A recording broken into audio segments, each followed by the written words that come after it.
Chapter 4 Clash of the Dragons.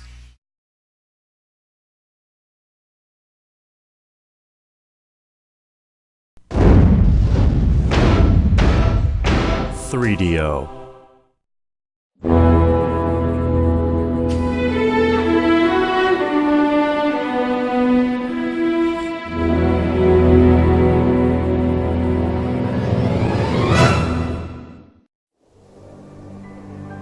Immortality has a drawback: loneliness.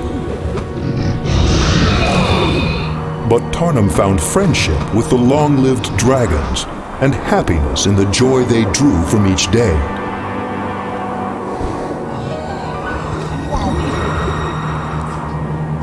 Then, one bleak morning, the dragons disappeared, gone without explanation.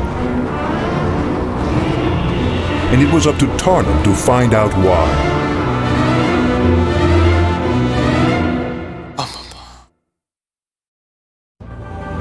So, there's that picture with the eyes blinking. And there's this.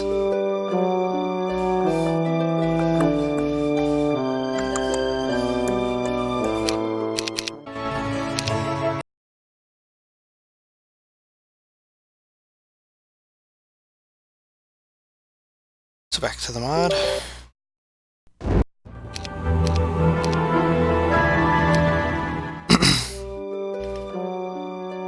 Tarnum being BFFs with dragons is kinda cool, indeed.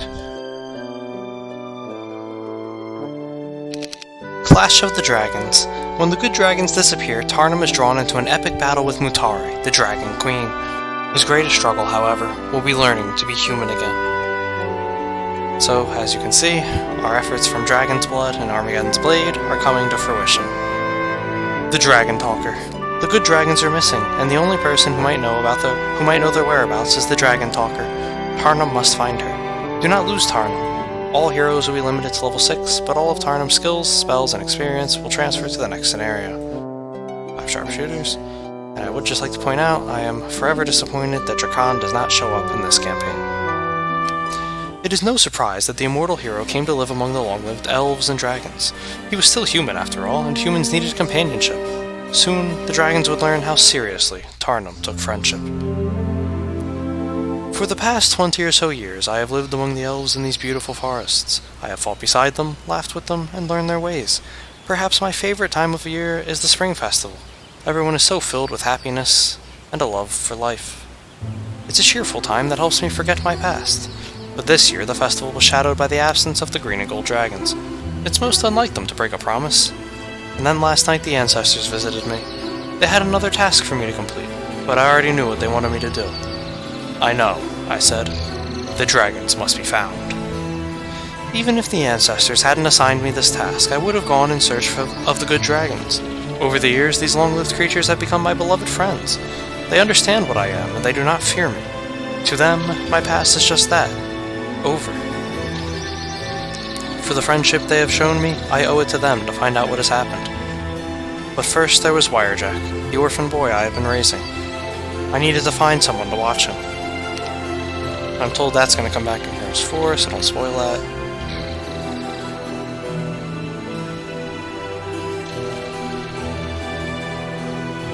And yes, Tarnum cosplays as Jelly, hence the sharpshooters. Now, if I recall correctly, this was the most powerful we ever made Tarnum.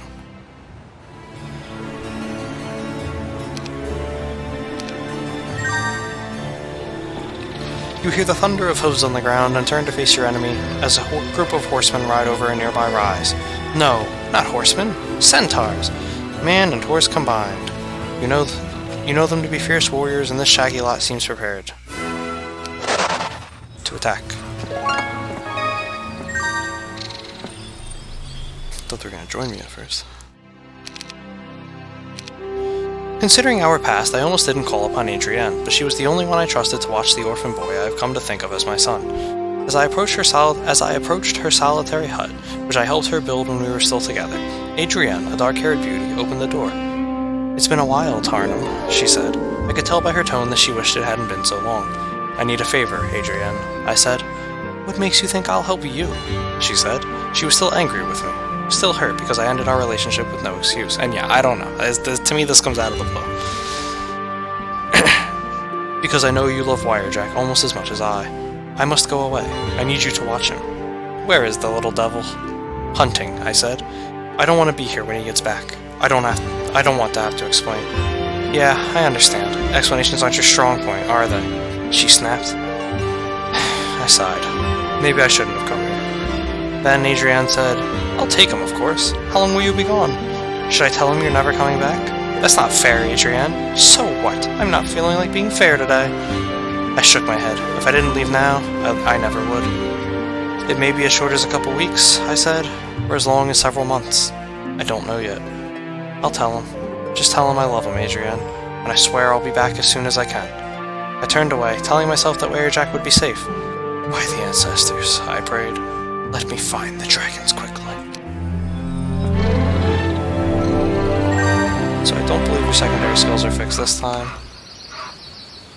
Adrienne the Fire Witch, yep. Hottest hero in the game. Get it? Haha. The centaurs that normally guard the sawmill from bandits beg to join your army in search of the dragons. As the leader explains, we've all fought beside them in battle, and each of us owes a blood debt to the dragons. If you do not let us join, then we shall take up your quest anyway. Sometimes centaurs don't take no for an answer, so you let them join your ranks. No, I don't.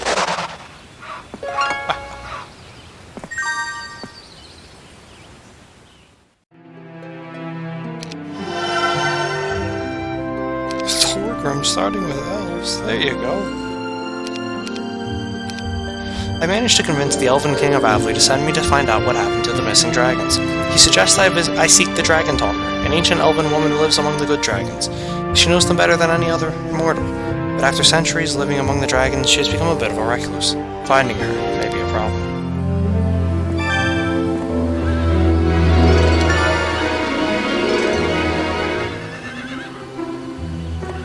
You hear a whistling sound whip by, then you cry out and grab your shoulder. Your tunic and flesh underneath are torn. Buried in the ground several yards behind you is the arrow. You don't see the elves. You don't see the archers until you turn toward the nearby trees. A group of elven outlaws step from their camouflage and attack.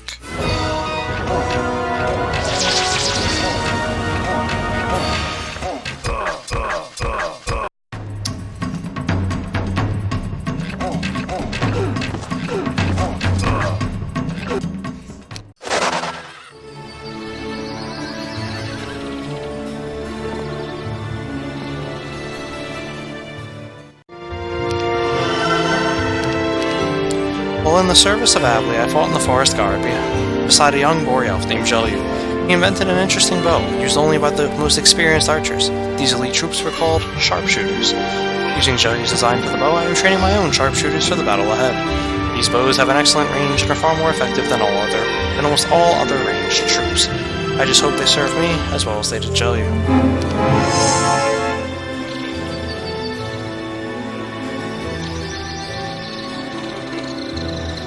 Alright, let's yell. Hey, we won.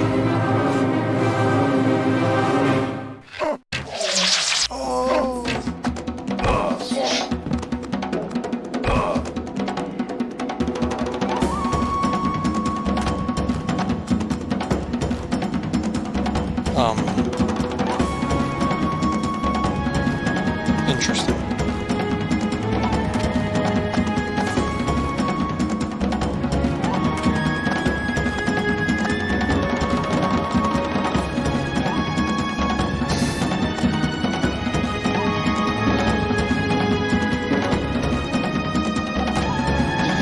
And you did, Amaral. Of course.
lean against a tree to get out of the hot midday sun, but suddenly a pair of strong arms wrap around you. They squeeze the breath from your lungs and effortlessly lift you into the air, pitching you several feet away into the dirt.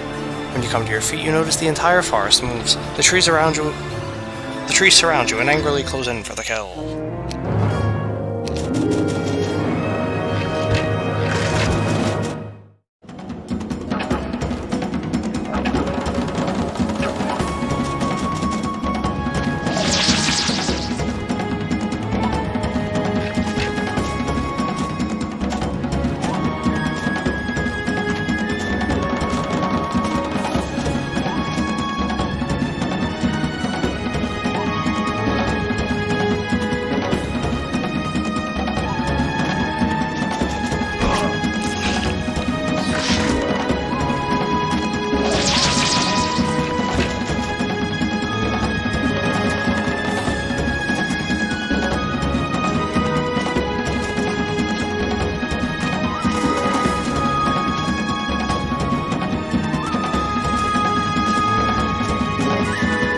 Expert leadership.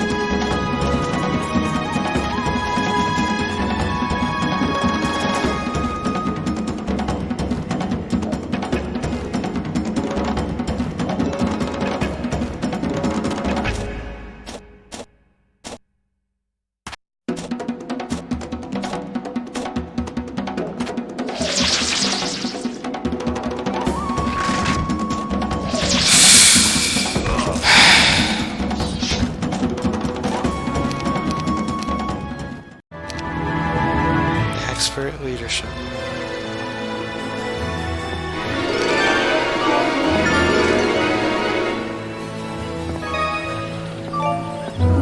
You wander across a group of adolescent centaurs wrestling each other, and as you approach they invite you to join them. When a man wrestles a centaur, he is at a great disadvantage, both of size and strength, but you have countless years of skill behind you. One by one you eliminate the teens until you stand victorious over them all, and just before you leave they present you with a gift, your prize for such a tremendous display of prowess. The stoic dwarves aren't known for their carefree games, but when they do play, there is always a wager on the contest. As you join a group of dwarves in an axe-throwing game, you bet your horse against the shield of the dwarven lords. A burly dwarf takes the first throw, hitting just above the bullseye. Unfortunately, the shaft of his axe is blocking the target. There's no way you can win. Gritting your teeth, you pitch your axe sidearm with all your strength, cleaving the first axe in two as you hit dead center. To the amazement of the dwarves, you win.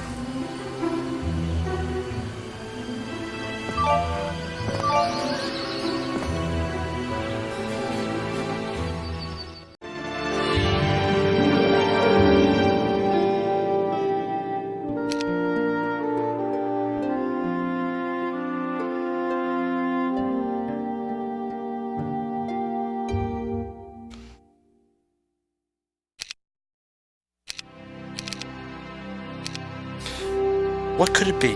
I asked one of the elven captains. What could possibly keep the dragons from the festival? Hard to imagine anything powerful enough to kill them all, or imprison them. No such force exists. At least, I hope it doesn't, the captain says. But the other alternative is just as unreasonable. Dragons never break a promise, and even if it was something beyond their control, they would have told the Elven King about it and apologized for their absence. True, says the captain, nodding. True. Then what? That is the question that plagues me.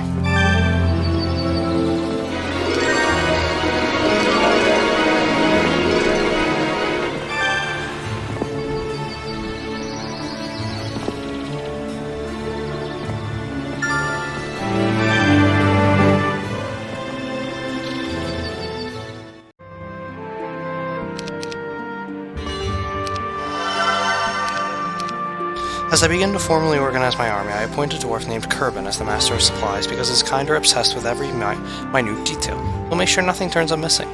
During my first conference with Kerbin, he shook his head at the list in his hand and said, "You don't expect me to support this army on what I have here, do you? Well, what do you need? Everything. Wood, gold, ore, gems, everything. Don't be leaving any piles of resources lying around, and you best flag all mines too. If such common work is too mundane for you, sir, then hire someone to do it for you while you go off killing things."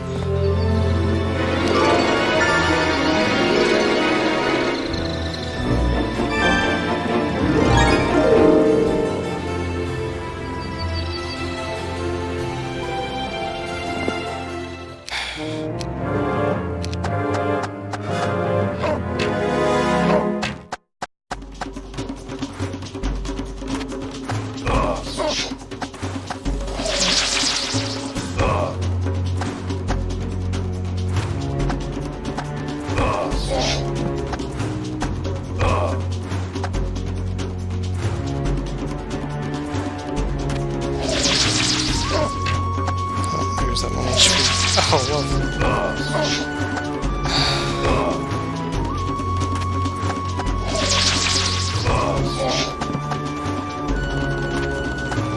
Jesus Christ. Yeah, I love when expert leadership loses to like, just normal morale. Makes me feel so great.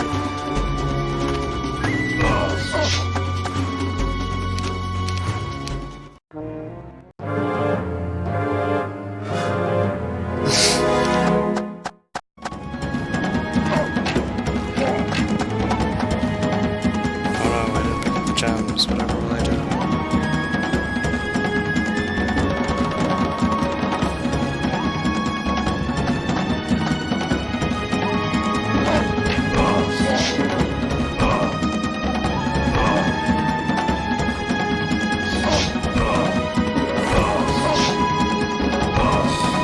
Fine game.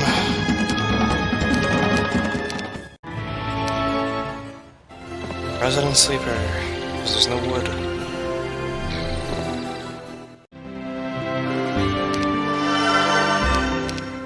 The elves are so willing to help me that I've had to tell many of them to return to their homes and wait. If I had need of them, I would send word. Obviously, a strong bond is formed between elves and dragons, and I suddenly realized why I have chosen to stay among these people for so long. In the past, I rarely stayed anywhere for long because I never felt part of any one place. As an immortal, I would only make friends that would age and die before my eyes. And not the elves and dragons. Not only do they live for a long time, but when they form a friendship, there is nothing that can break it.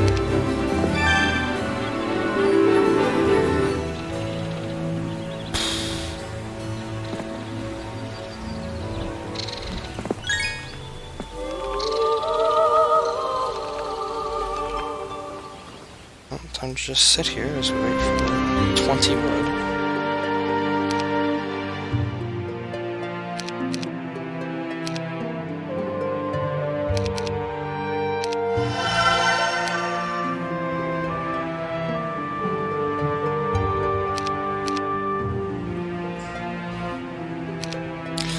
I've learned that to reach the Dragon Talker I must first pass through the Red Border Guard, and only the Keymaster in the Red Tent has the authority to give someone access. I just hope the Dragon Talker still lives. If something happened to the dragons, then couldn't the same thing have happened to the old healer who lives among them?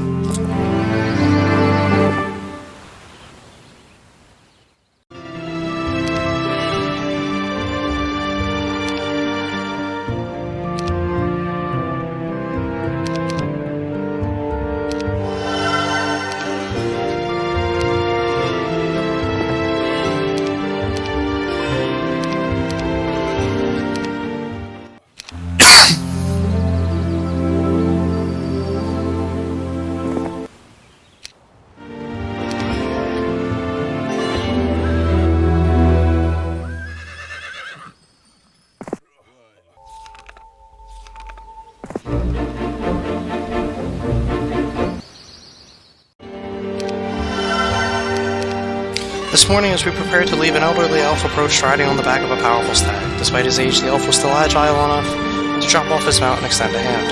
I am Aspen, a druid and your advisor, the old elf said. My advisor? I said. I don't recall asking for one, much less selecting one. That's because my people selected one for you. They wanted someone wise and experienced, someone who knows much of the world. The choice, I admit, was obvious. I'm sure no one else was considered, since I am the wisest elf alive. And so modest, I said. Modesty is for halflings, Aspen said, jumping onto the back of his stag. So, where do we go today? I mounted my horse and said, I would think someone as wise as yourself would already know that. Aspen laughed and we became immediate friends. Boom. Earth magic.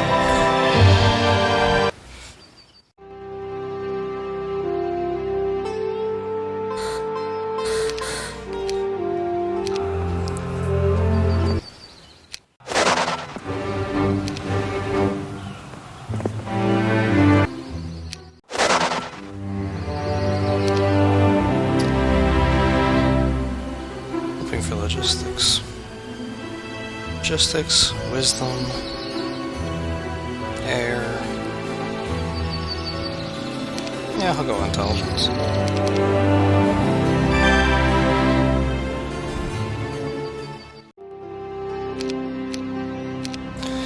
Checkmate, Aspen said as he knocked over my wooden king with his rook.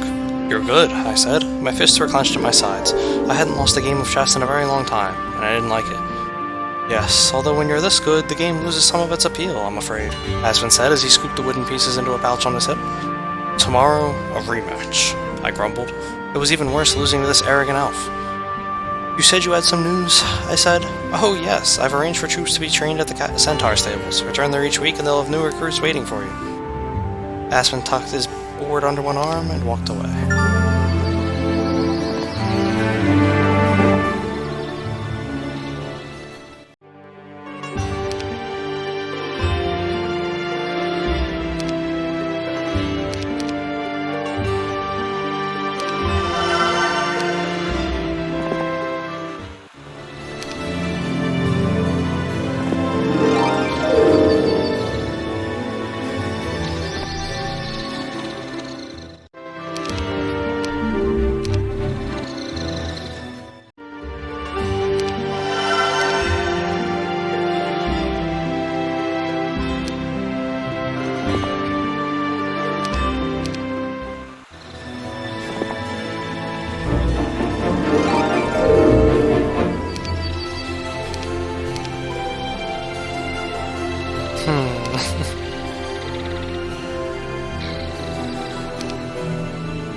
Although normally sensible, a pack of warrior unicorns blocks your path to the monolith ahead. They refuse to listen to reason. They snort and stomp about, taunting you. And then you notice a froth collecting in the mouths of the beasts.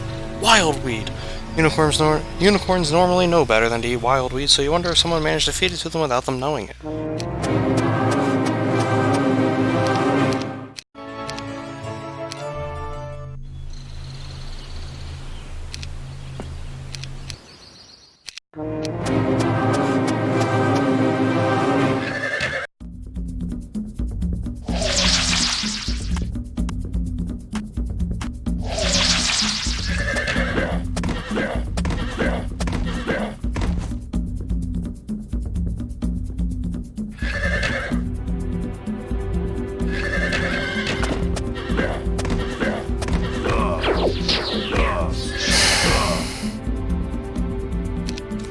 This is pretty Resident Sleeper, I'm not gonna lie.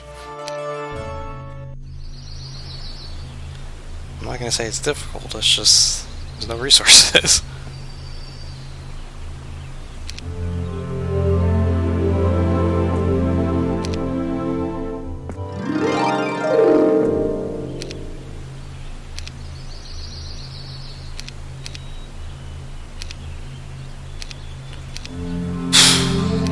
The other one. Oops.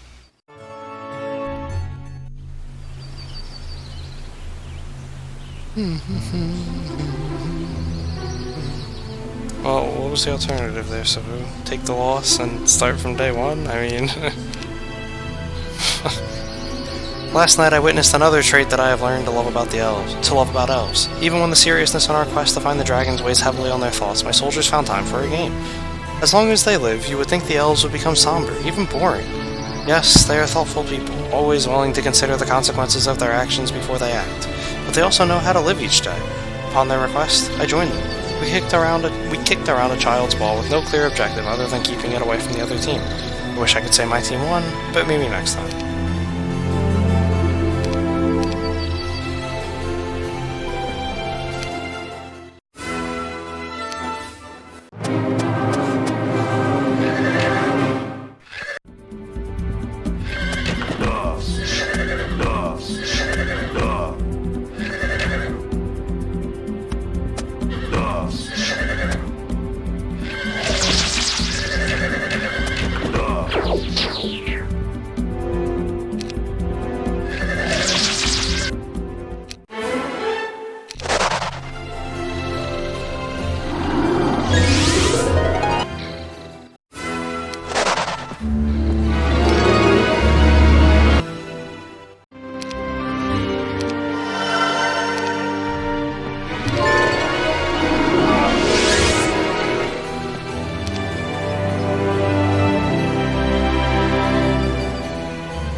When I saw the green dragon swooping over the treetops last night, I thought my quest was over. Perhaps the good dragon simply forgot about the spring festival. I called out, waving for it to land so we could talk, but the dragon dove sharply at my position. If I had not known dragons so well, I would not have recognized its battle dive. It attacked! Luckily, my men and I were able to take cover in a thick portion of the forest where the green dragon wasn't able to assault us, and eventually it gave up and flew away. But the malevolent expression on its face bothers me still. What could turn the good creature I know into the enraged beast I saw last night?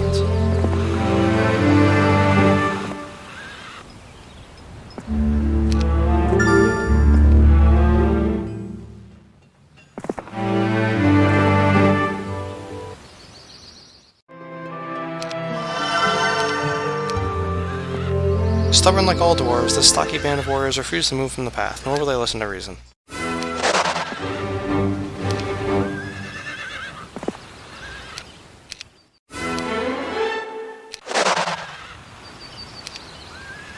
Liking the looks of this tarn. Left, Unicorn Valley. Right, unknown.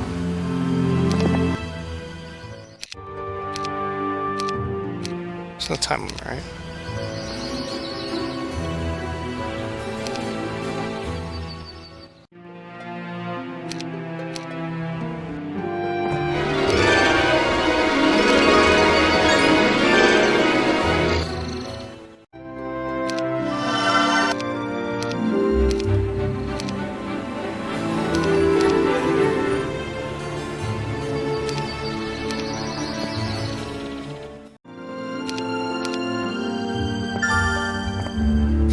We would love to let you through, Tanum, a guard shouts from one of the windows. But the one who holds the key to the gate slipped and hit his head last week. His memory hasn't been the same since. You see, he forgot where he hid the key. But I must get through, you say. Well, there is one chance. If you could find the pendant of total recall, perhaps that will cure the gatekeeper's forgetfulness. It's worth a try, you say. Is it though?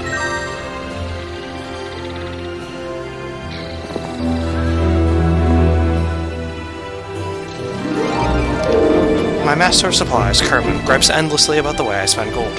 What are you doing, dropping it on the ground as you ride? He often says. Kerman insists I visit the windmill and the mystical garden each week to pick up the gold and resources they provide. Anything to shut the dwarf up.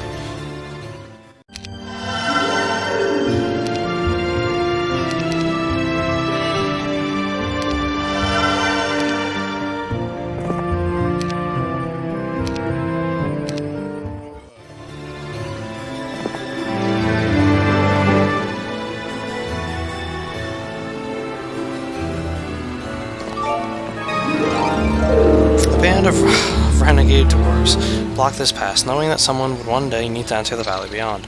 One of the guards looks down at you from above and laughs. If you want to pass, then you gotta pay. 5,000 gold and 15 crystal is the current toll.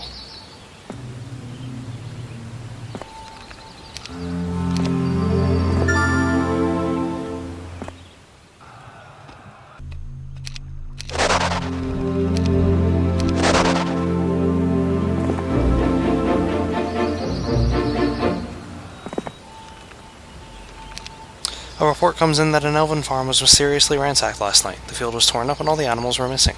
Thankfully, the farmer was away at the time. I sent Aspen to investigate the scene. Hold there while we count it, the dwarven guard says, and then disappears inside the tower. You wait for more than an hour, and just when you think you've been tricked, the doors open. You're free to pass, said the dwarf. You are admiring the flowery fields around you when the ground suddenly gives out beneath you. You don't drop far, but by the time you pick yourself up, you find that you are surrounded. Out of the little hole spring a horde of nasty eyeless creature. Troglodytes! These troglodytes must be the one who have been raiding the local farms. One of them sniffs the air, then turns directly toward you.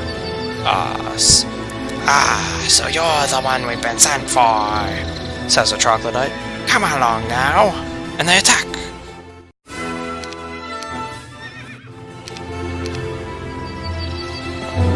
The sun reflects off something in a flower bed, so you dismount and carefully step between the beautiful flowers, so you don't crush them, so you don't crush any. And there, long forgotten, is the pendant of total recall. Long forgotten. That's funny.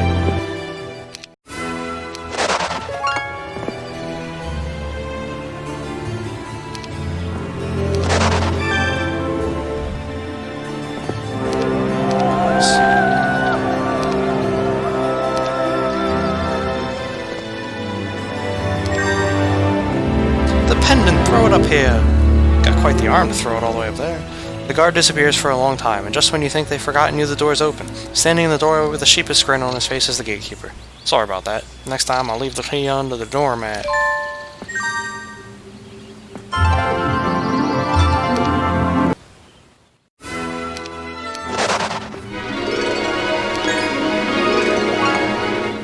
A few green dragons. Ahead is the home of the Dragon Talker, but even as you approach, you notice a pair of angry green dragons tearing through her gardens. They seem prepared to destroy the house and the Dragon Talker as well. Even as you draw your sword and attack, you regret your actions. To destroy such a beautiful creature is wrong, but you don't see any way to avoid it. Greetings, Tarnum. The dragons have spoken kindly of you. They call you a friend. Not many humans have earned such respect from their kind, so it is fitting that you become their champion. I fear for the good dragons, Tarnum.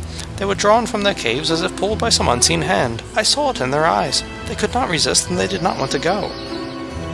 Here, you will need these war unicorns to get safely back to the Elven King. Tell him that on behalf of the dragons I have selected you to save them. He's bound by his alliance with the dragons to give you whatever assistance you request. Now, have a seat, Tarnum. The story I have to tell you might take a while. Let me make you some tea, and then I will tell you what I know of your enemy. To begin, let me tell you about the Dragon Queen of Nyan. 20 good war unicorns. And we win.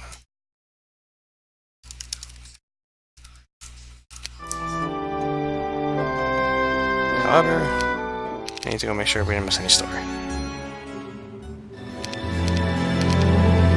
Aspen returns from his investigation of the ransacked farm. It's a true mystery, Tarnum. The entire farm was destroyed, and anything that was remotely edible was stolen, Aspen says.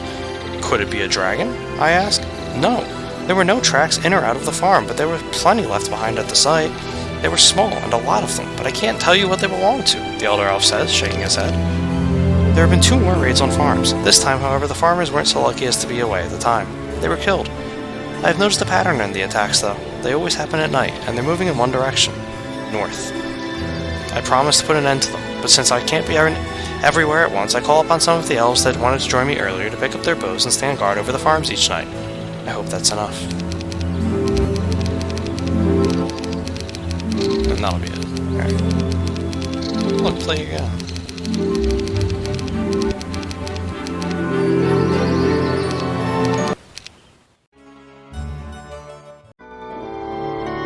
Hey, Prakunas.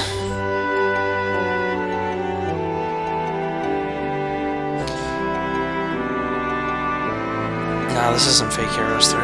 This is Heroes Chronicles.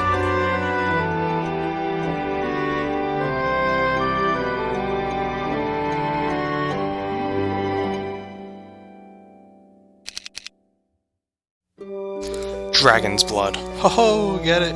Get it, because that was the name of the campaign.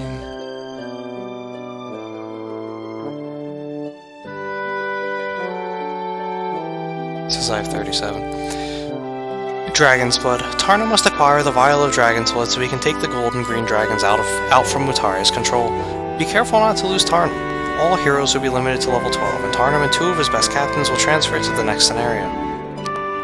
Mutari was human once, but her thirst for power drove her to drink a potion that turned her into a dragon. Soon, she became the Dragon Queen of Nyan, where her reputation for cruelty became as well known as her desire to rule the world. I guess we get to watch this all over again. I have listened to Heroes Orchestra before, yes. Hey, Heroes. I don't know if I would categorize empathy as a loyal viewer.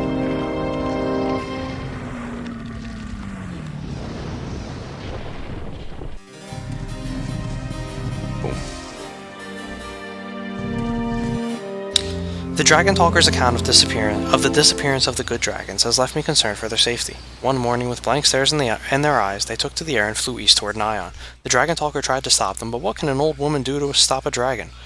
If the Dragon Talker is right that the Dragon Queen, Mutari, has indeed gained the ability to control the minds and wills of all dragons, then the world will soon be under Nyan rule, and Mutari would be a greater tyrant than I had been when I was the Barbarian King. Now I know that I must not only save the good dragons, but I must stop Mutari, no matter what it takes.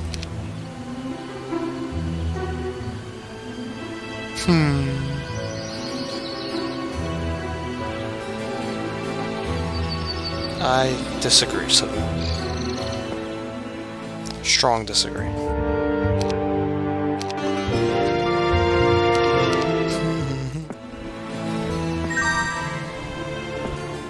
Oh, come on.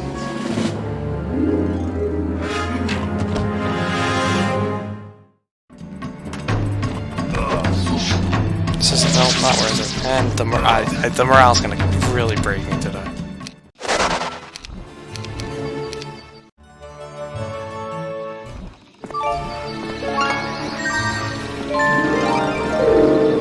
If it keeps up like this is just ridiculous.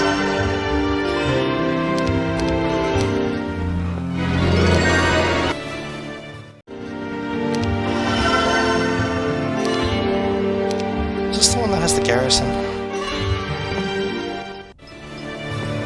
At the mouth of the crystal cave stands lots of hooting and spitting familiars who refuse to leave.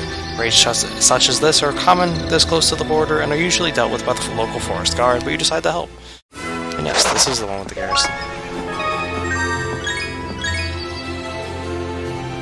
So we're gonna like loop around the map.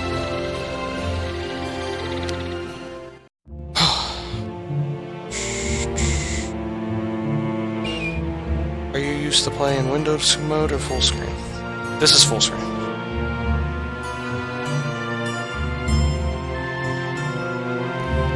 Yeah, I play yours here in full screen. I sit with Aspen, my advisor, each night to play a game of chess. I always lose, but it's a chance for us to discuss our plans for the next day in private. The Elf King sent one of his own captains to find the vial of dragon's blood months ago before all this happened. He heard it had fallen into Nyan hands and didn't want our enemy to possess such an artifact, Aspen said, and absently moved his queen. They obviously didn't find it, so what happened? I said. I saw a weakness in Aspen's defense. I moved my knight to take advantage of it. Check, I said. Aspen smiled and didn't even look at the board. The group sent to retrieve the vial has never returned, and is assumed dead. I see, I said. Your move. Aspen moved his queen once again and said, checkmate. The old elf's gloating face always makes me want to smash the board in two, but I resisted. One day, I'll win, and then I'll teach him how a barbarian gloats.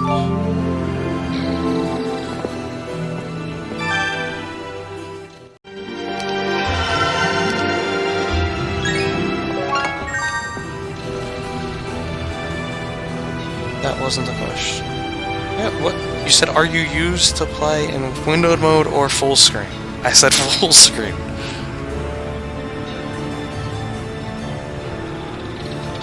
Oh, I mean, this is the HD mod fan. Playing with Chronicles. So.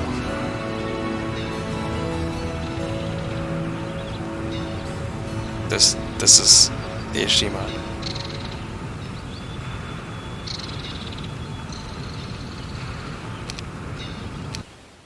The Pegasi have decided to join my search for the good dragons. Although their aerial attacks will be a priceless benefit to my army, my master of supplies is angry with me. More mouths, that's the last thing I need, Kerbin shouted when I told him.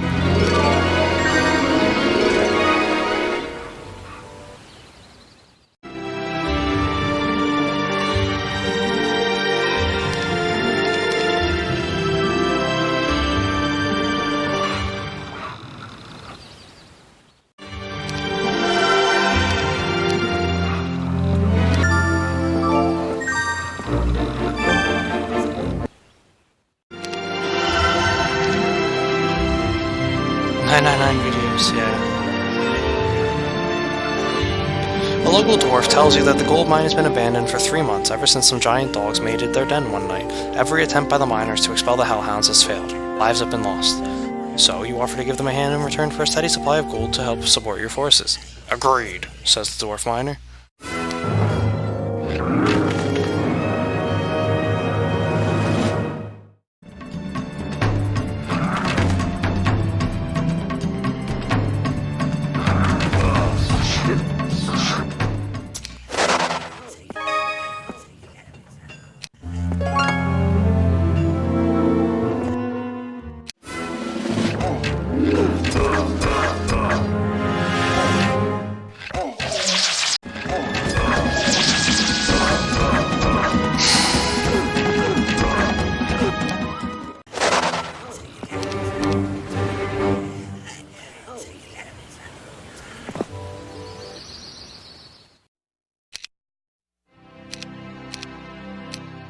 What exactly does this vial of dragon's blood do? I ask Aspen as we ride.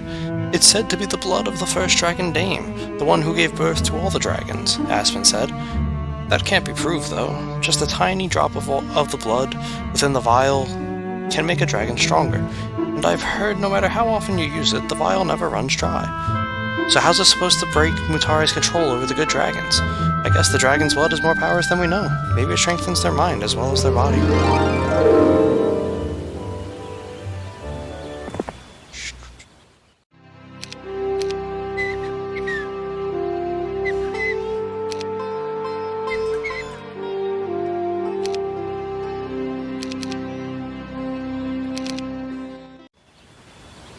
Oh, come on.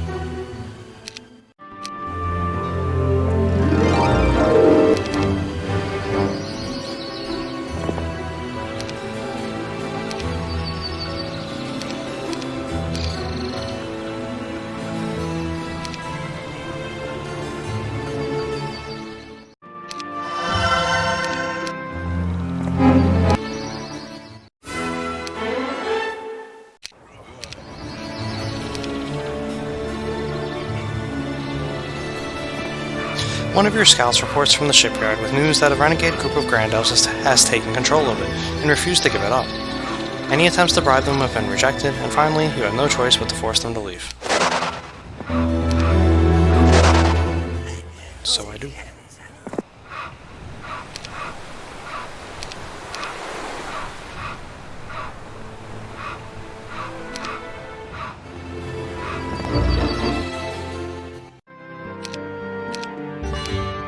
Today, Aspen provided me with a map of the region, including our best information about the land of the devils across the mountains. I must find a way into that land. It'll take me too long to build an army large enough to get through the fire gate, that's for sure.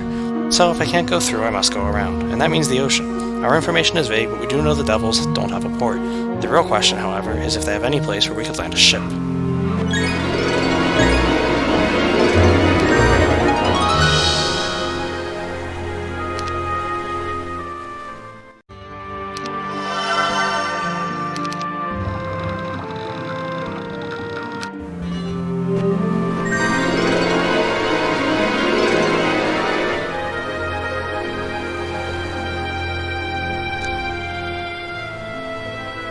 Looking forward to seeing how beefy we can make Tarnum this time. That's what I'm interested in.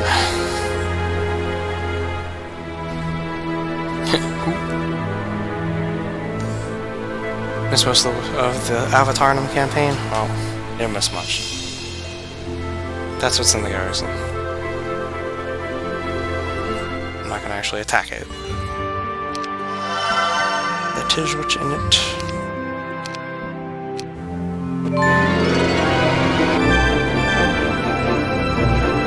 You were concentrating on navigating your ship safely through the sharp rocks, so you were unprepared for the winged old women who flew from the caves high up on the cliff face.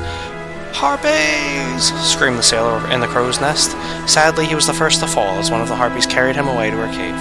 Then the rest were upon you and you had to defend yourself. That's no Armageddon's blade.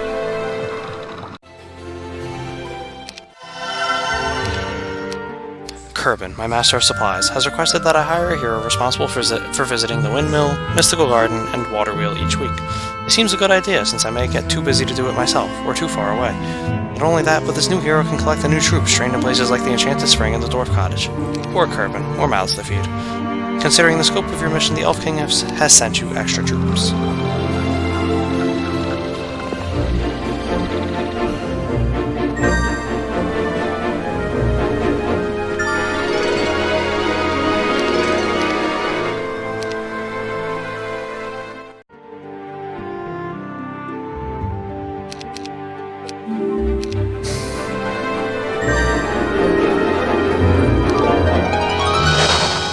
You're riding past a stand of dead trees when to your surprise an elf runs out.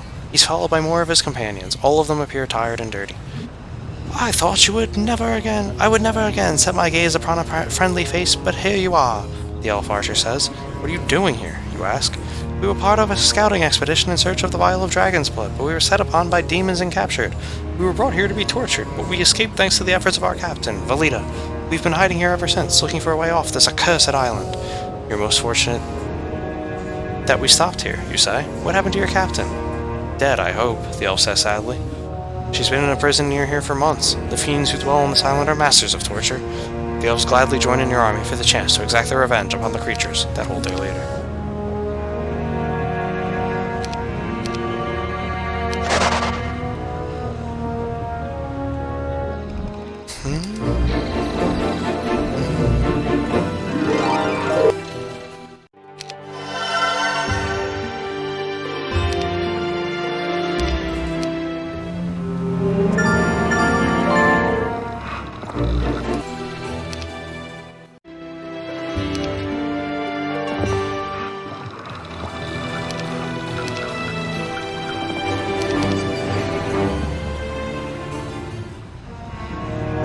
A pit fiend steps out of the bleak prison. It cracks a whip, splitting a nearby rock in two.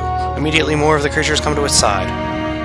Flee, or else join the hopeless within our prison, the pit fiend says. 12th level. Valita. Sorry, Kier.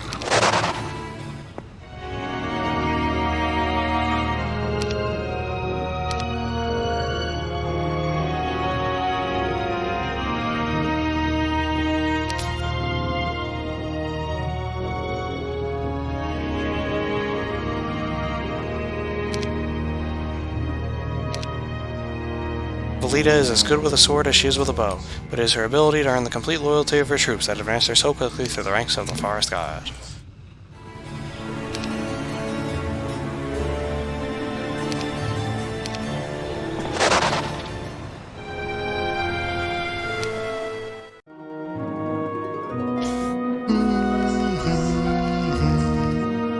What about Jem? What about her?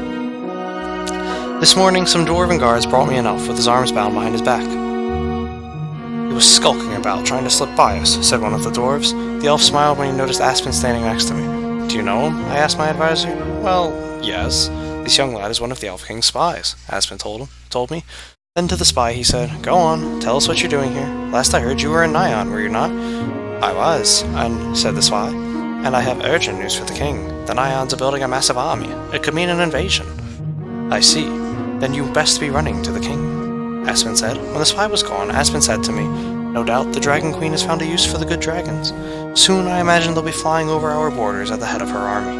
I won't let that happen, I promised.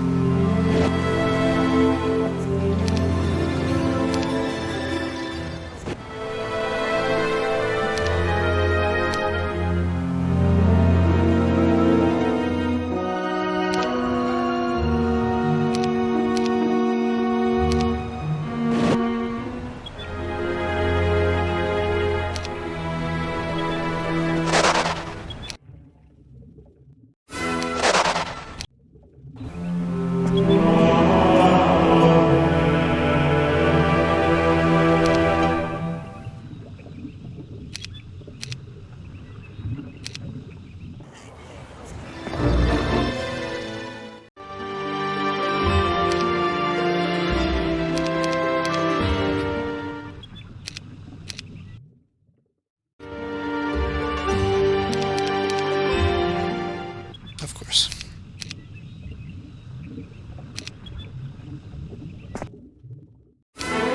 A glorious victory.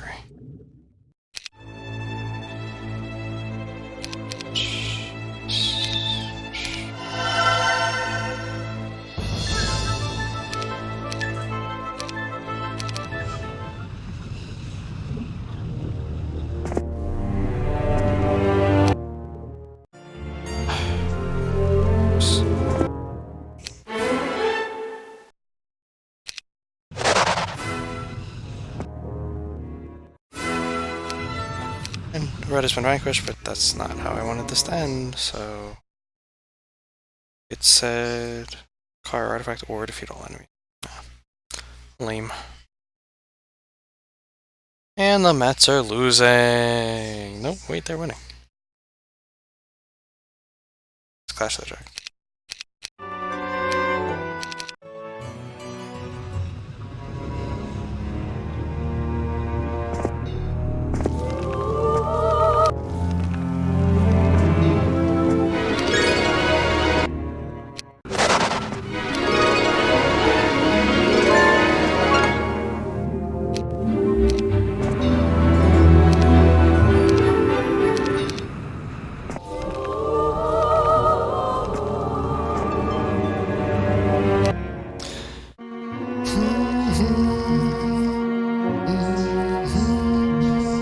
Summon boat is OP.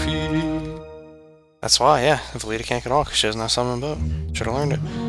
As I ate my morning meal, Aspen approached me with a worried expression on his face. What is it? I said. You'll have to do without my company for a while, Tarnum. I must be off. Off? Where?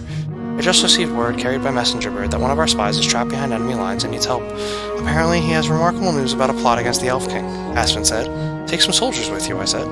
I don't want you dying before I get a chance to beat you with chess. Nay, I must go alone. Better that I not been seen. I reluctantly agreed, then asked, How is it you know so much about the Elf King's spies, Aspen? Smiling, the old elf said, I haven't been an advisor all my life. There was a time when I was Aspen, the spy, and if I say so myself, the best spy in the world. Of course, I said.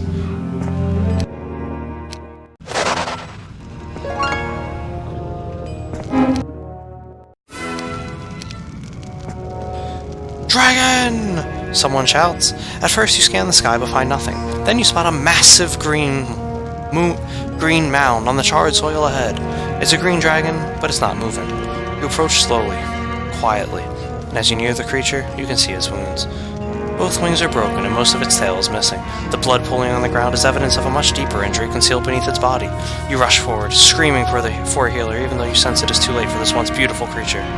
Soon, the green dragon notices you and opens its only remaining eye. What did this to you, you ask? Our gold, the dragon says. It takes one of its last breaths in order to continue speaking. Mutare made us fight each other for her amusement. I'm sorry. She'll pay for this. You say? It's a dark power she holds over us. I fear her, Tarnum dragon friend. For the first time, we dragons know fear in Mutare's presence, says the green dragon. Thank you, Tarnum. It was good to die with a friend at my side. Your tears fall on the dragon's blank, dead eye.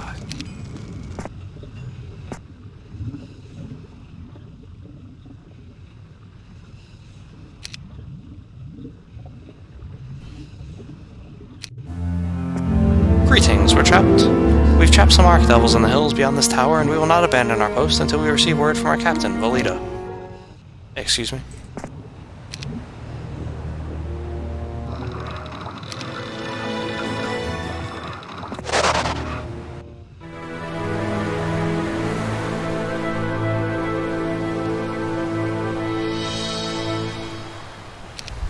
Nuts to that.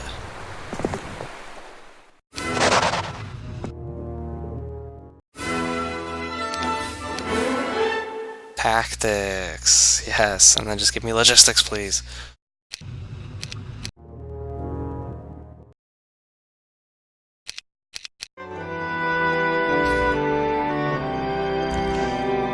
Really, all of your breaths are one of your last breaths. I know, right? That's what makes it even more tragic. The Dragon Mothers. Tarnum must rescue the Gold Dragon Mothers so we can free all the good dragons. Do not lose Tarnum. All heroes will be limited to level 18, but Tarnum and 2 of his best captains will transfer to the next scenario. The Gold Dragon Mothers gave birth to all good dragons, and still retain a link to with their children. So, Tarnum set out to rescue the Dragon Mothers and remove the enchantment Mutare had placed on the green and gold dragons. Now that the good dragons fight for the Dragon Queen, several communities on the outer borders of Avli have rebelled against the Elf King to side with the dragons.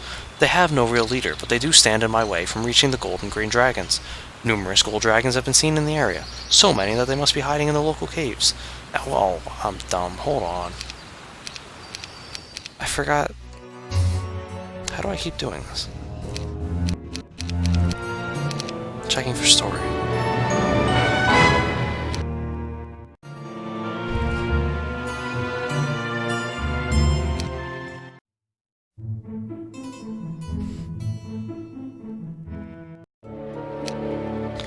Today, Aspen returned from his mission to rescue the trapped spy. He looked a little tired, thinner, and angry. "I need a drink," he said, refusing to say more. So I waited until he had cleaned up and ate, approaching him only after he had had a glass of wine. "What happened?" I asked. "I was too late," Aspen said, as if it was his fault. "The poor young lad was dead, tortured and left tied to a tree as a message." I clenched my fists at my side, fighting down the anger rising within. I didn't know the spy, but the man must have been courageous to enter enemy territory. He didn't deserve that kind of death. Aspen shook his head and said, "And now the information the spy had is lost forever. Whatever plot he uncovered, we will never know, till it is too late."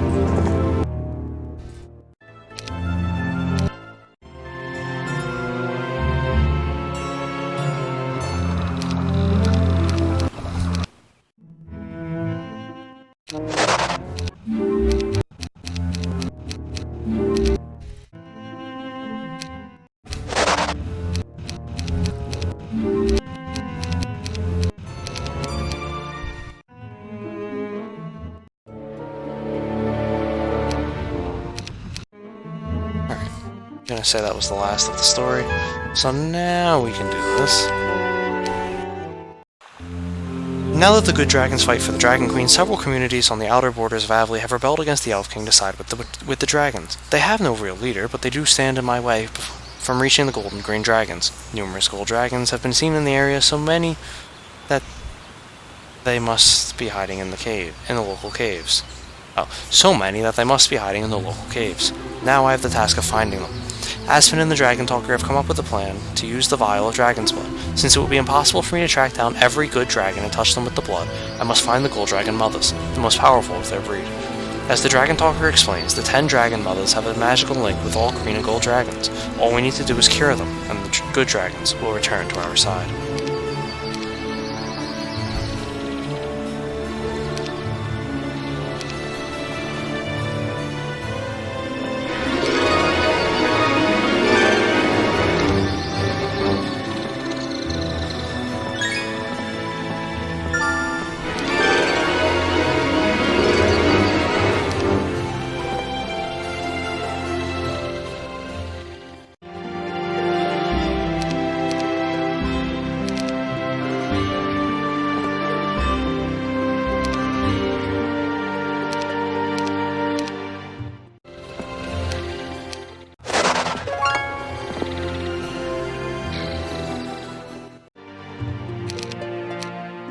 I've received word from a scout that there is a heavily manned anti-magic garrison to the south. The elves and dwarves within refuse to leave, and at the moment, I don't have the forces to take the garrison. Sooner or later, I may have to deal with them, but for now I am told I can simply go around.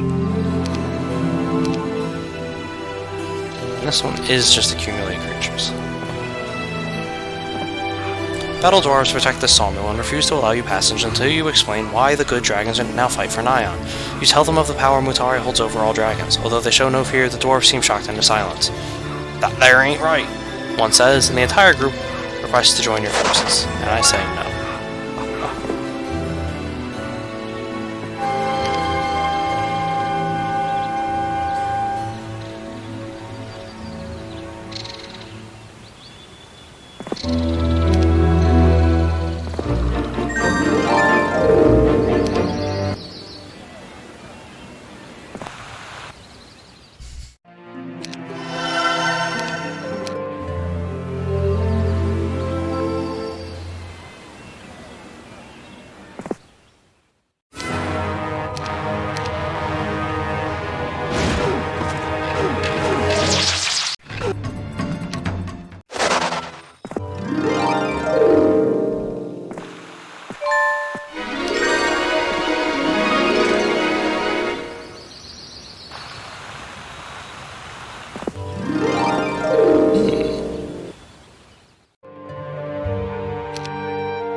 Liquid smoke attracts your attention to this remote spot where you find a group of demons and things camp, attempting to conceal themselves in the trees. They appear to be transporting something of great power, perhaps your enemy. Do you wish to attack now? No, we'll attack later. Oh my god, please game.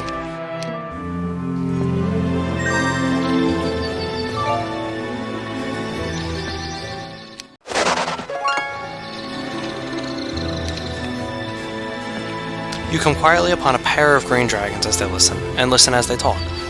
They scream like little children, says one. The second one laughs and says, and they're supposed to be wise ones, these scholars. Ha! Dumb or smart, they all taste the same. That's right. This is not the kind of talk you expect to hear from green dragons. Mutari's control over the dragons must be very strong indeed to change their personality as well. And it's not a green dragon, it's a gold dragon. How about that?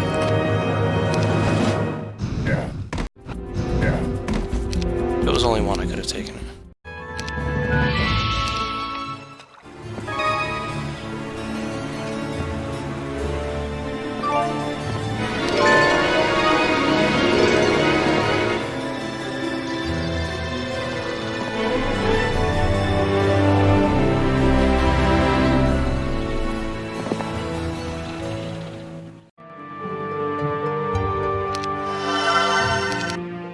Captain Velita, the scout I rescued from a pit fiend's prison, completed her sharpshooter training recently. She's a natural with the bow, but I've noticed that Velita, who was once a highly respected leader, has become quiet and solitary. Whenever someone tries to strike up a conversation with her, she answers with single-word sentences until the person goes away. I'm reluctant to give her more responsibility. I suspect the months she spent in the torture chambers of our enemy has caused this change. Cute little starting area, yeah, and it's no wood.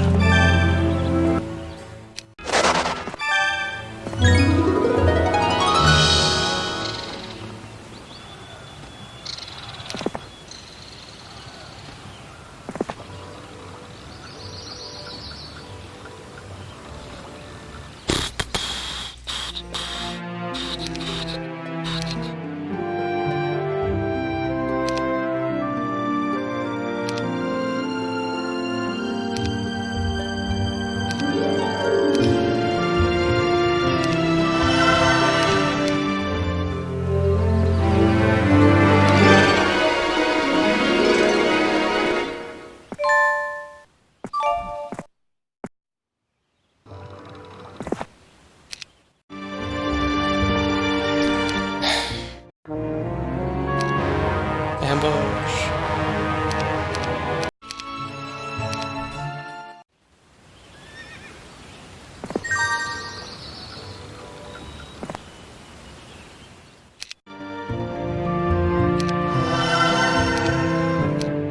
Despite my misgivings, I've decided to allow Captain Velita to continue leading some of the men. She's capable of handling herself and the others. I just wish I was more confident in her mental state. I have been on both sides of the torture chamber, and I know that even a week under hot pokers can seem like a lifetime. The months she spent in captivity must have felt like an eternity.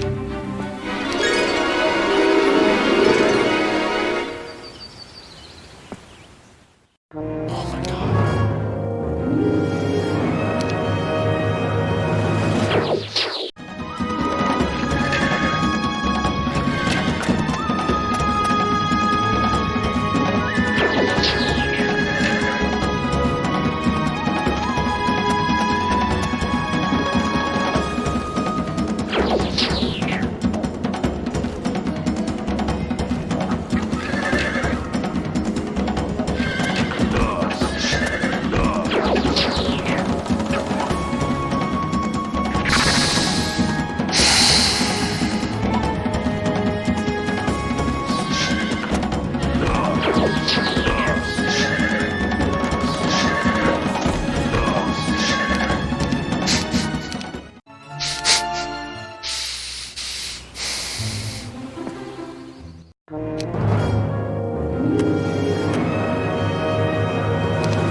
good stack of sharpshooters.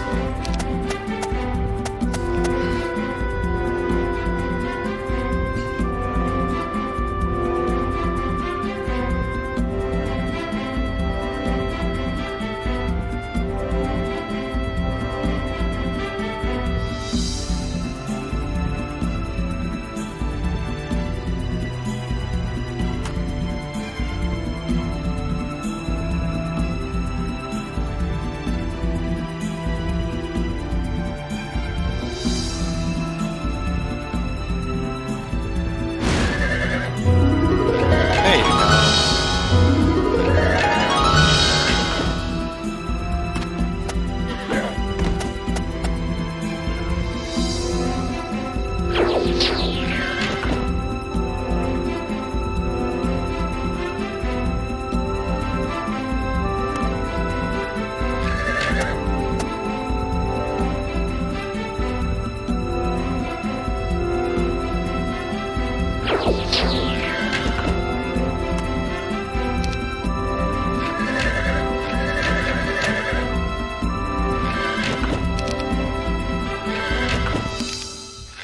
Beautiful. Finally, a fight goes well.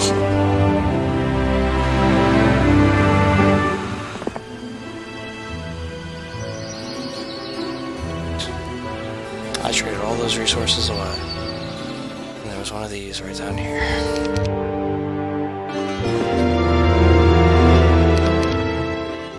Feels great, man. They're slow.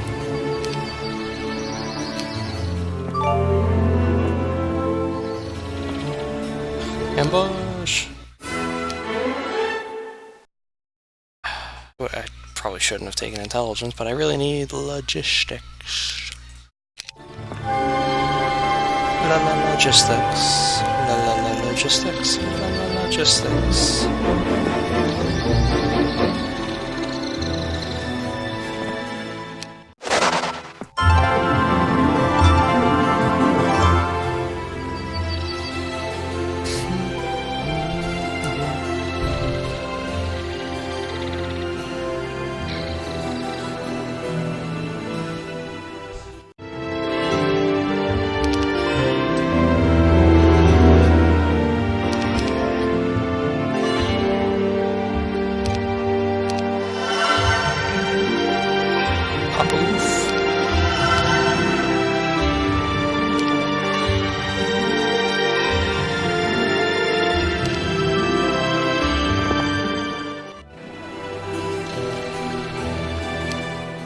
Some troops from this area who still remain loyal to the Elf King are holding to the road to one of the renegade towns in the far south. Since I have little time myself, I have sent word to Captain Valita to build herself a good-sized army and take that town.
Hello, my beta.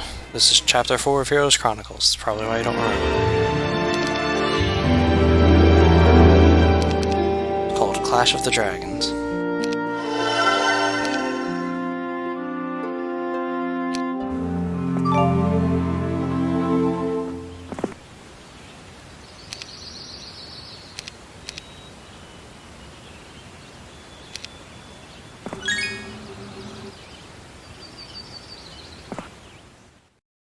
Of course.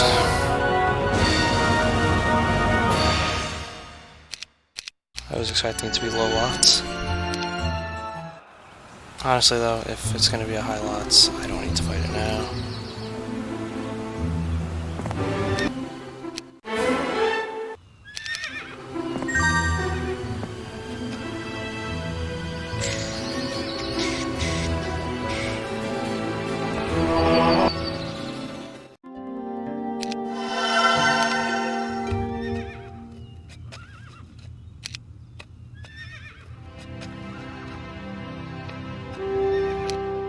After my advisor, Aspen, beat me at yet another game of chess, the old elf leaned back in his chair.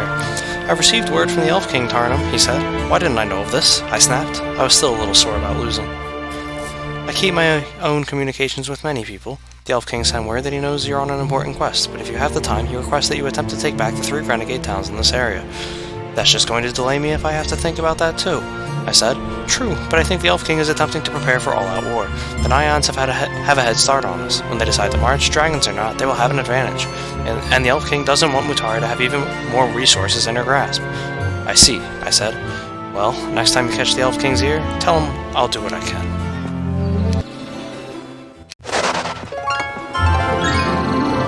The trees themselves come alive and attack.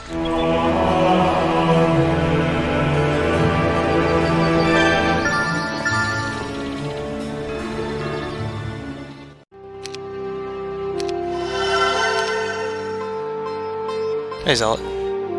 Missed one chapter, saw the barber in the complex one. You missed Conquest of the Underworld. We replayed his castle last night.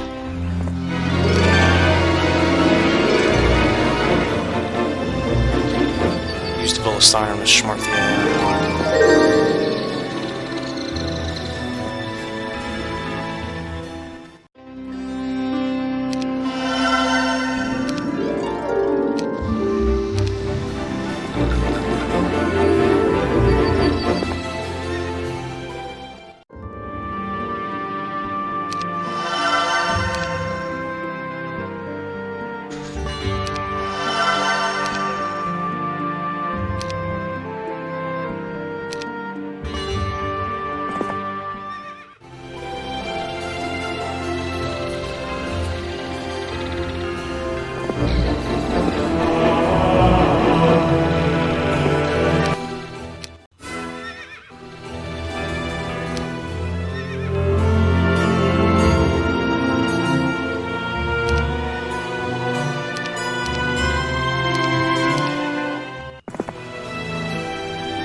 Kerbin, my dwarf master of supplies, comes to me grumbling about my lack of enthusiasm in retaking the renegade towns in this area.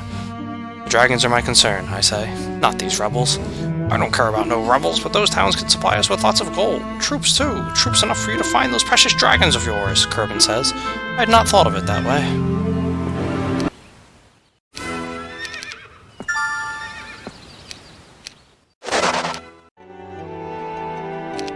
And I'm already 14. I'm probably going to get it.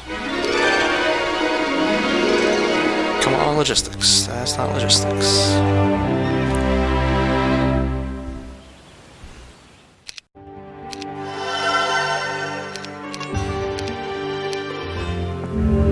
Sorry, but I received word that only a captain named Velita should be allowed to pass.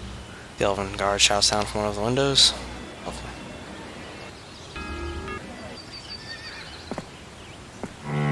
A young man meets you at the door to this hut and asks why you have come. I'd like to talk to the wise one within, you reply. I am sorry, my master only teaches those of great power and knowledge. When you are skilled enough, you may return. And the young man closes the door politely. I'm not even at that with Tarnum, jeez. I will be, I'm just not there yet. Hello, King Axes. What map is this? The Dragon Mothers.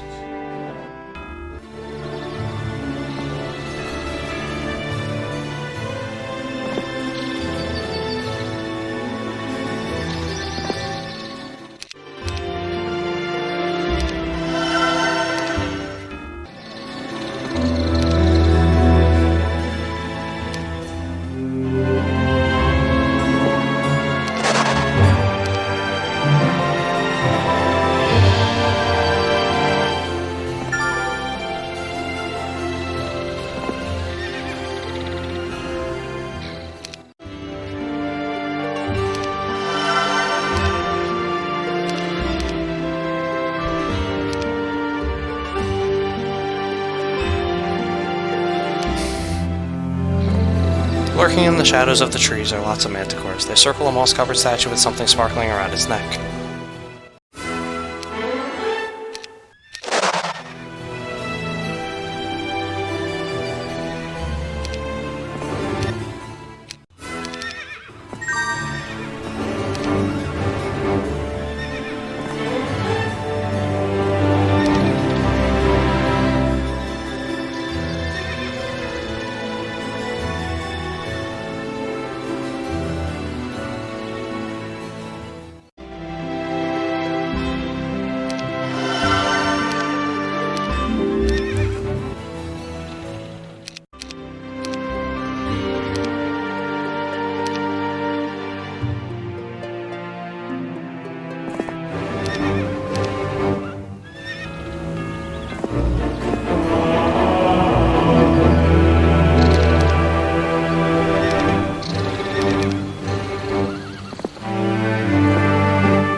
I received a report from Captain Velita today about her progress. Everything was in order, although she seemed to gloss over the facts that an ambush that claimed the lives of a few of her men. I decided to take a clue from Aspen. I recruited one of my sharpshooters to spy for me. I was sending the man to join Velita's forces under orders to keep a close eye on her. Once my spy departs, however, I immediately regret my actions. There was a time when I never would have considered such an underhanded practice such as spying.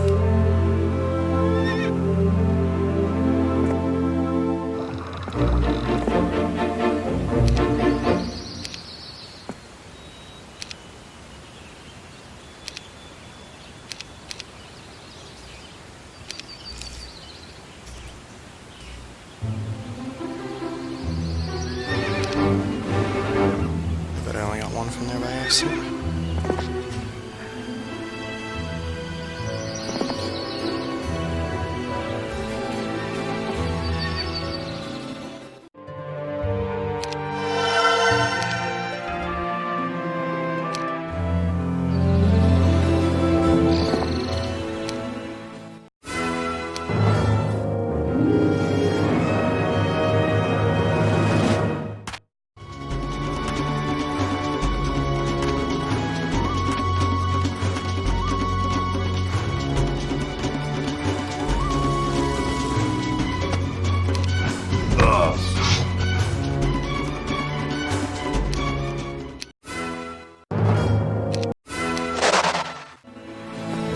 A Swanswell.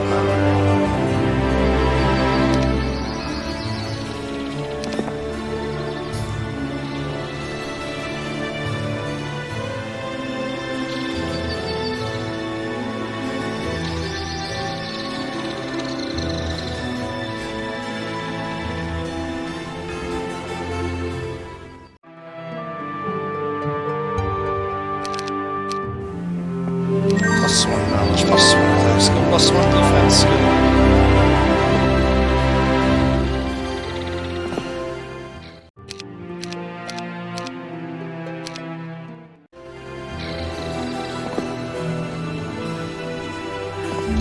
So it is you, Voluta, says the guard. Not far beyond this gate is one of those renegade towns. We tried to take it ourselves, but they lost many men. We manned this tower instead so they would be of no threat to the Elf King. No telling what kind of preparations they've made in the meantime. So if you want to pass, you best be prepared for a fight. Do you wish to pass now? Sure.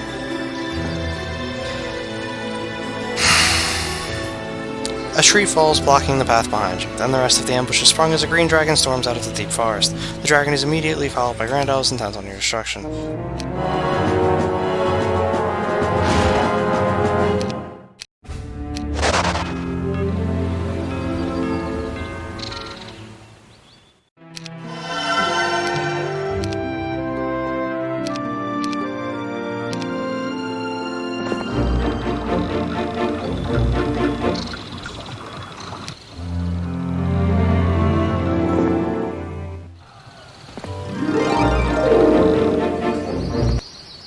Finally have slow.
One?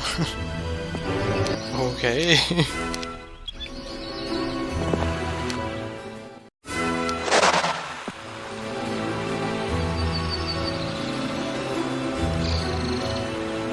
Sup, gouges? Smells of death? Well, that's a shame.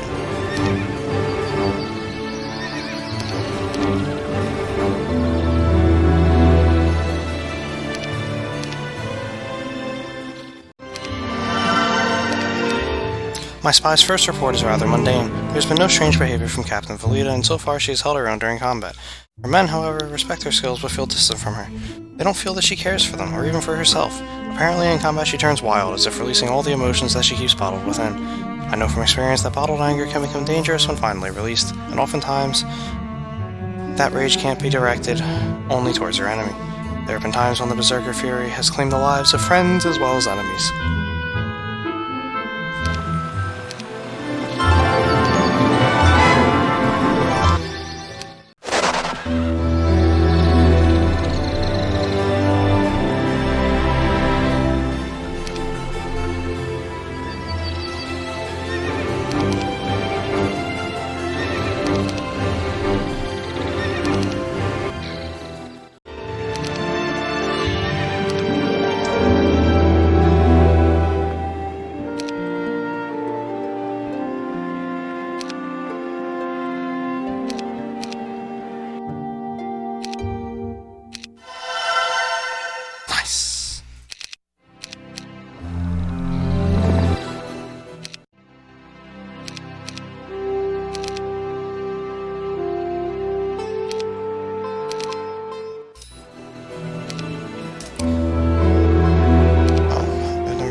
Sissy. Tarnum is an immortal hero. Would you want to look the same every time? If you were immortal? Should I? Ambush.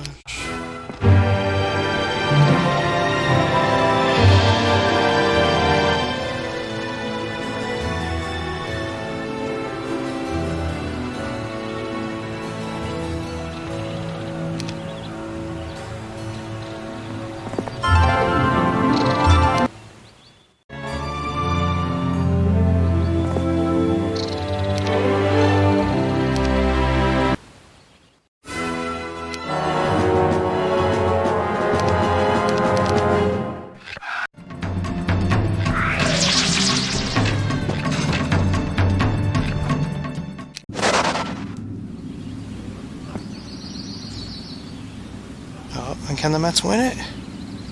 Oh.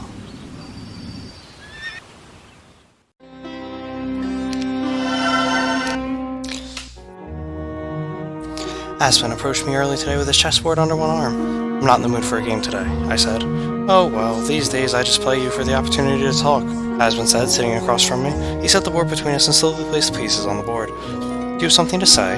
Aspen smiled, made the first move. I always lost quickest when he made the first move. I have a concern about one of your captains, Aspen said. Which one? I asked, although I suspected. Belita. And the Mets win! Oh my god! The Mets actually won! They beat the worst team in the league! The only team worse than them! And they're acting like they won the World Series! Yes! I'm handling it, I said sharply, letting him know that I would hear nothing more about it. Aspen nodded and waited for me to make my move. Knowing the old elf, he would not let the matter of Captain Velita alone for long.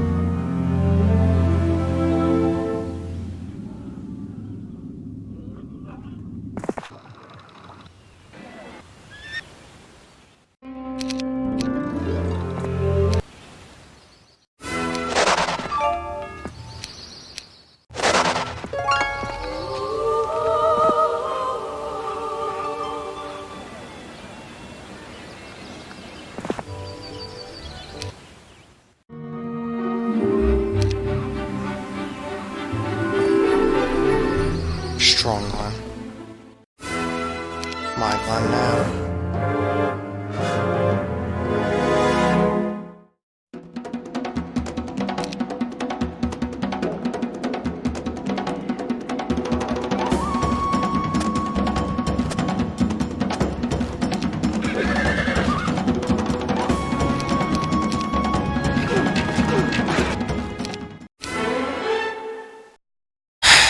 Really just take that air magic.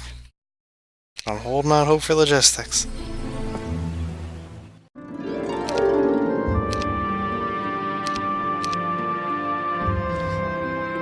We'll be stubborn.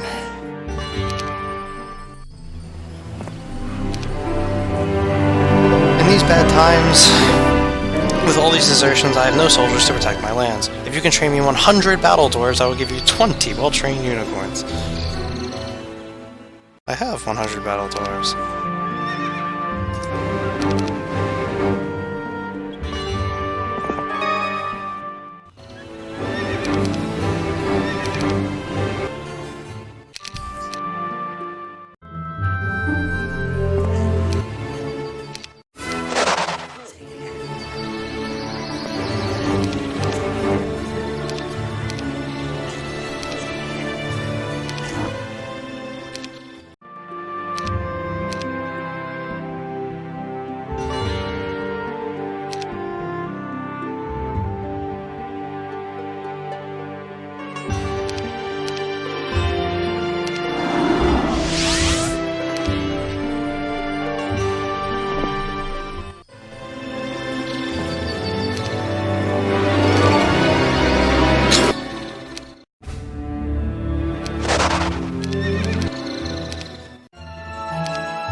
Oh, come on, that's just mean.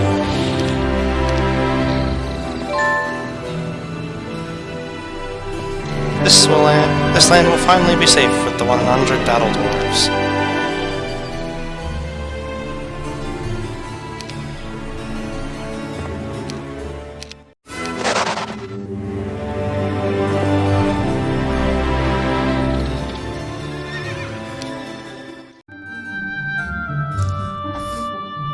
I have bad news, Tarnum, Aspen said, interrupting my dinner last night. How bad? You be the judge. I just learned that the spy you sent to watch Captain Velita is dead. There was an ambush last night, and although Velita and her men fought off the enemy, your spy was slain.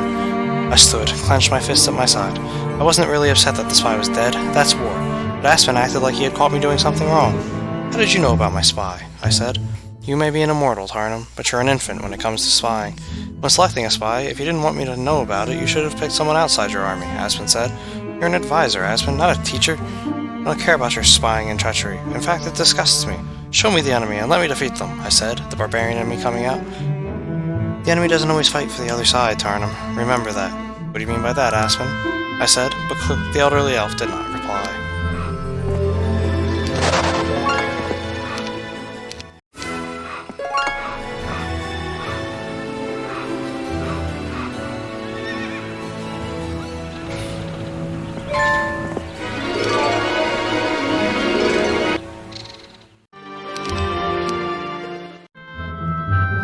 He's trapped.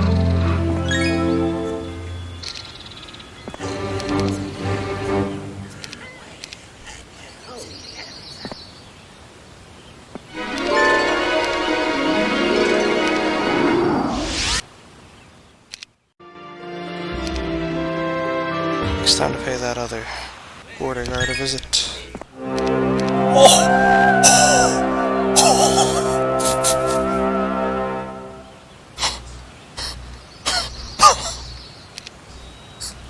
What?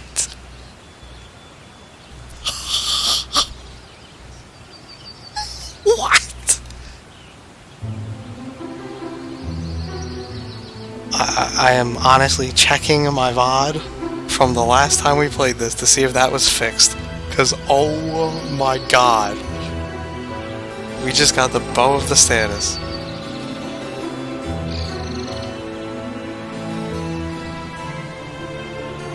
From a Warriors too.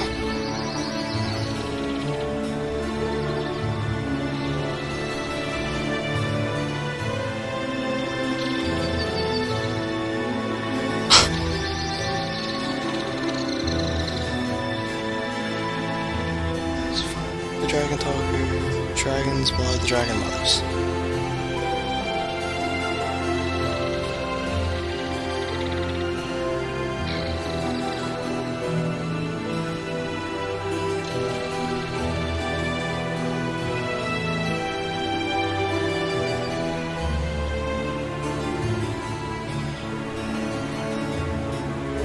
Of course I didn't go this way first last time.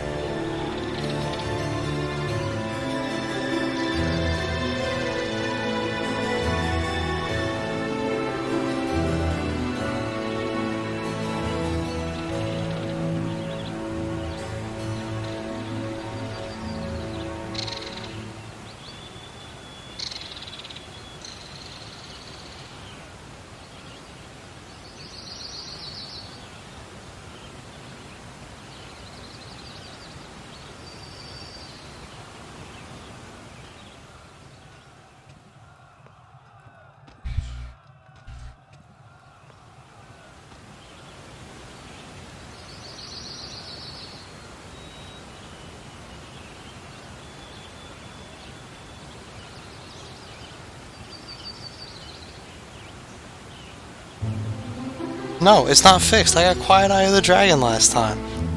What the hell? Yeah, it gives the percentage bonus to archery. Alright, LOL.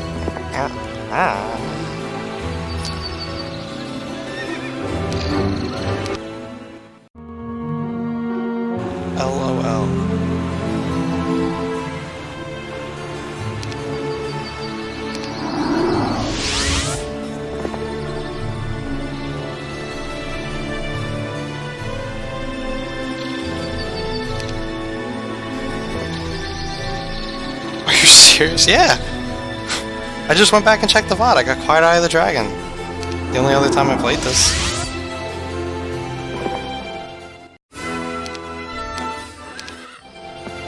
Please give logistics.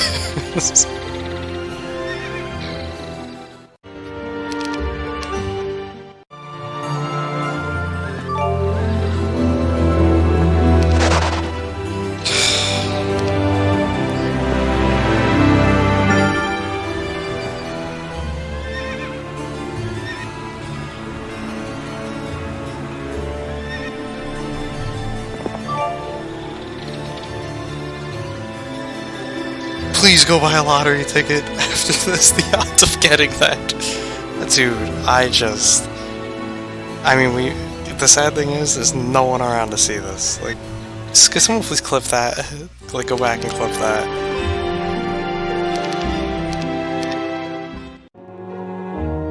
I grabbed Aspen by the arm before we had a chance to mount up for the day's ride. You're going to tell me what you meant about enemies not always fighting for the other side, or I'll leave you here. I'll find another advisor, I said. Aspen tried to pull away, but my grip was too tight. He winced, and I realized I was being too tough. I let go. Aspen rubbed the place where I held him, and said, Spies, Tarnum. You know, that business you want nothing to do with? I'm talking about spies. I'm not the only one who practices such strategies. You're saying we have a spy in our midst? I don't know for sure. But haven't you noticed we've had far more ambushes lately than ever before? It's as if the enemy knows where to look for our troops. Now, it could be a coincidence because I have been unable to find any factual evidence, or our spy is very good at covering their tracks. But you have a suspect, I said. Aspen wouldn't be mentioning all this if all he had was a hunch. Then I thought back to the recent increase in ambushes. What changed? Then I knew. You think Captain Velita is the spy? Aspen nodded his head and said, but I will not accuse her until I have the evidence. I turned my back on my advisor and said, You're wrong about this, Aspen. I didn't have any evidence either, but I was going to get it.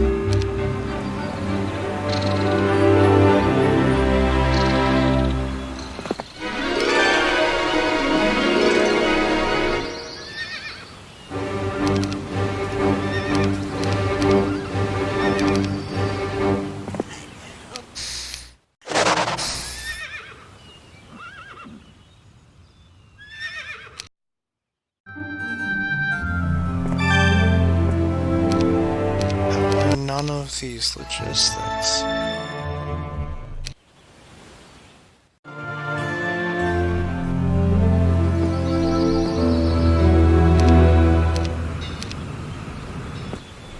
You approach a cart loaded with lumber. The dwarf driving the cart draws his axe as you approach. Stand your back, bandits! He shouts. Bandits, you say. We're not bandits, sir. We're the Elf King's army. The dwarf stares closer at you, nods. Yep, you look a little too early to be thieves. There's been a lot of ambushes on this road these days. If you're traveling it, I'd keep your eyes open if I were you. I will. Thank you. As careful as you've been, you're still caught by surprise when some elves spring from the trees. They're immediately followed by Pegasi swooping down from the mountains. These must be the bandits the dwarf was talking about.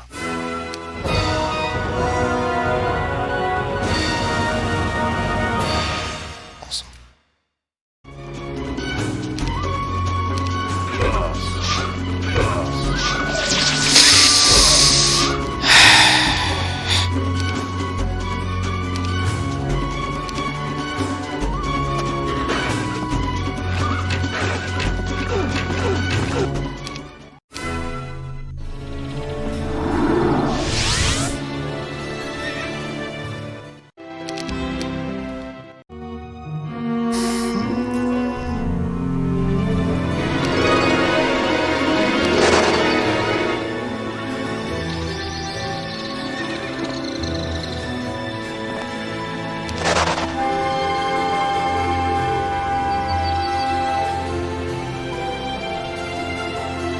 I need to take out dungeon first.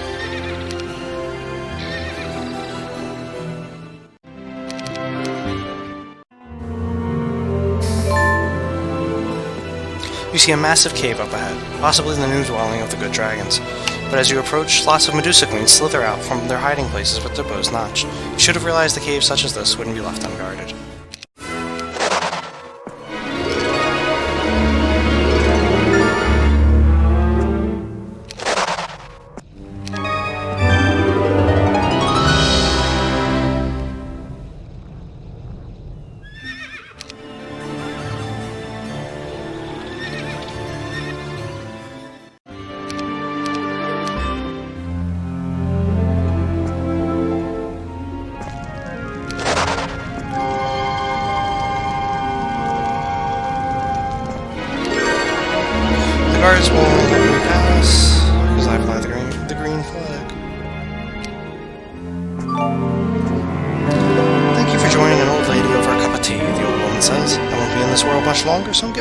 my worldly possessions. To you, I give this nice teapot. We all know what that means. Thank you, you say. As for my most valuable possession, of saving it for someone of high experience, level 18. Only such a person is capable of using it wisely. That's me, and it's town. God, come on, I already got town portal.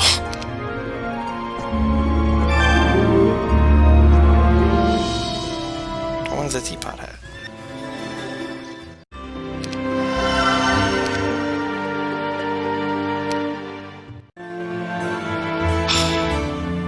Stealing my stuff. In the cavern ahead, 4 red dragons are fighting with a single green dragon. It's too late to save the green dragon, but at least you can avenge its death.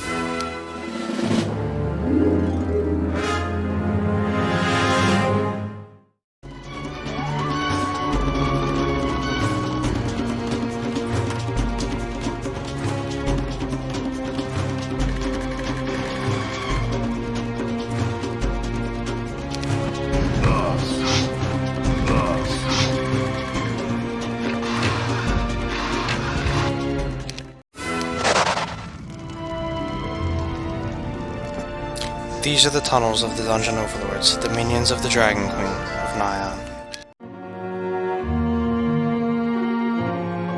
I thought long about the matter with Valita, and as much as I refuse to accept that she's a spy for the enemy, there's a chance I am wrong. Aspen knows spies well, and if he suspects her, then I would be stupid not to listen. Although, I'm not going to let Aspen know that, so I've decided to promote Valita to my Master of Arms. That way she'll always be at my side where I can keep an eye on her. As soon as I found the Gold Dragon Mothers, I'll remove her from her command. Right now, the dragons must be saved, spy or not.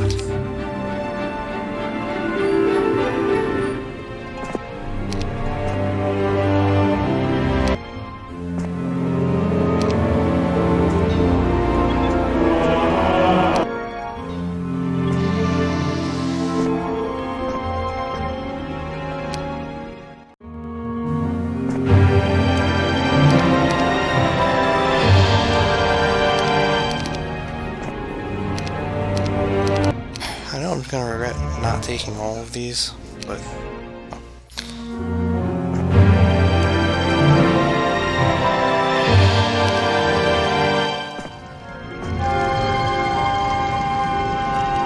Oh, hi there.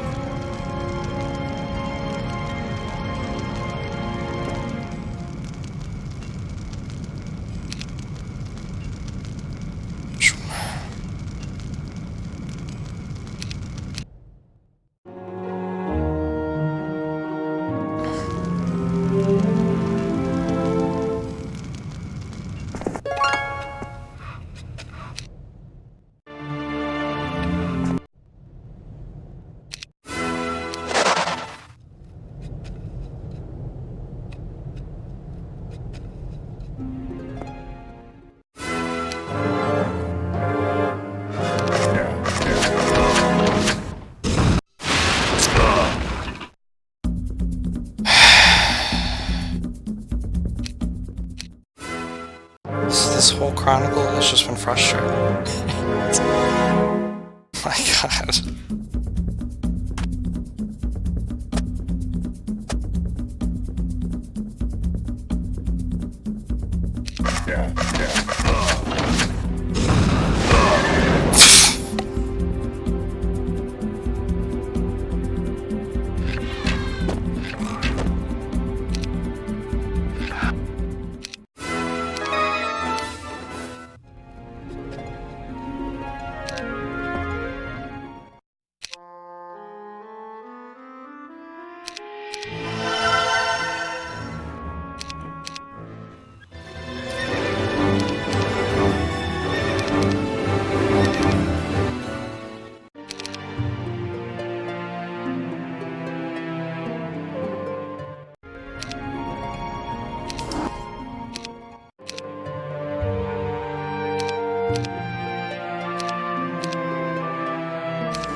resurrection.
Oh, got him!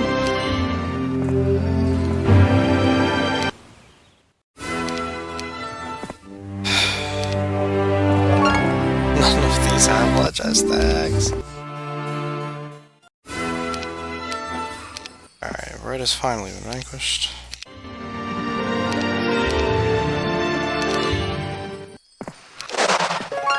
Still can't believe we got both of Stannis. From all warriors, too. There are dozens of tents pitched outside an old man's hut. As you walk among them, you realize these people have recently been displaced from their homes. May I help? You ask the old man, who seems to be their leader. How nice of you to offer. Our need is great. In the recent gold dragon attacks, all these people have lost their homes, and I'm afraid there are more to come. We need supplies. 25 wood and 25 water-built homes, and 15,000 gold to buy food. If you bring us these things, I can convince a band of 150 Battledores to join your cause. Amazing, you're so kind. Would you like to know where to find those 150 Battledores I promised? Not really, but I'll take it.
Hey, boy.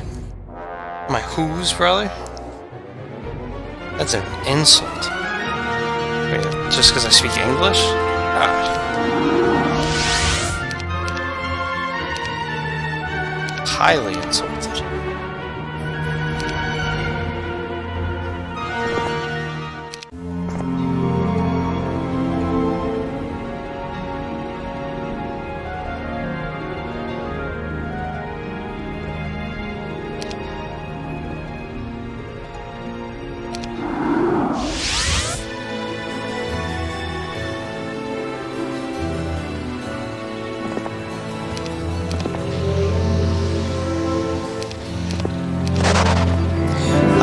The young man at the door smiles as you walk up.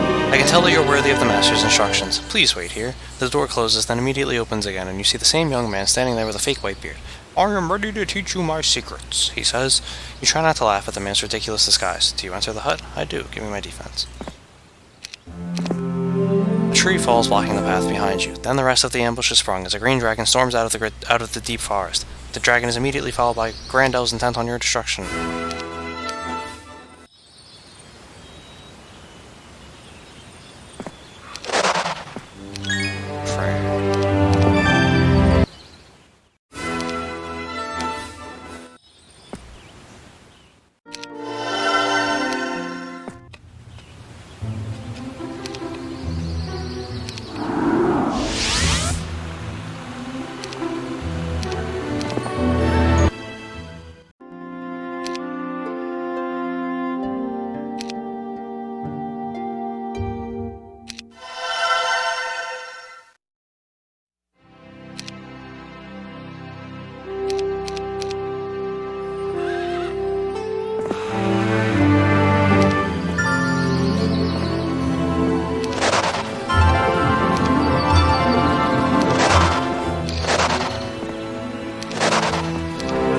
The centaur's axe. See, that's more like it.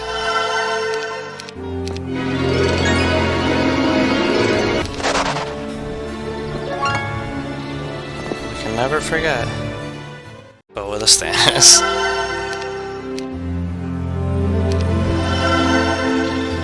That is not resurrection.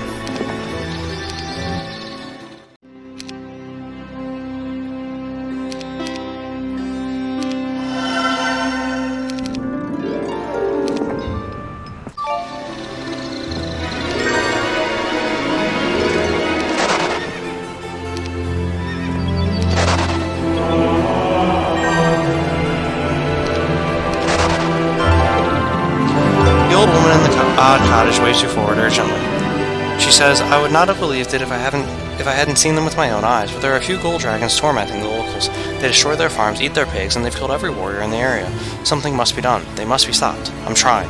Soon I'll free the good dragons from the evil yoke that the Dragon Queen has placed over them, you say? But how long is that going to take? No, I'm offering 8,500 gold to anyone who kills these dragons. If you don't want the gold, I'm sure someone else will come along. Good day.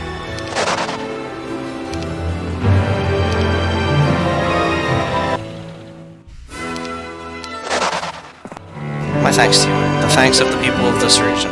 We'll finally be able to sleep without worrying if our home will still be there in the morning, the old woman says. I take no pleasure in it, lady. Those dragons did not know what they were doing, and it is a shame they had to be killed, you say. Well, here's your reward anyways.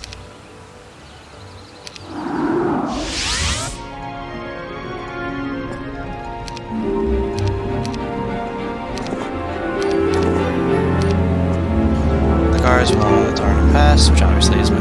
You see the red and black dragon guards watching over the gold dragon mothers. Rescue the gold dragons, but you realize you must first kill all the guards before you unchain the dragon mothers. You wouldn't want any of them dying in battle. However, you do notice the dragon caves where the young green dragons dwell. They would certainly join you if you free their mothers.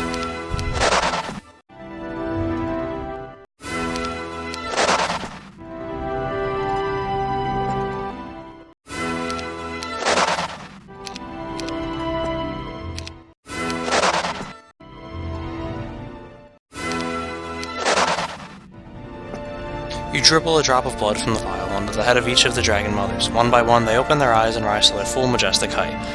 Oh, thank you, Tarnum dragon friend. Mutari's influence over us has slipped away forever.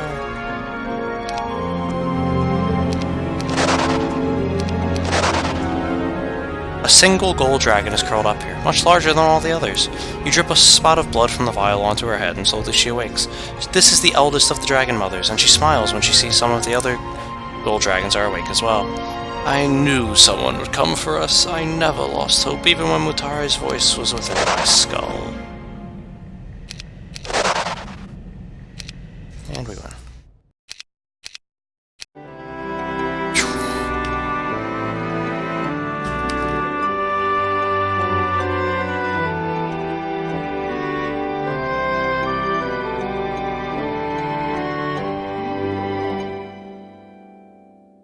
Didn't get Stannis Alliance this time, I know, right? A little longer.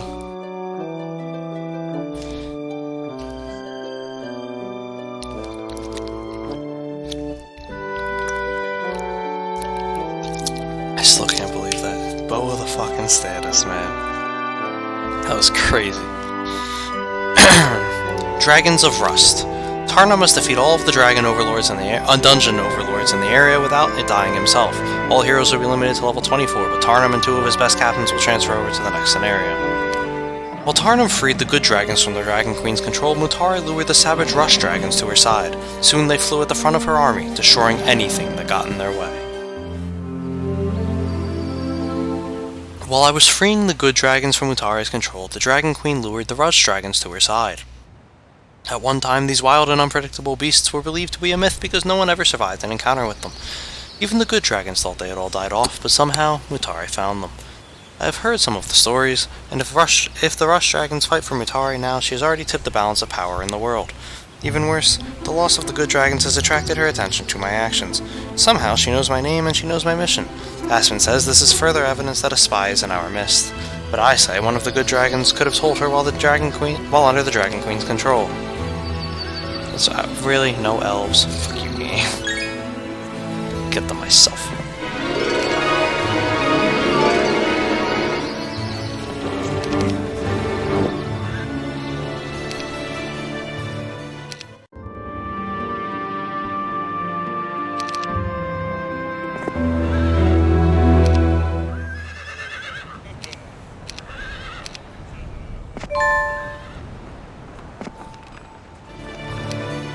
One of the dungeon overlords is entrenched on the border of Avli in preparation for Mutari's invasion. Aspen is informing that this overlord has Rush dragons at his disposal, so I guess I'm going to get a chance to meet these mysterious creatures after all. But I must act quickly, and defeat the enemy that lurks beyond the border before he builds a force that could threaten Avli.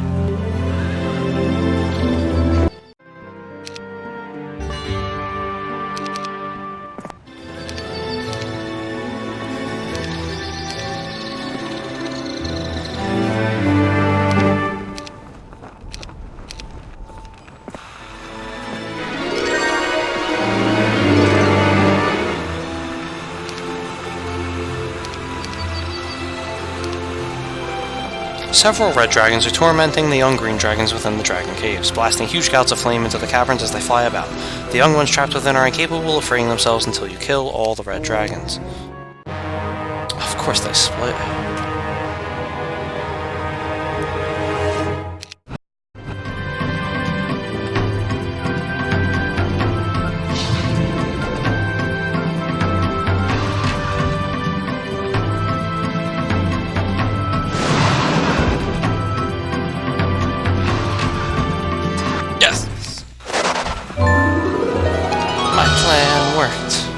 plan actually worked.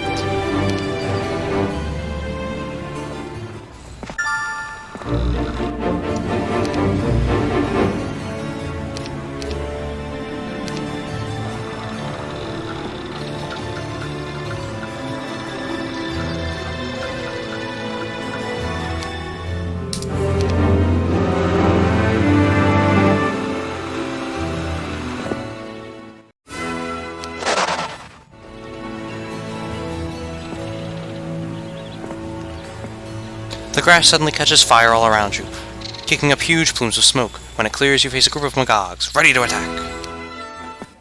Ready to die.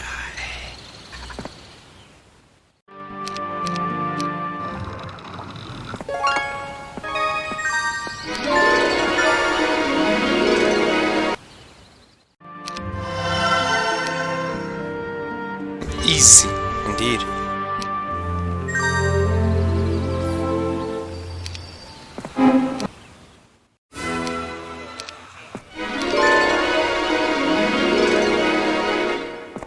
You catch a foul odor in the air that nearly makes you gag. Rotten eggs, says the soldier next to you. No, you say. Not quite. Something else. You move cautiously forward, parting the trees. Parting the trees, you see a pair of massive reddish-brown dragons, larger than any you have ever seen. They lounge before the dragon caves. You notice deep scars in the stone around the caves, and all the plant life in the area is dead. Then one of the dragons comes to its feet and spits a stream of reeking acid at the rock. Now you know the source of that smell. Rush dragons, you tell the soldier next to you.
Now I'm allowed to build the bow of the Stannis.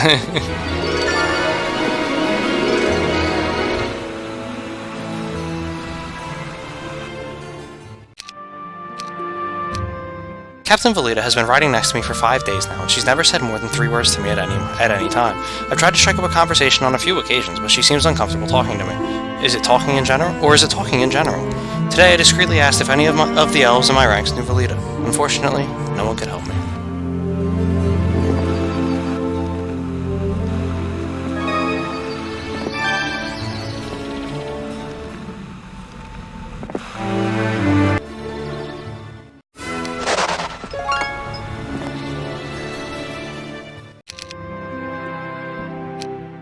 Aspen was sipping tea, minding his own business as I walked by. I thought I was going to be able to avoid a conversation with the elderly spy, but I was wrong.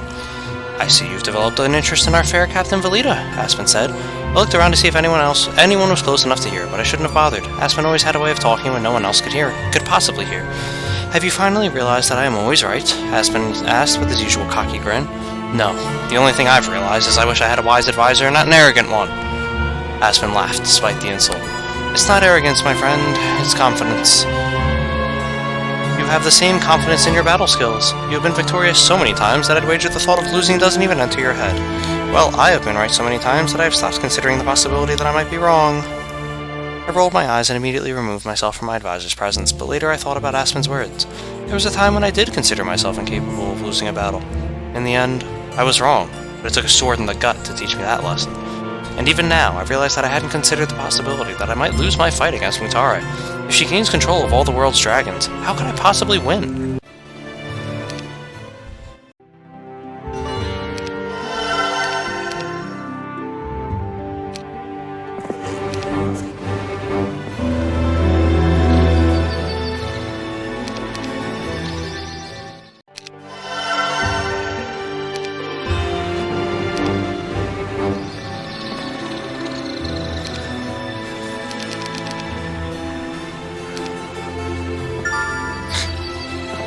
Several black dragons are perched outside the dragon caves, keeping the young green dragons trapped within.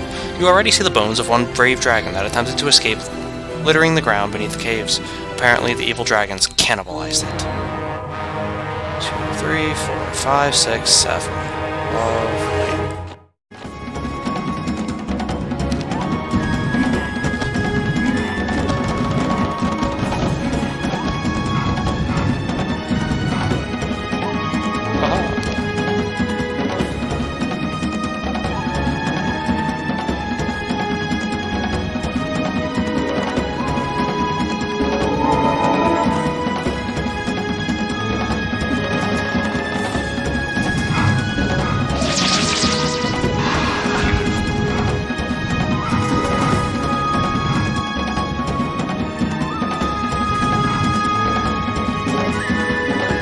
That won't be enough.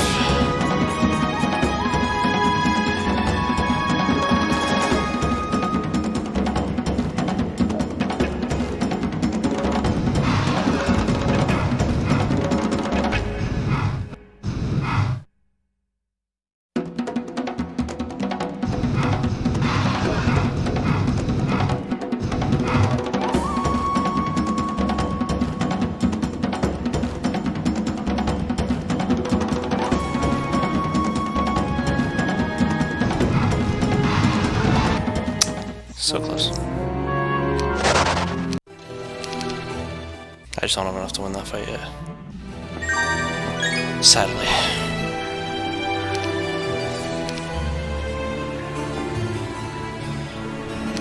Really wanted the bow this week. If I'd resurrect, it would be a different story, but alas.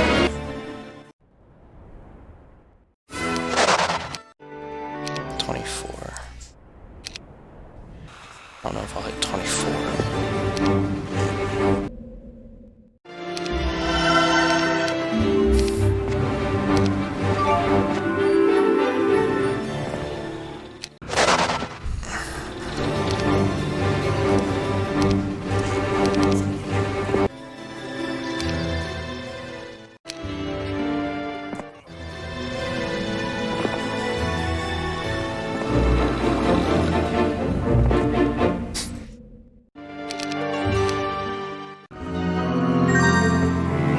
I'm researching a way to turn base metals into gold, but I'm short of materials for my workshop. If you could bring me 10,000 gold, I would be most grateful. I'll be back.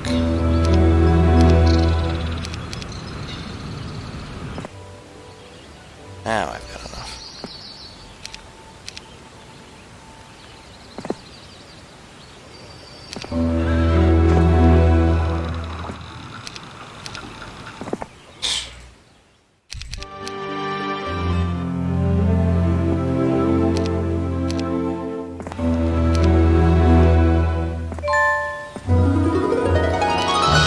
Arnhem.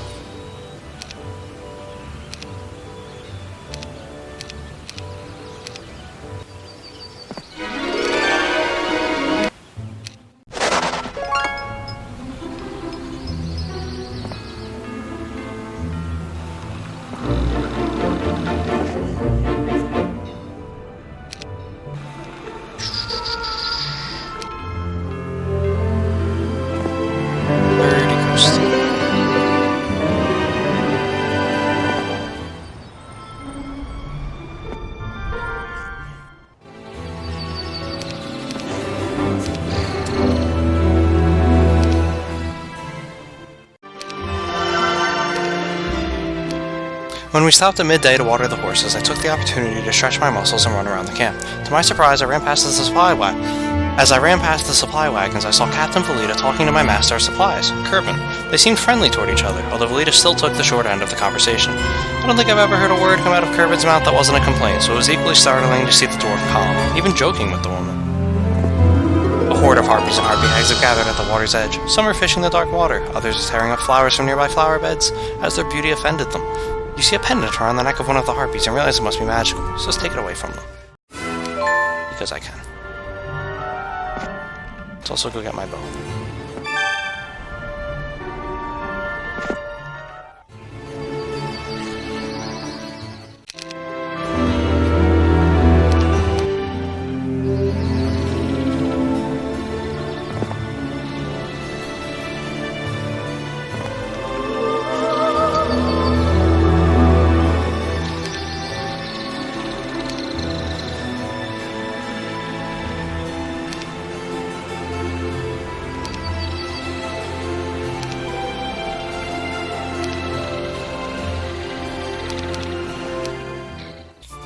wanted to see me?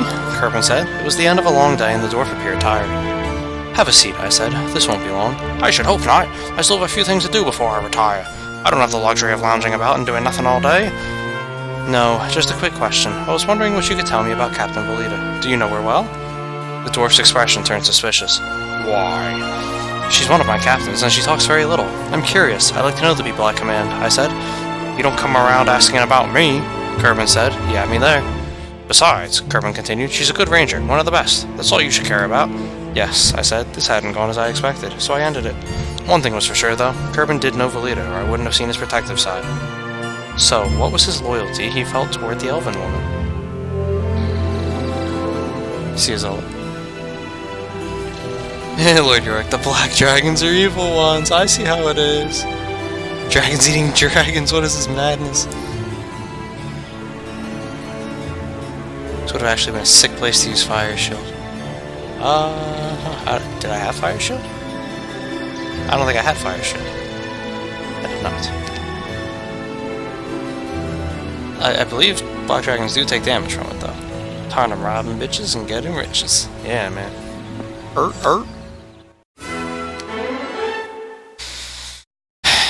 The amount of times I've been offered water magic is too damn high.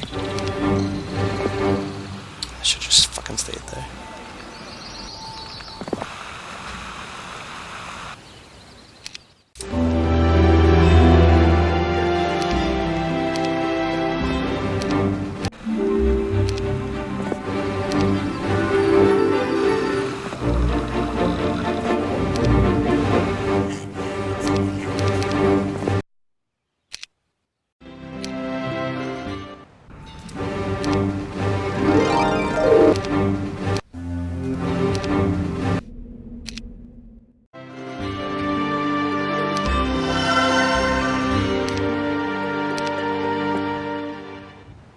Of course. I somewhat expected it, so I didn't really walk him that far away.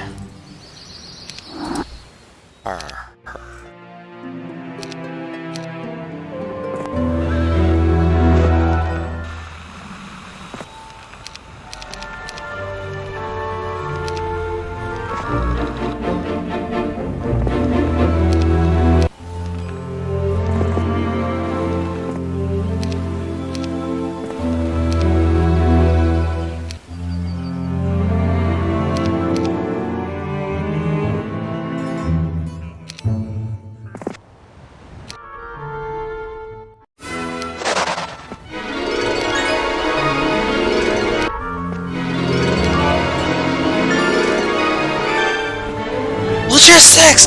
Oh my god! It worked! It actually worked! Yes!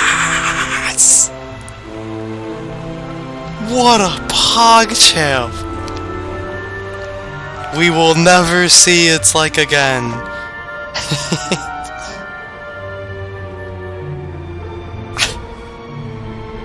Logistics on the last draw, Bow of the Stannis earlier. Holy fuck.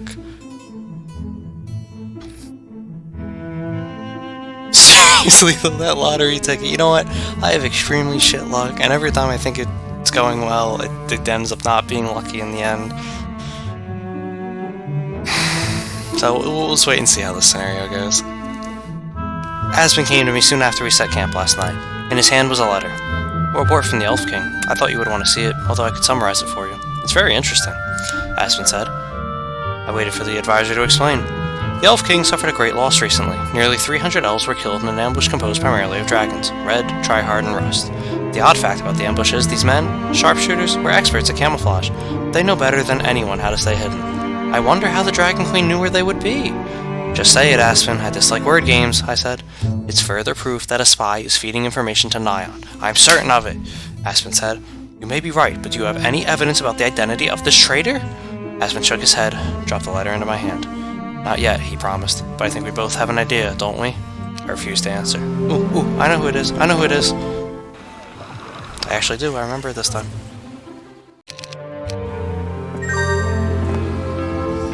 I'm gonna save here, because if this is the sort of case where I need to just take the fight to them, I'd rather get all the story first and then rush over, because I don't think they can come. Yeah, they definitely can't come through if this is what they need. Shortly after you knock on the gate to this tower, the door flies open and a middle-aged cleric steps out with his hands clenched at his side. What? Don't you have better things to do than knock on my door all day? The cleric shouts. Sorry, you say. I was just hoping to pass through. Oh, you want to pass? Like I don't have a tower here for a reason. Maybe I like sitting in this tower all day, letting just anybody through for no more reason than they want to. I couldn't be guarding this pass. No, what do I look like? Well, not a kindly priest, but a priest nonetheless. Funny man. Hey, are you a comedian? You take a deep breath, fighting down your anger, and ask, what are you so mad at? I lost something. Is that alright with you, Mr. Stick His Nose in my business? I've been tearing the place apart and I just can't find it. Unless you can help, go away. The cleric slams the door in your face, leaving you confused and angry all at once. The door to the tower opens so quickly that it nearly rips off its hinges. The cleric looks at you, rolls his eyes skyward. Spare me this idiot, will you? He screams toward the heavens. You dangle the pendant of dispassion in front of his face, grinning. If there was ever a man in this world that needed it, it was this cleric. Is this yours, you ask? And we pass. The tower is manned by the loyal forces of Avley. As you approach, they watch you carefully yet greet you kindly. I see you fly the Elf King's green flag. You may pass if you want, but you better be sure you're ready to take on the forces of the enemy beyond. I hear talk of rush dragons in these parts, although I'm not sure I believe them. Anyway, whenever you are ready, you may pass. Are you sure you wish to go into enemy lands? Yes. Oh boy.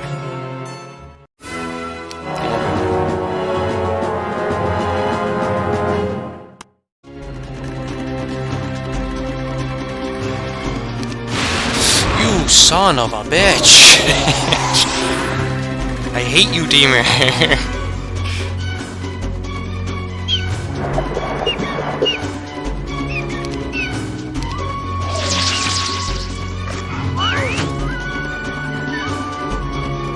Oh, why did I defend with them? You know, I'm so unused to playing with the bow with the Stannis, I forgot I had it.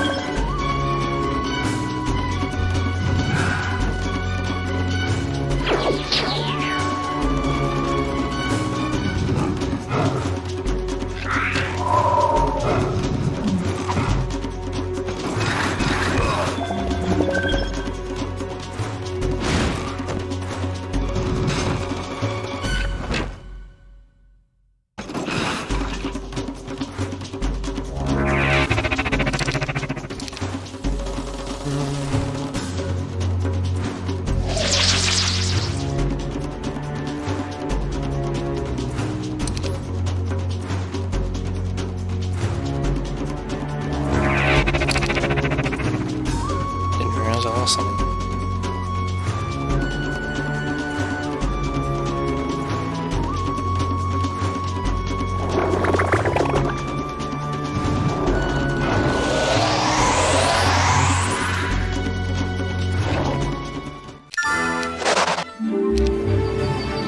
That's what you gotta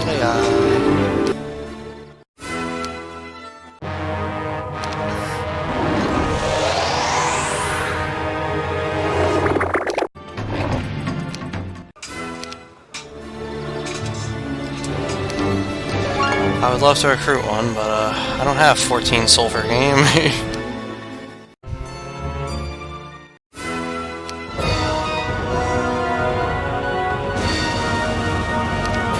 Why'd this guy attack? That's why.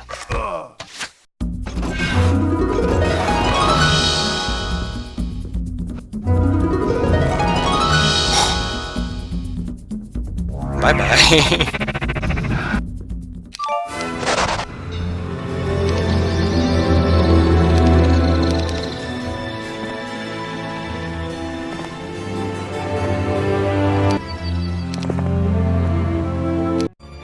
We stopped at midday to replenish our food stores. I strolled back to the supply wagons where Kerbin and his workers were loading sacks of grain into the wagons and joined them for some good, much-needed hard labor.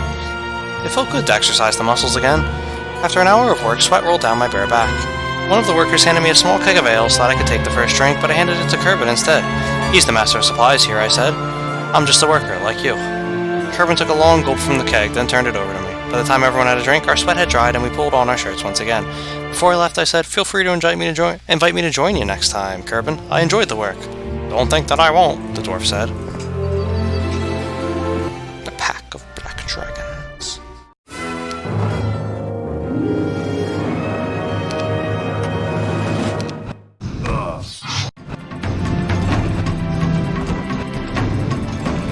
At this rate, Stannis aligns in a treasure chest. If only. I know it wasn't the spy. It's Hardak. What a tower guard, yeah. Hey, Stroll. Welcome to the stream, even though you missed the avatar and all.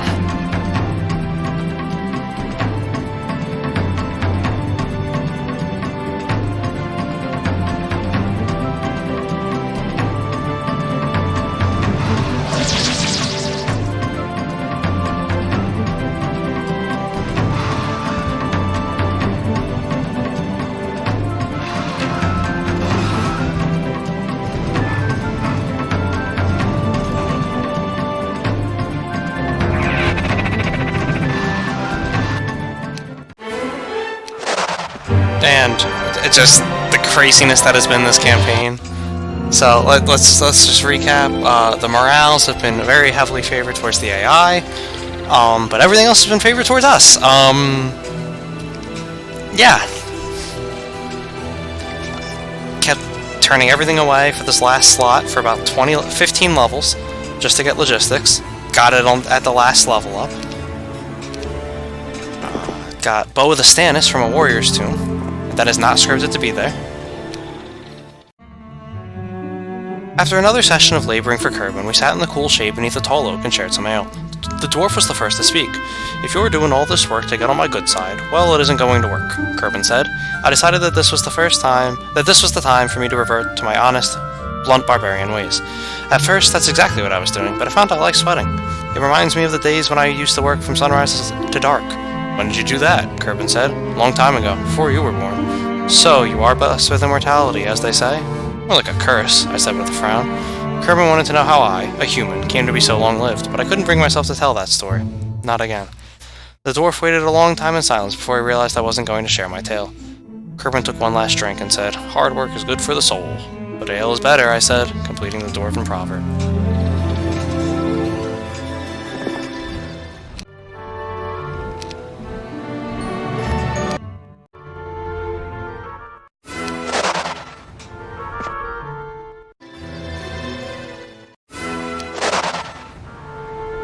Alright, so Tarnum is as buff as he's gonna get.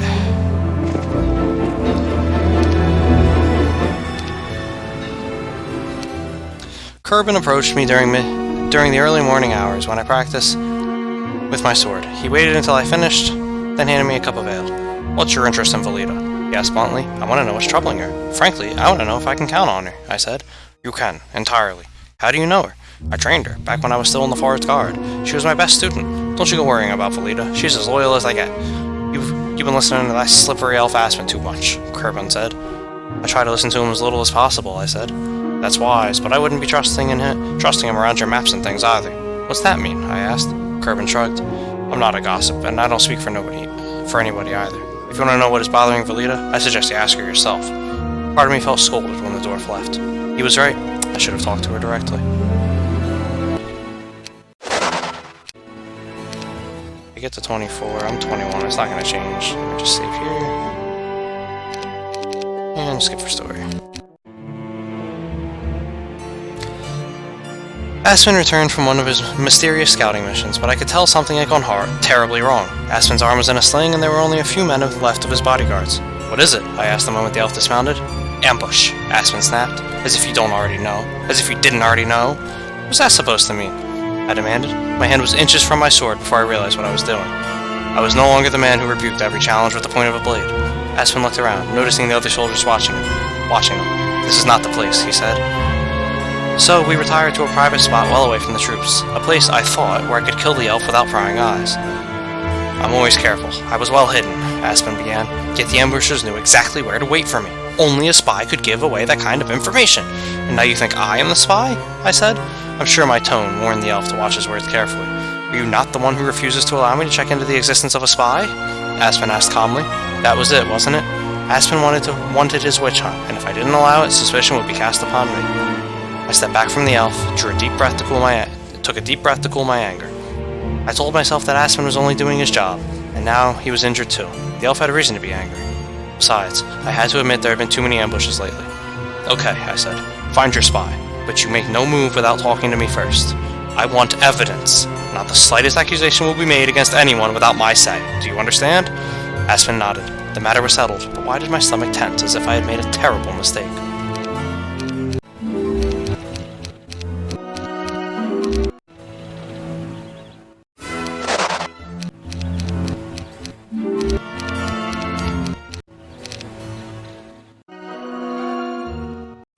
Can you stop?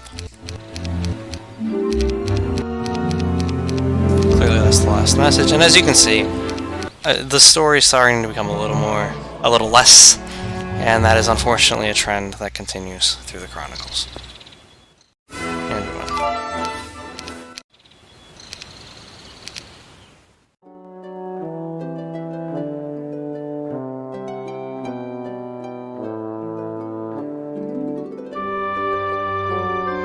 Yeah, I mean, honestly, I think this is the last chapter with the really good story. Although Sword of Frost isn't bad. It's just, this isn't on par. Like, the first two chapters are just so good. Like, even the third one, the third one has depth to it, I just don't care. But, it's not that I don't care, I mean the crap out of it with the Avatar stuff. But this one is just, I don't know, maybe I'm just salty that they didn't put Drakon into it. Like, they totally should have. Story's still better than the later parts of Element Chapter. Yeah,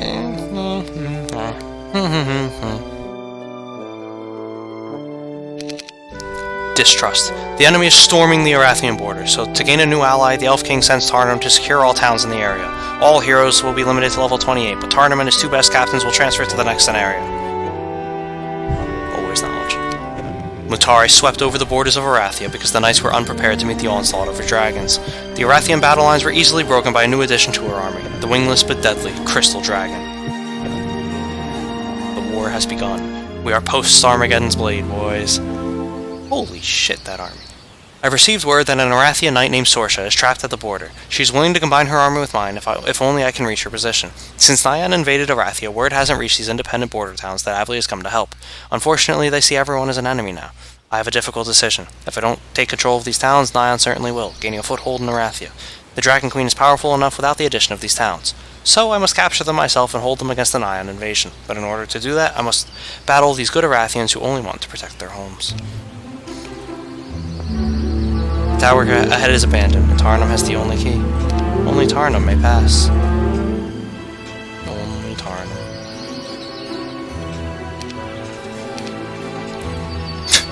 Alright, Expert Estates, here we go.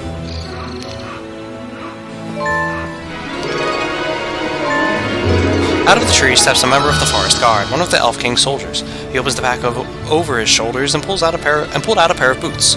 For you, he says, a gift from the Elf King. He thanks you for your service thus far, and for the daunting task you now embark upon. When you accept the boots, the elf bows briefly, then leaves without another word.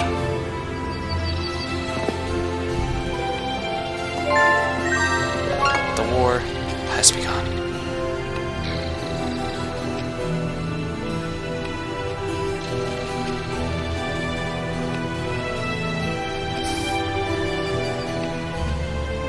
What an army, I know, right? An elven spy who has been watching the Arathian border arranged to meet you here in this field. You wait, alone, for more than an hour before the spy steps out of the shadows of some nearby trees and approaches. Greetings, Tarnum, the spy says.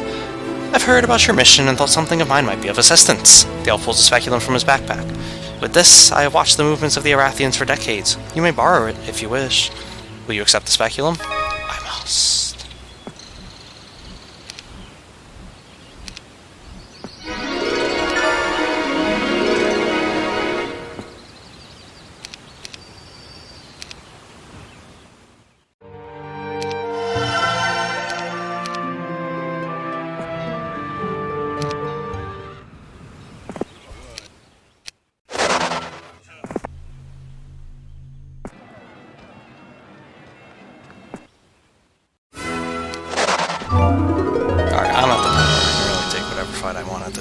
Alright,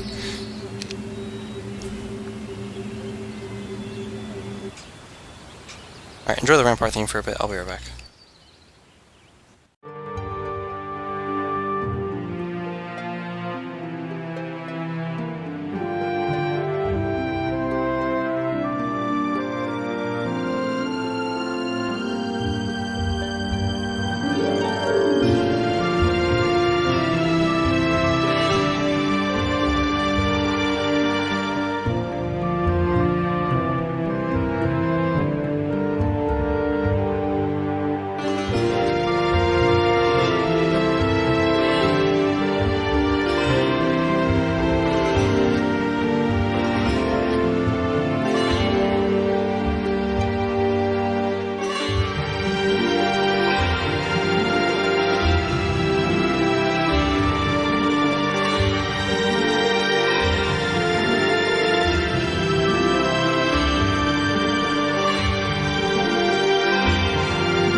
Na, na, na.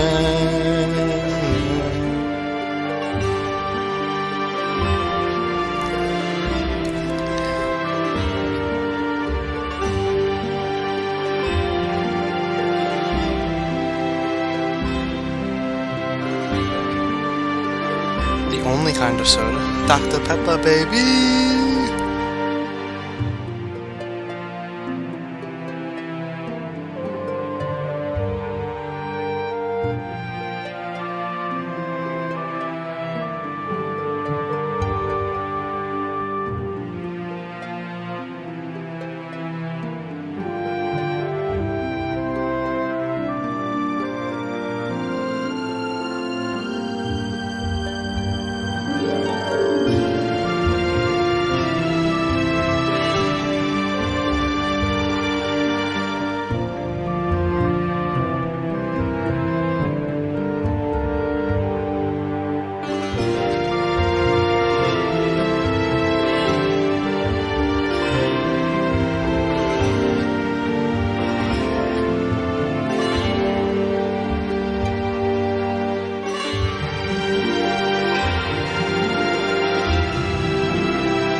Hey, Nidorina. Welcome to the stream.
Alright, so let's continue. This is number 5, right? Yeah.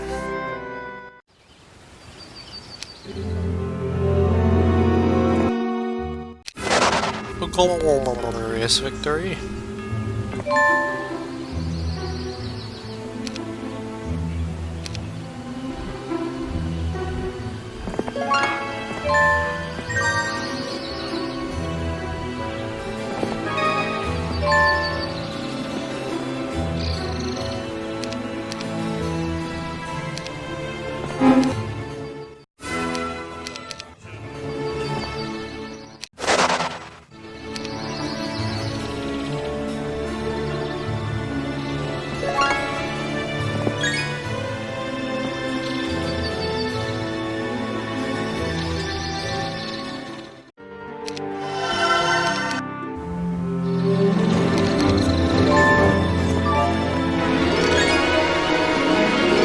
Approach the gem pond to put it back in production, but stumble upon lots of frightened Arathian crossbowmen hiding in the woods. Before you can convince them you're not the enemy, however, they attack!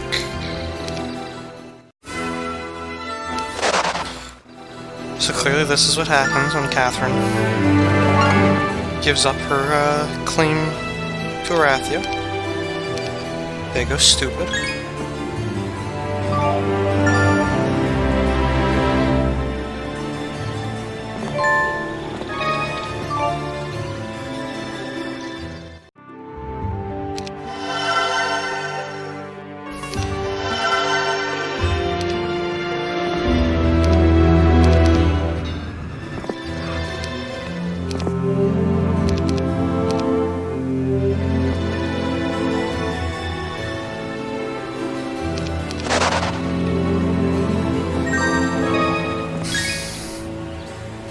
I don't need him accidentally getting carried over. Or, well, I don't need him in general, but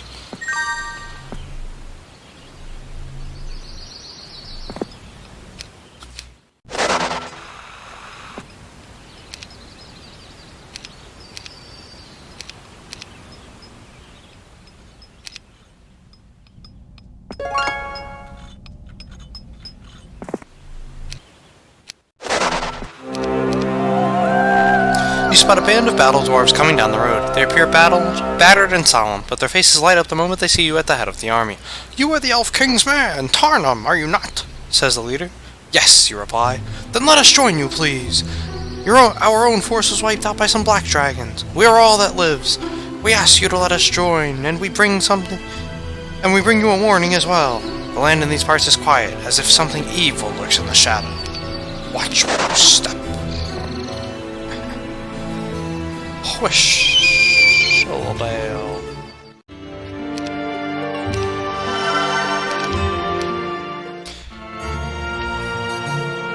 Thankfully, Aspen has left me alone since he was injured in an ambush. He goes about his own business now, sending one of his subordinates to report about what he has learned of the area.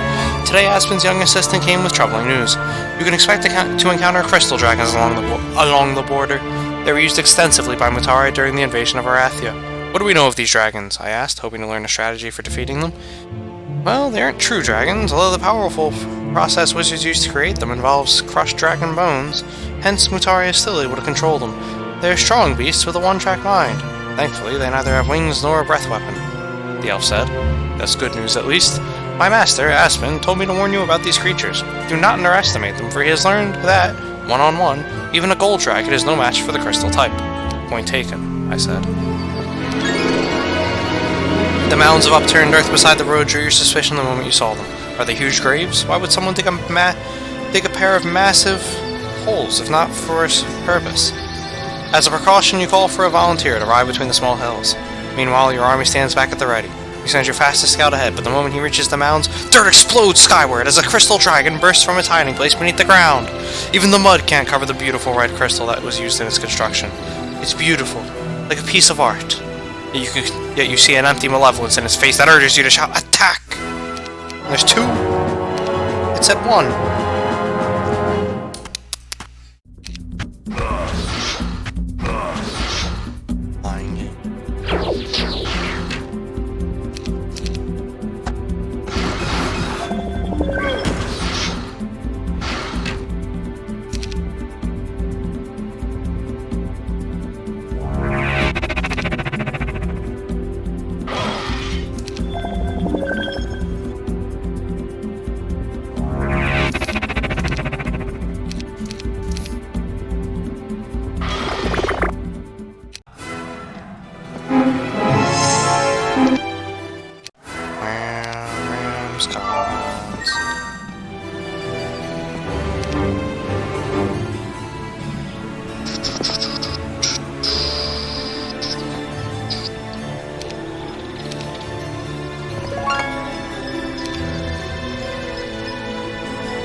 Steamer with a rust and crystal dragon.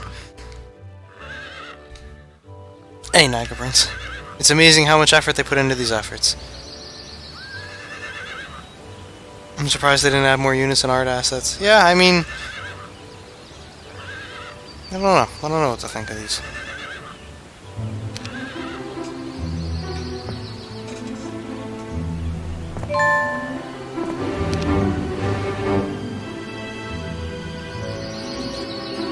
No problem, Shovel. All you missed was the Avatar them.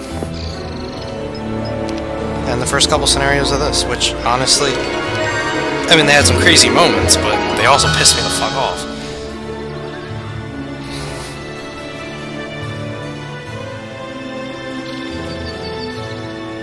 Is it your birthday, Shovel? Not hating, I will play this one day. Yeah, I mean, it's worth the put it this way. These 8 chapters are worth the $10 on GOG, if they're not for sale.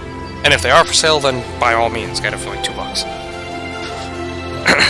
You entered this glade seeking the friendship of the centaurs who dwell here, but first you must earn their respect. They ask you to stand blindfolded in the middle of an open field. An open field! Then you hear the charging hooves of dozens of centaurs pounding the ground. They bear down on you like thunder rolling through a valley. Then you feel the ground shake beneath your feet.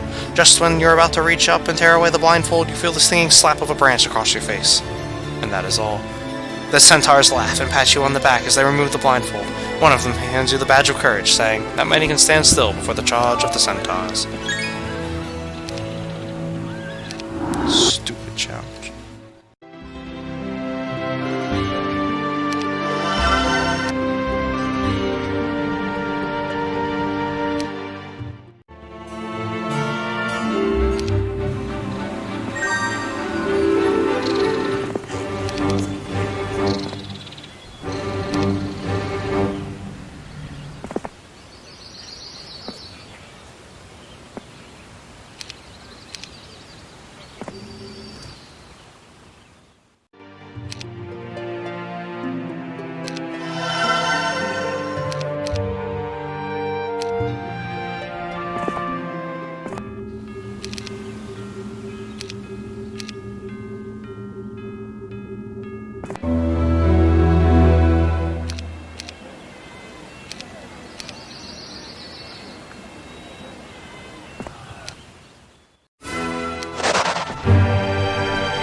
Oh, well then, happy birthday to Hilton.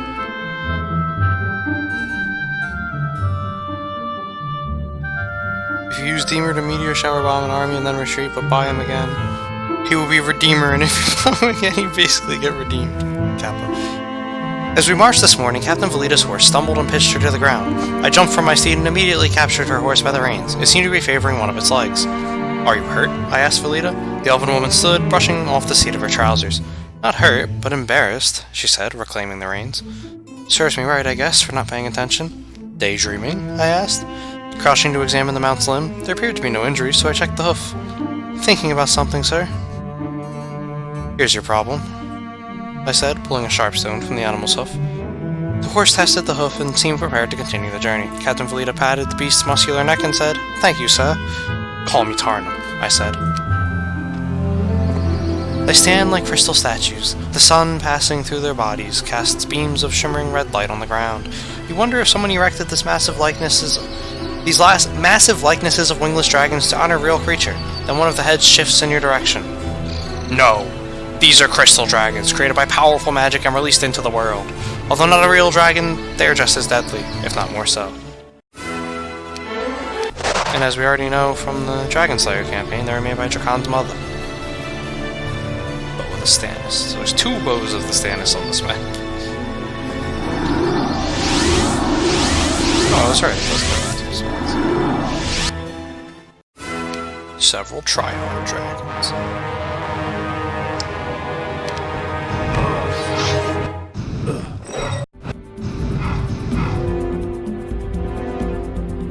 Interesting.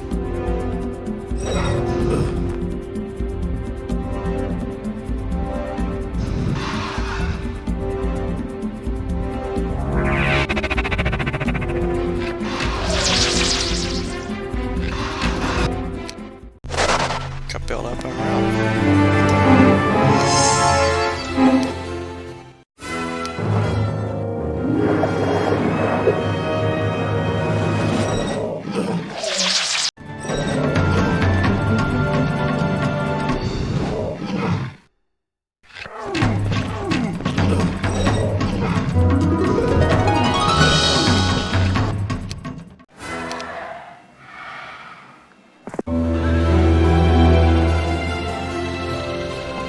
Several adolescent green dragons sit outside the dragon cliffs, challenging all who come near them. At this stage, dragons sometimes become too aggressive for their own good. Your attempts to reason with them are met with insults and challenges. Unfortunately, the only way you're going to get by them is to attack.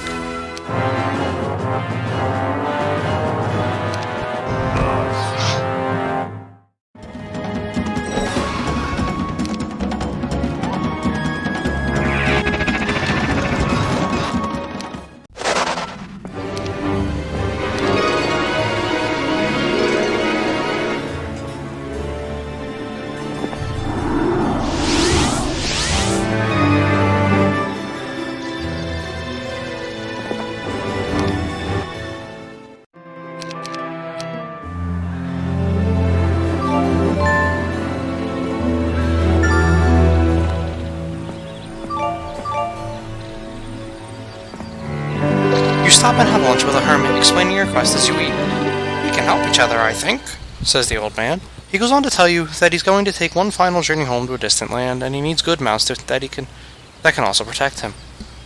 War unicorns will do nicely, he says. If you bring the hermit 25 war unicorns, he'll give you a letter that will gain you the aid of a pack of gold dragons.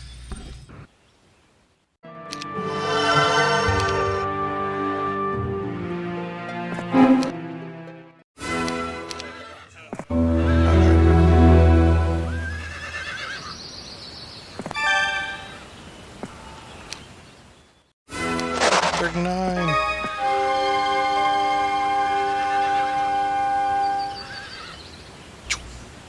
No, thank you.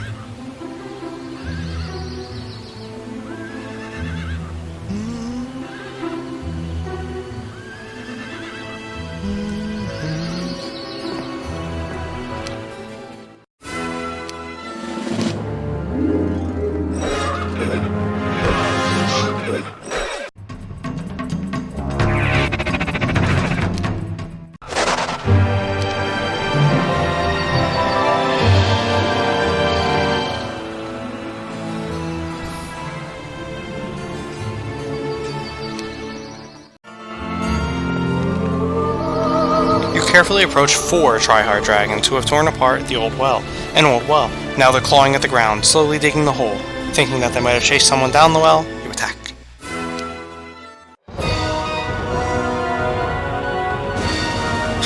Alright, see you soon. Now you may continue with your sad life. Who knows? I may even still be here when you wake up.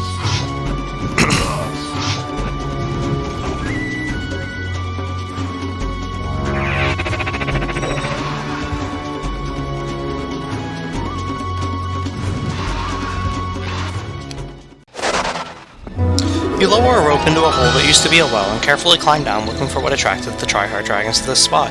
At the bottom, standing in icy water to your waist, you explore the darkness with outstretched hands until something sharp pokes your palm.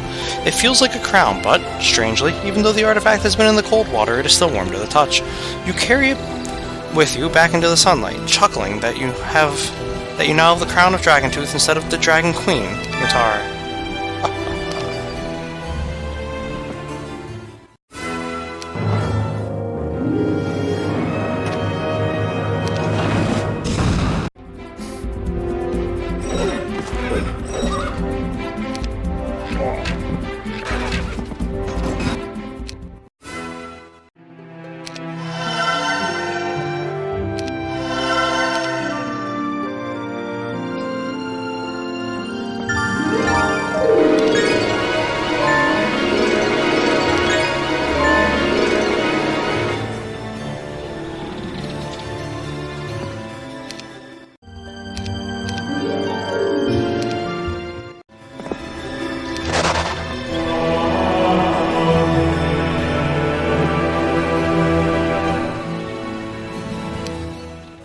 I've been watching Captain Velita these past few days. She's been walking the entire time, leading her horse instead of riding it. She's been spending so much time fussing over the animal's twisted leg, you would think the limb had been broken. I have seen her drive her sword through the bodies of her enemies, so I find this expression of gentleness confusing. But I am more convinced than ever that Aspen is wrong about Velita. How could someone with such a soft touch be a traitor? How indeed.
There's gonna be some fun fights when we get over there. That is it's the one thing I was worrying about with this campaign, if I'm being honest. We're gonna get another bow of the status.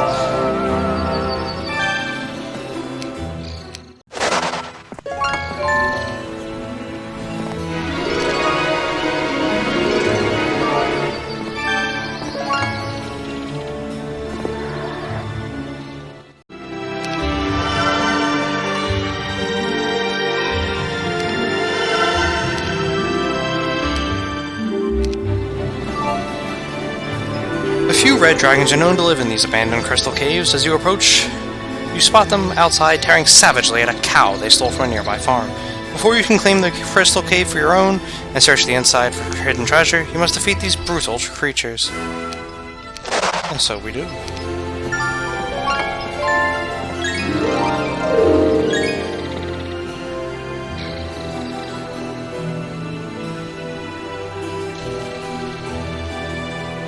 Hey, Ollie. Stannis would have finished the map by now. Yeah. To be fair, we could have rushed the map. I'm actively choosing not to. The first couple Chronicles went by so easily, I'm actually trying to let the AI build up a little bit now.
Last night I brought Captain Valita her portion of the evening stew.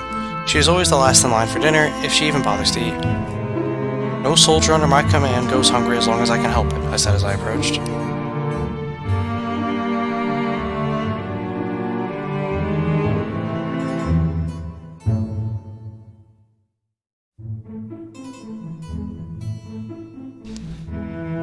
I handed her the bowl.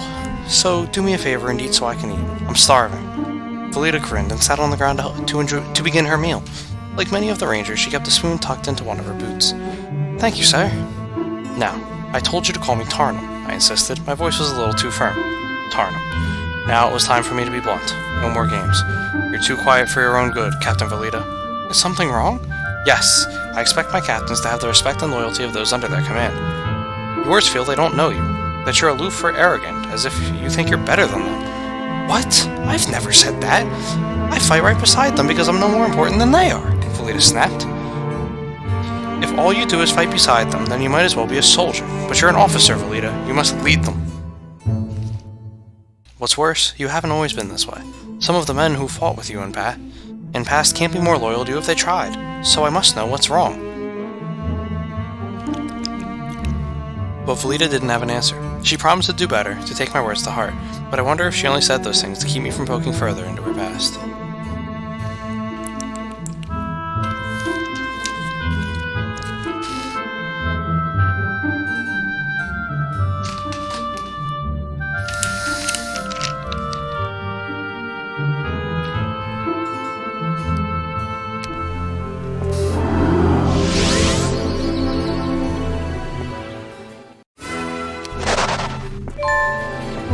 The grass in this area is dead, and a horrible stench clings to the air. Right in the middle of several mounds of sulfur, seemingly enjoying their surroundings, are a few rush dragons. Producing all the sulfur is the ever-smoking ring of sulfur, which sits on a rock between the dragons. Do you attack them for this artifact? Yeah, buddy.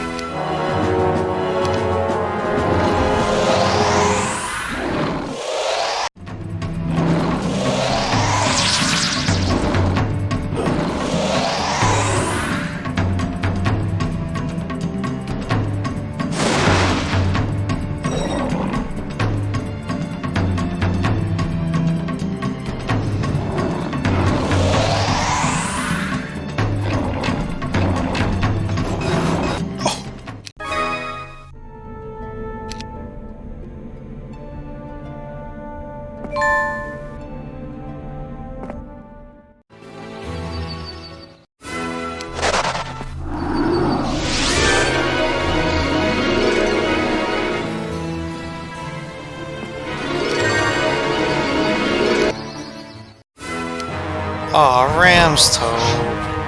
Wow. First dragon utopia we see in all of Chronicles, and it's a min. What a world we live in.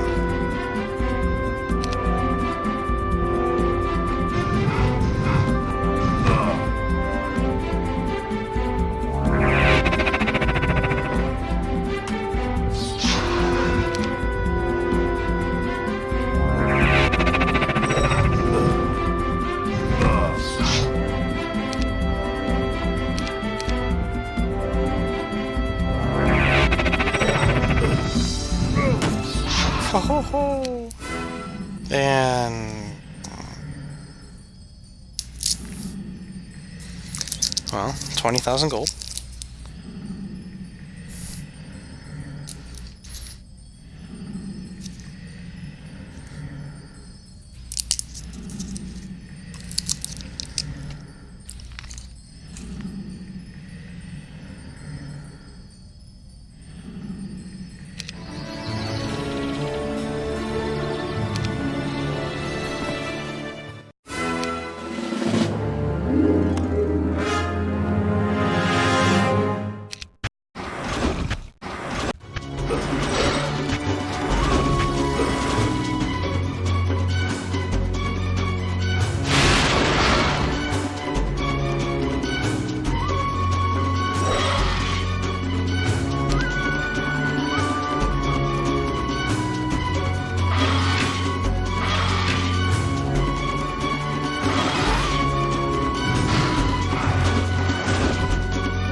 I'm gonna go out on a limb here and say those already don't stack.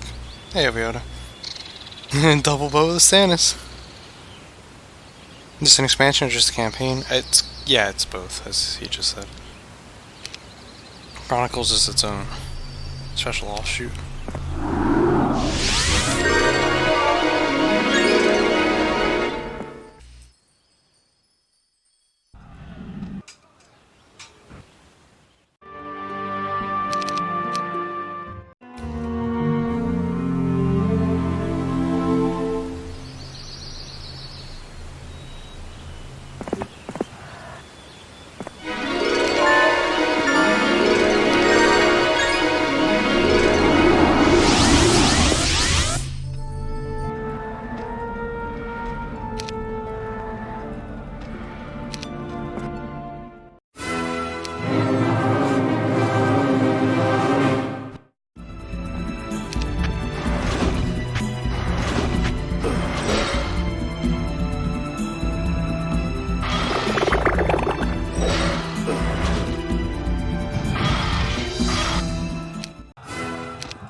Break on through to the other side. Break on through to the other side. I see that we're able to build Stanniscopia on this.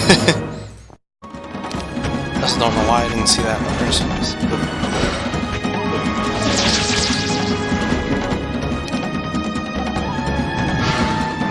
Not the Stanniscopia thing.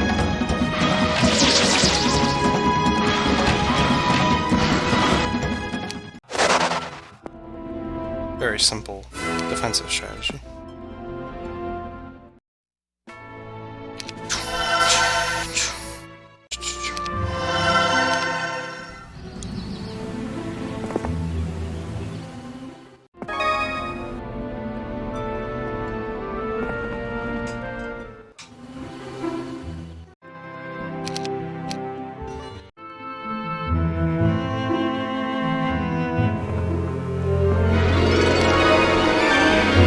A swarm of familiars have infested this area. They dance around, tossing the ever-pouring vial of mercury around in a sick game of keep away. Do you want to attack them before they break this valuable object? Of course.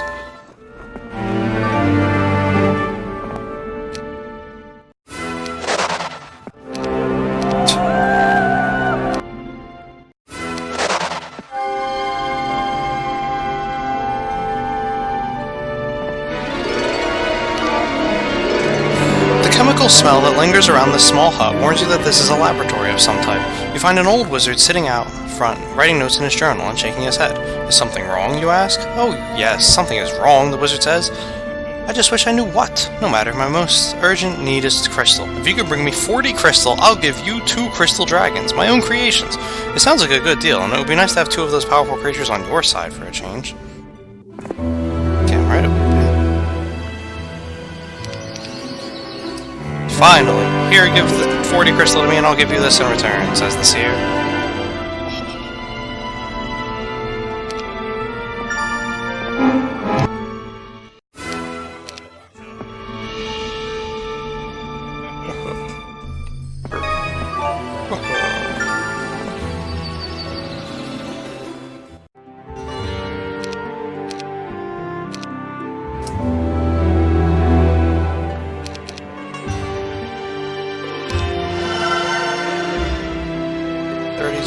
Okay, I can buy it next turn, so I won't worry now.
I've developed a habit I like better than letting Aspen beat me at chess every night. At least once a week I join the work crews working under my submaster of supplies, Kerbin. The dwarf is a harsh boss, but he's good to his men. As long as they work hard, they get the best food and ale. Now I finally understand why experienced soldiers would give up the battlefield for these mundane jobs. Last night, after all the work was done, I shared some ale with Kerbin. "Don't you go kicking Valita out," he said after we had downed several mugs. "I don't plan to," I said. "You're an idiot for kicking her out." "I didn't say I was. What kind of stupid leader kicks out his best ranger? I'm not kicking her out," I shouted. Kerbin tipped back his mug again, then slurred, "But I could change your mind." Long ago, powerful wizards created the bow of the Stannis, and he's trading it for the ring of infinite gems. Good trade. You know what? I think I'll do it. And I'm sure it's right around now you're all saying, "Rams, what the fuck did you just do?" And I say, "Don't worry, guys. I got this."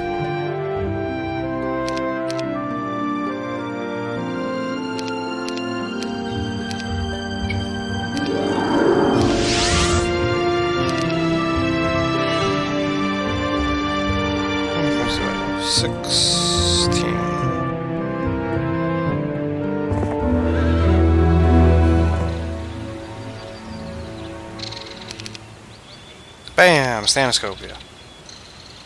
That's what I just did. Ah. You didn't know the bow of the Stannis anyway.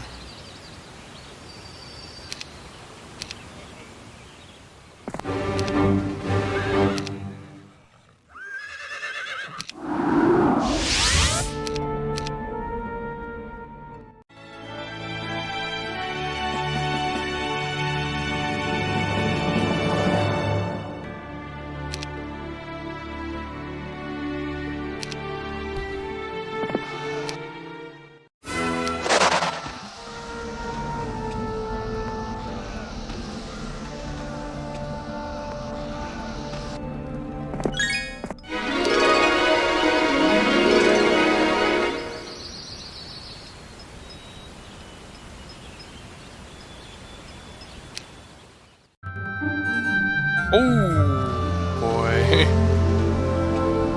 Wait, what? How did he break through this? I would have thought if he broke through that was a really good army, but I guess not.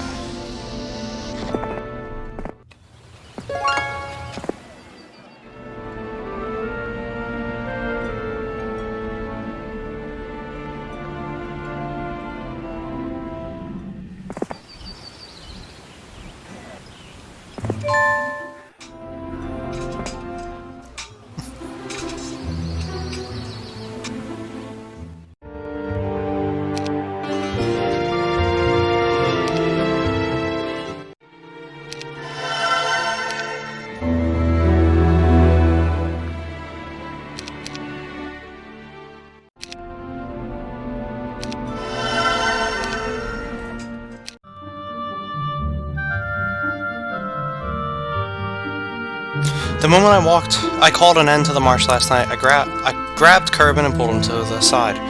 "What was that all about a couple of nights ago?" I said. Kerbin shifted uncomfortably as if he had made a mistake. "I wasn't supposed to mention anything, but I felt like punching you out. I couldn't hold it in." Kerbin said, "What made you think I was going to dismiss Valita?" "She told me something about her not leading her men right." Kerbin said, I'm just trying to understand her, that's all. You're right, she's one of my best fighters, but her leadership skills have dwindled lately. She'll get better, you'll see, Kerbin said. If I didn't know the dwarf better, I would swear it was begging. I hope so, I said.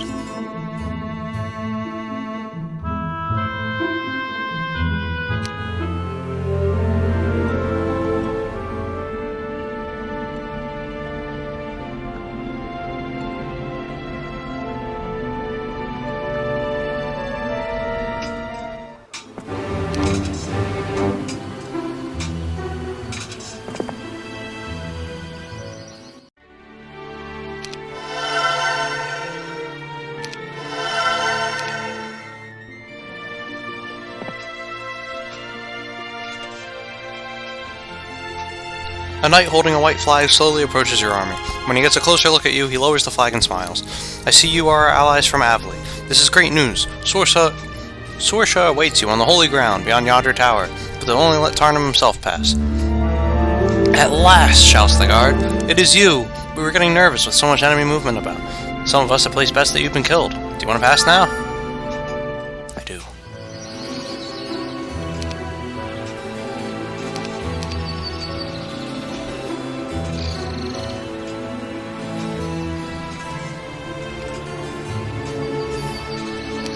As I said, I'm just getting that back anyway.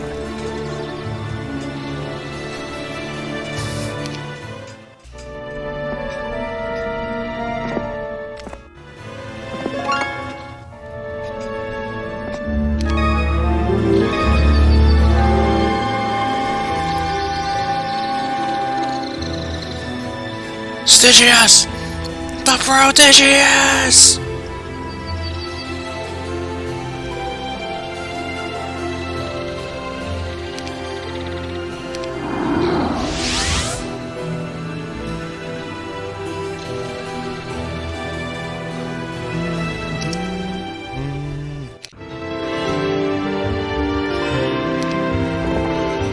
Oh, Pyre. You silly goose.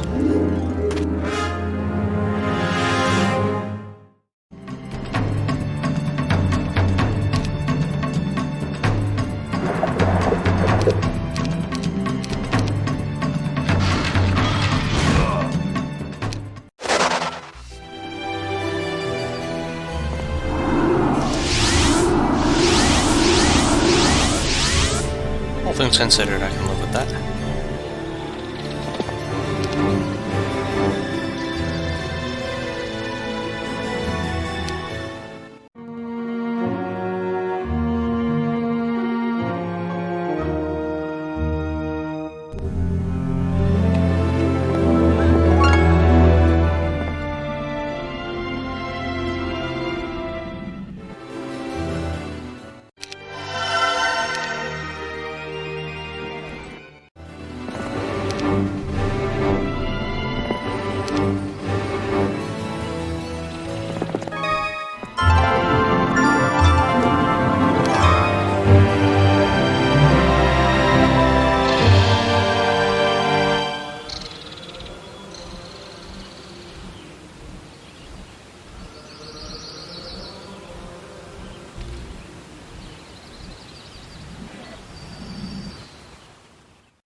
I think I caught the eye a bit by surprise. I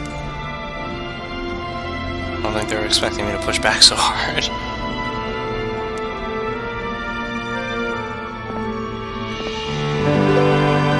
You find a young man hiding in this hut. As you approach, he brandishes his spear and says, "Go away! I'm not afraid to use this. What I have is for my master, the brave knight Sorsha." Perfect. Oh, I already have this. It's really you, Master. Sorsha, I've been holding your breastplate of brimstone as you commanded. I protected it with my life. Shall I help you put it on? The squire says. Can we... Yes! Oh, what's that time? Okay. I was hoping to teleportal Tarnum out there and then start moving. Evidently not.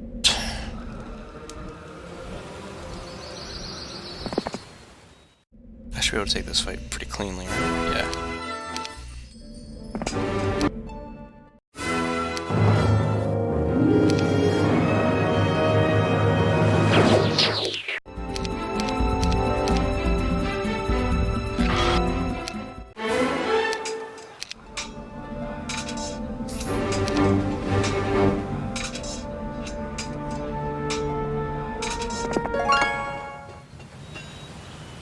Ready, I have arrived.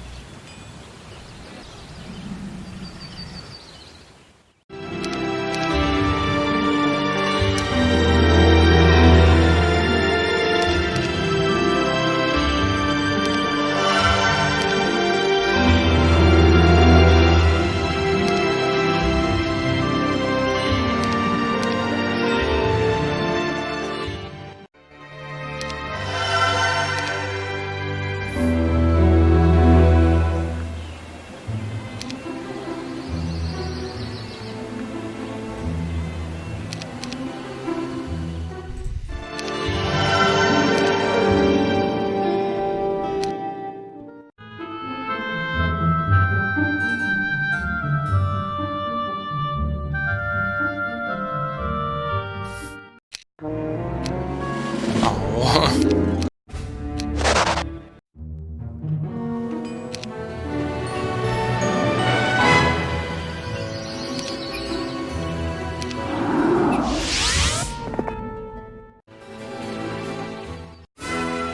39, 38, 26, 28. Beautiful stats.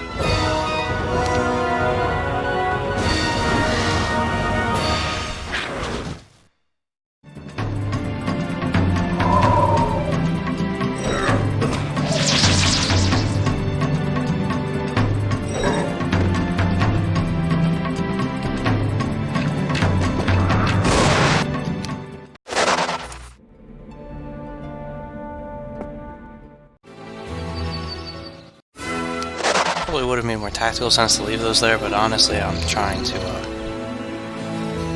farm some EXP, which is why I took that fight.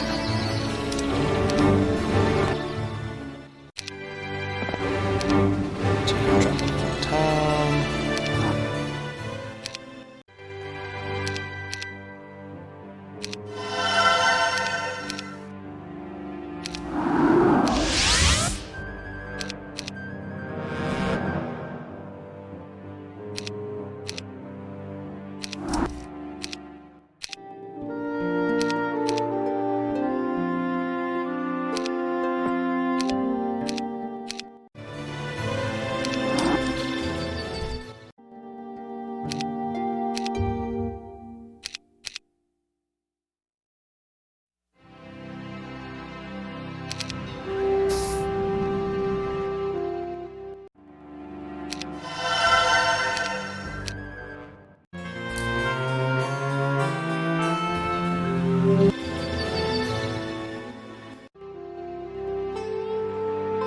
Of course, I have 24 out of the 25 needed.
Welcome back, Howie. 12-hour drive ahead of you. Yeah, I mean, you get the audio. Who knows? I may be on for all 12 hours of that drive. Where's Jem? Gawking it up like she should be. No.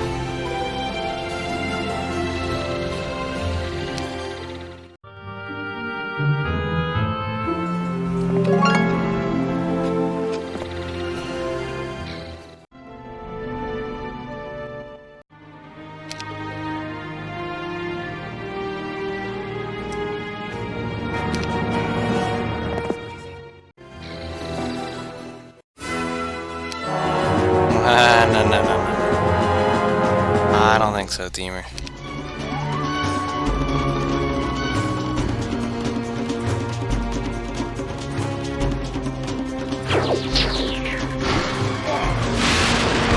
Fuck you. I not get the... I looked at the wrong guys.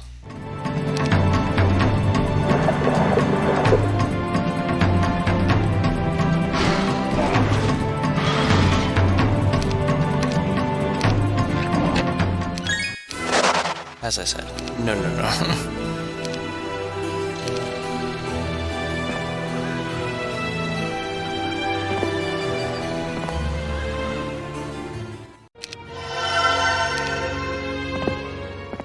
Oh, I need that so badly. Thank you, Alaska, for revealing that.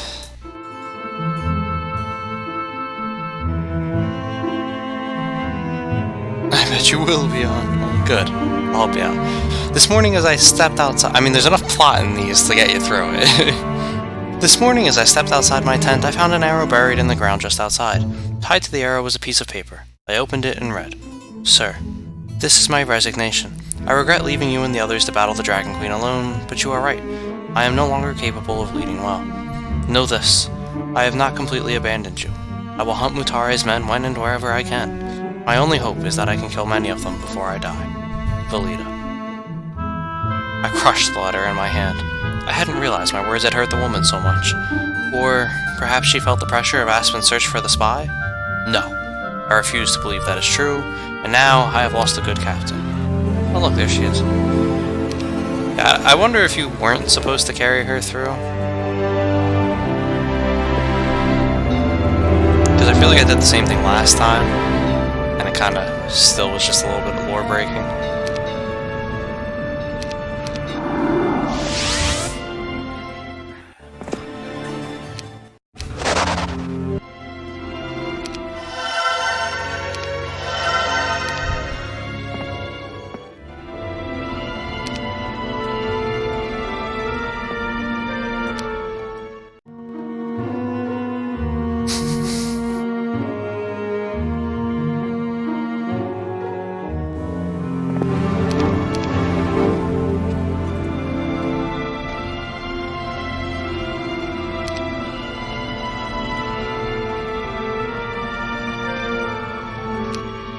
Level 28 is the max. Oh, I might actually hit it. Look at that. Look at that.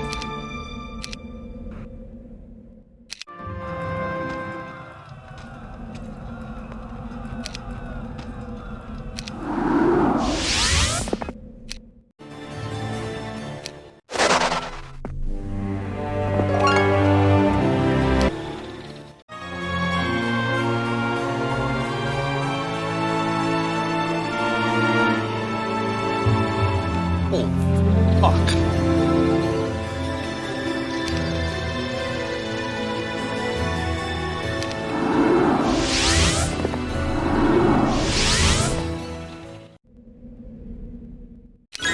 And that would be why. I was gonna say, that was some kind of movement right there.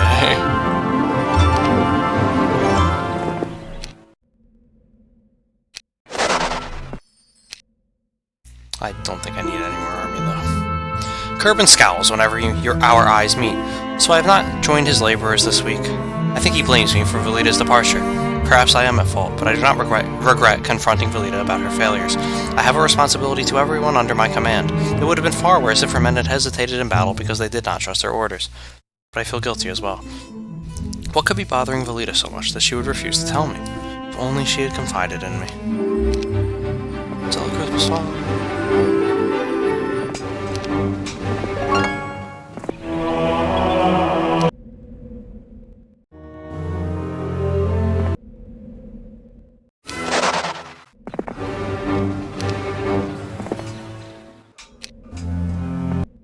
Sup, Darkstorm?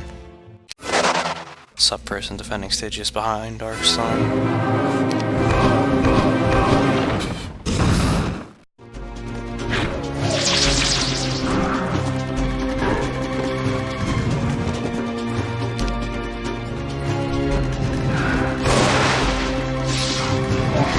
You're funny, AI. Hey, Darkfire.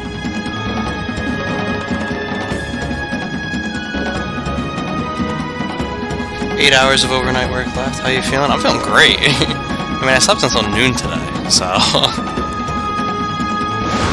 My assumption was that this was going to be a long one.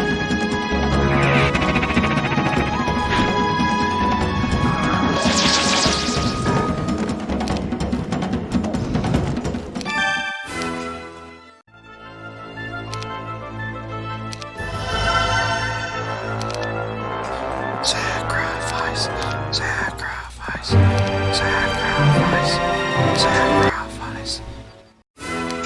Gotta get that off the AI's hands.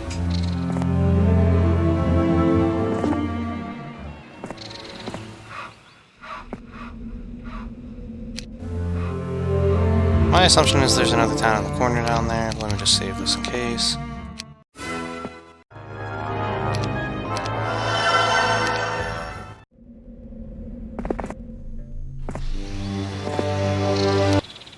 I found Aspen playing chess with a centaur captain, winning of course, and waited until the game was complete. I pulled up a stool across from the board for my elven advisor. "Good luck," said the centaur captain. "He's a crafty one." "I know," I said as I replaced the pieces on the board. "Good day, Tarnum," Aspen said. "I'll play you one game, but it's information I want," I said as I made the first move. "What information would that be?" "Knowing you've been looking for Captain Velita. Have you found her yet?" "No, not yet." At least Aspen didn't try to lie. "When you do, I want to know. And I mean this more than anything I have ever said to you, Aspen. I want to be the first person to talk to her. You hear?" I said, nearly crushing the chess piece in my hand as I spoke. Aspen smiled, nodded, and made his next move. An hour later, I lost the game. What a loser. What a loser. Can't even win. Alright, so I did have one more town. We are fucking swole, and it's only gonna keep going.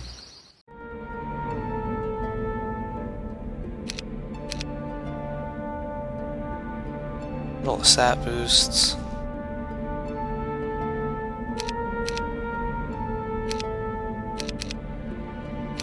That might have been the last story right there. Oh, it wasn't. Ha ha ha ha ha.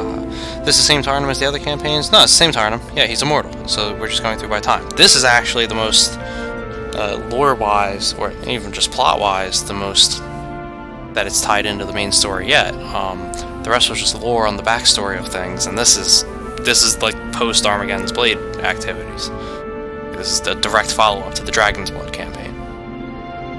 And it should have been a follow-up to Dragon Slayer, but Drakon never shows up. It was a complete oversight. Drakon should have showed up here in this campaign. Yeah, he's immortal. He committed so many sins and atrocities in his life that they made him the immortal hero to redeem himself. So every chapter is him redeeming himself until chapter 8. And you'll see what chapter 8 is when we get there. Which is soon. We were riding, looking for a good place to stop for a midday meal when Aspen came to my side. "Do you still believe our fair Captain Velita isn't the spy?" Aspen asked. "Yes," I said. "This loyalty you feel couldn't be something more like an infatuation, could it?" I glared at the elf, perhaps too sharply. Aspen must have realized that I was about to order him out of my presence because he spoke first. "I have found her." "Where?" "She's been ambushing Mutari's troops in a forest grove a short distance to the south. I ordered my forces to stop for a long break, and I rode on alone." Velita found me first. Perched on the top of a tree, she called down to me as I rode beneath her. Looking up, I found myself staring at her drawn bow. For a moment I thought she would release the arrow. I've seen Velita shoot. At this range, she couldn't possibly miss. Then Velita slowly lowered the bow. "What are you doing here, sir?" she said. "I've come to collect one of my captains," I said. "She's been as big a fool as I have, and I hope to rectify both our mistakes." "But I'm not the leader I used to be," Velita said. "We'll talk about that," I said. "Fighting Mutari is what's important right now, and I need every sword and bow I can get." Velita hesitated, there in the top of the tree, reluctant to step down and face whatever was bothering her. Finally, she nodded and slung her bow over her shoulder. "I'll be right down, sir," she said. "Of course, I'm going to have to punish you for disobeying orders. I've told you before to call me Tarnum." Surprisingly, the elf woman smiled. A happy ending. I summoned Velita to my tent last night. We sat at a table together, and I poured her a glass of wine. "I must apologize for my bluntness, Velita, but I must know what keeps you so somber and remote. You're welcome to throw that wine in my face and walk out of here, but if you talk to me, maybe I can help. I've experienced quite a lot in my lifetime," I said. It took some time for her to reply. Velita drank her wine in silence. Several times she opened her mouth to speak, but couldn't find the words. I kept my mouth closed and watched. Waited. "Shame," she said. "That's what is always on my mind." "Shame?" "Yes. I am a traitor." And tears fell on Velita's pale cheeks. My stomach tensed because I thought she was going to confess that she was Aspen's spy. I realized that she was still armed, and my own sword was all the way on the other side of the tent. Then Velita explained in a flood of bottled emotions. "When the devils had me in their dungeon, I betrayed everything and everyone I have ever loved. Under those hot spikes and thrashing whips, I snapped. I told them everything. Men died. My men!" I sat back in my chair, and I noticed that Velita was looking at me now, trying to determine my reaction to her confession. She saw something in my eyes that surprised her. Perhaps she had expected hatred. Instead, I said, "You were in a prison for more than 3 months. No one can expect to stand up to torture for that long, especially in the skilled hands of the demons and devils. Well, technically speaking, the forest guard is supposed to stay to not let anything go until they die. That was part of the plot in Armageddon's Blade, but to each their own. But no, I know nothing. I know something of shame, Velita. I live with it every day. Perhaps I'll tell you sometime, but first you must understand that you'll never be free from those cursed devils until you forgive yourself," I said. I can only hope that Velita realizes that she isn't responsible for the deaths of her men. Meanwhile, I've removed her from a command position and placed her in an advisory role. I can't have her making decisions that affect lives until her head is clear. I am, however, more convinced than ever that Velita is not Aspen's spy. Unfortunately, Aspen is not. Even though I told him what the elf woman confessed to me, Aspen only believes it is further proof that she is the one who has been slipping information to my enemy. She may have been loyal once, but those devils have ways of changing people, Aspen told me. You've seen it already, and she as good as admitted it. But where's the proof, Aspen? I demanded. The elf shook his head, knowing that he wasn't going to convince me. For now, I needed to concentrate on defeating Mutari. I believe the next one is, in the next scenario, they give the reveal for what's really been going on here. That I remember. It's why there's no speculation for me, like there were in past chapters where I didn't remember specific plot points. Like, this one I remember. This was a big enough reveal. Alright, Malekith. Easy money.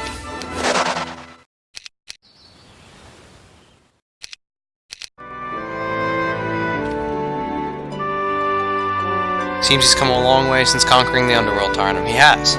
There's been quite a bit of character development.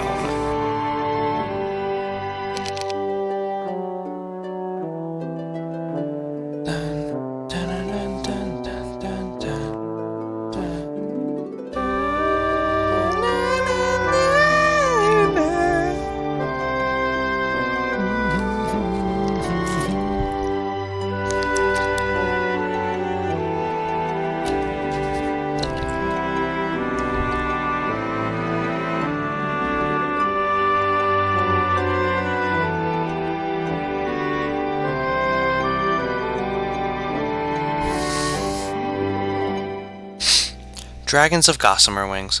Tarnum must acquire 12 fairy dragons in order to help him fight the dungeon overlords. All heroes will be limited to level 32, but Tarnum and his two best captains will transfer to the next scenario.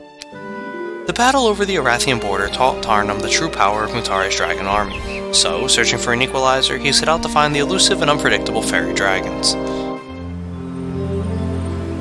The Elf King has realized, as have I, that the Dragon Queen is growing in power too quickly. Even with Arathiel on our side, how can we possibly stand up to the combined power of her dragons? I don't know, Tarnum, you did a pretty good job last time. Rip Ivor.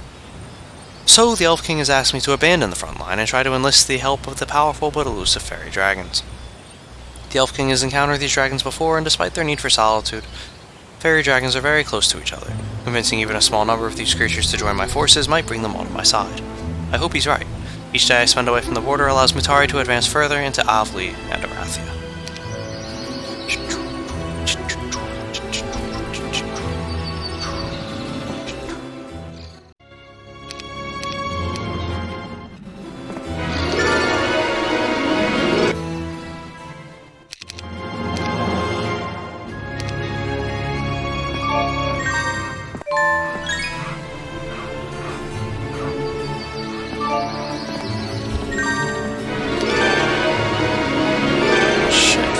That side of the map.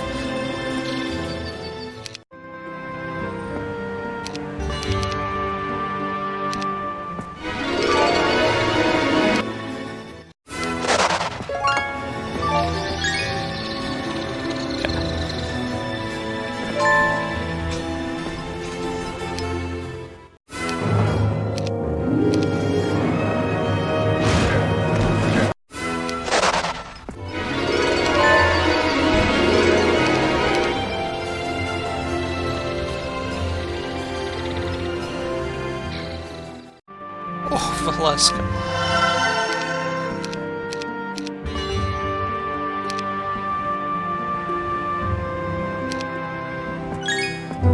While hunting, you spot a single black goose flying high above. Testing your skill with the bow, you draw back an arrow and release it skyward. Perfect! You bring down the goose, but it takes you some time to find the place where it fell. All you find, however, is a single black goose feather in the garnet of interference. You pick up the artifact, unable to shake the sense that someone is watching you.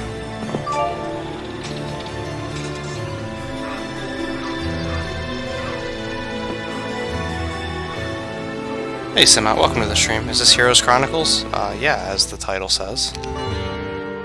And the game description, while on the wrong chronicle, also says.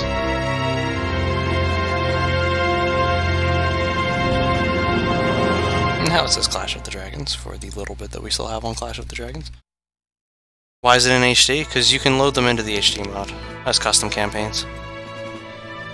And play it through that, which is so much nicer than playing them through actual Chronicles like I did the first time. Anything built here? Oh, so they both have marketplaces. Okay. I thought they would join. I'm not gonna lie.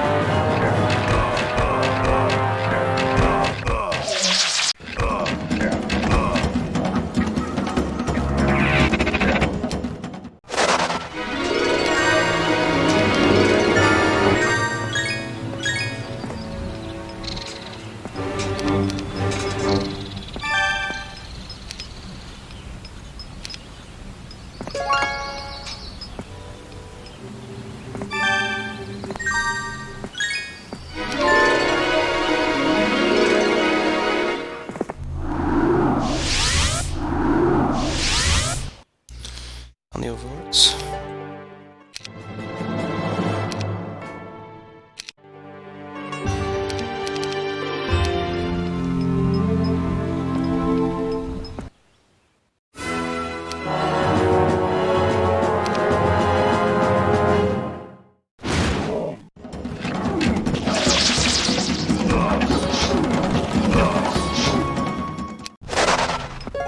Let the losses go because it puts me at 39.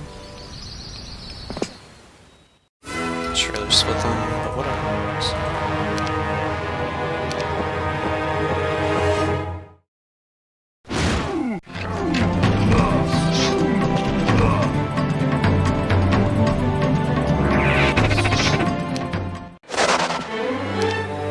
I should have saved that. That was dumb. Whoops. A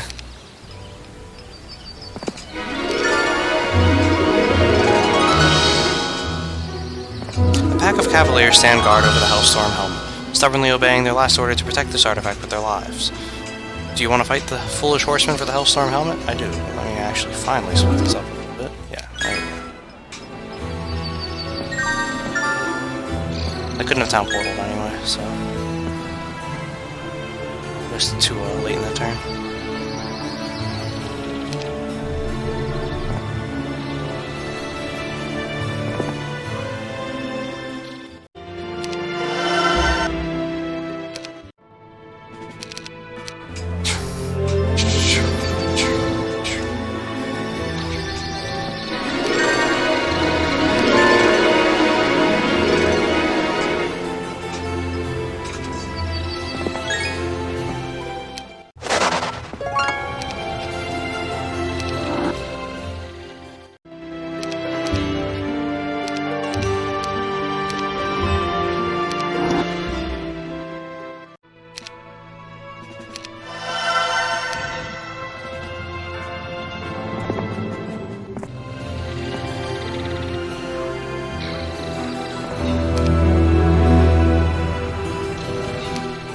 Aspen has learned that there are 6 fairy dragon dwellings located somewhere to the south, but no one knows exactly where.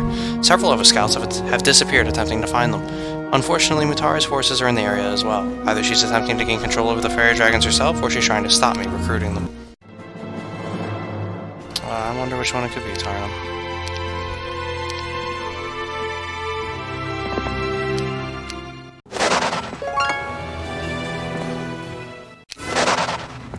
This must be the treasure the demons died guarding. Nah.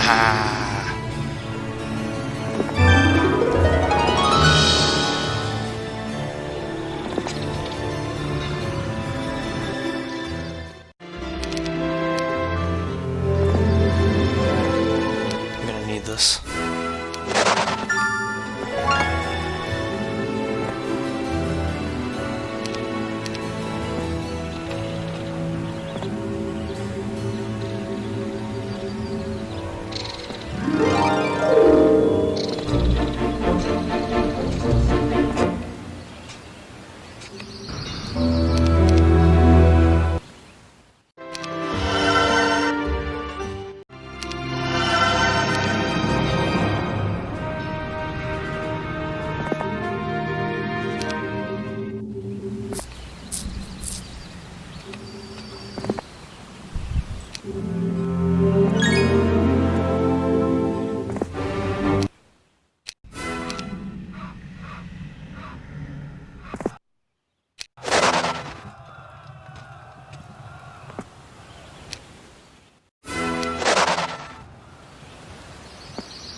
A few times I actually get a cons. It'll always be Rams cons. Such is life, and life is such. Lots of battle dwarves step from the darkness of the gold mine ahead, immediately taking your hand in theirs. We thank you for ridding us of those Medusa queens. They've been stealing our gold. Many of us have died fighting them, their leader says. The dwarves are so grateful, in fact, that they offer to join your fight against Mutari so they can assure that this sort of thing never happens again. I assume that would be the case, hence why I just walked up to this spot. So we're in there.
She is not compatible with Heroes Chronicles. You're wrong.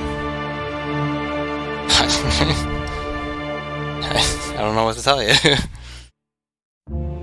Hey Jenda, welcome to the stream. Psh, 12 hours is nothing. Picked up tower defense after watching the YouTube video. The game's hard as fuck on normal.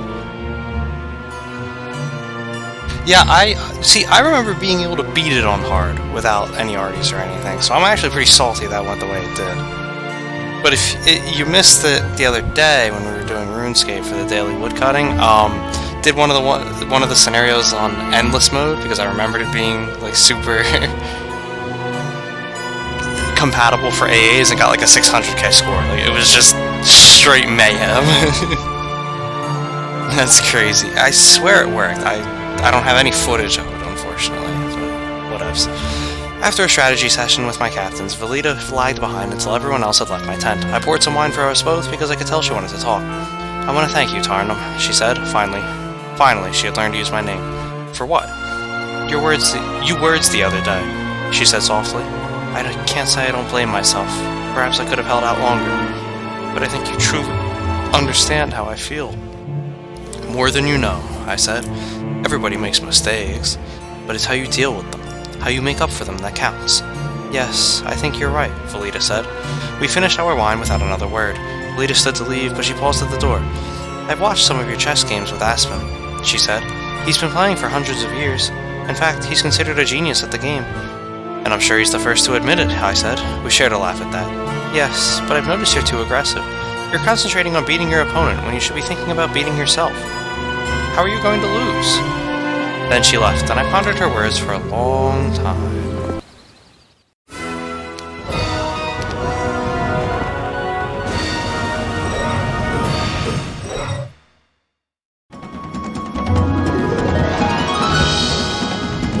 How the fuck did the sharpshooters?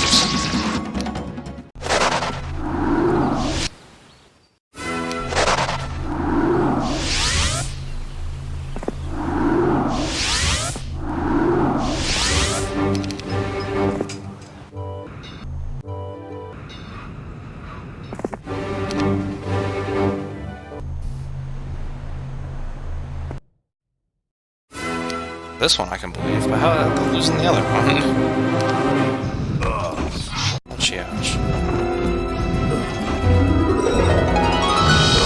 I should have switched stacks. Let's do this a little smarter.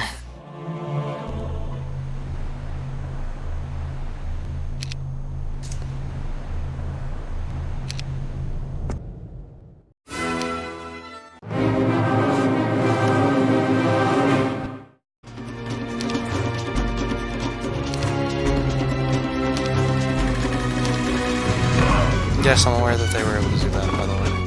But they can only do it once. Dwarf has played his little trick. He can only play it once. Fire. There are archers. Hundreds will die. Thousands. Son of a bitch.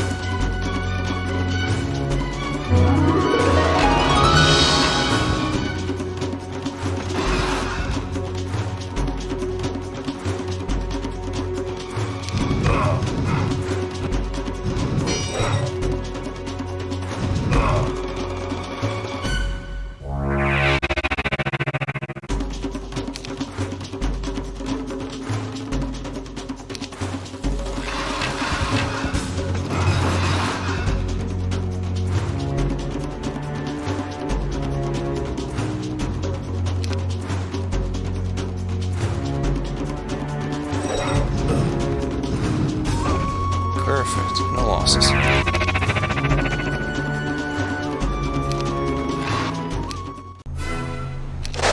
Of consequence, of course.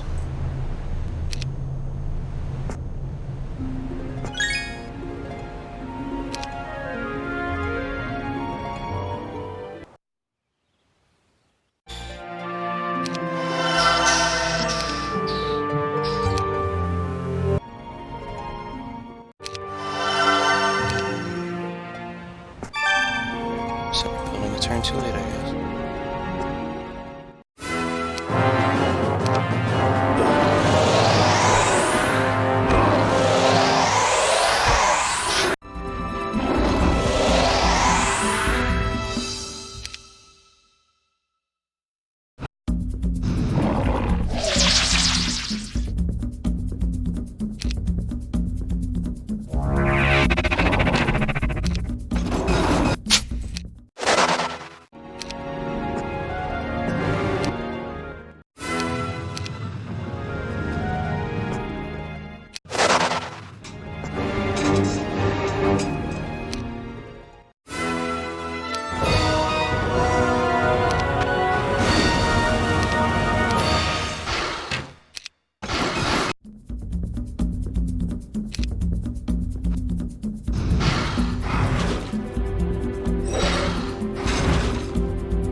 I still say it's worth it.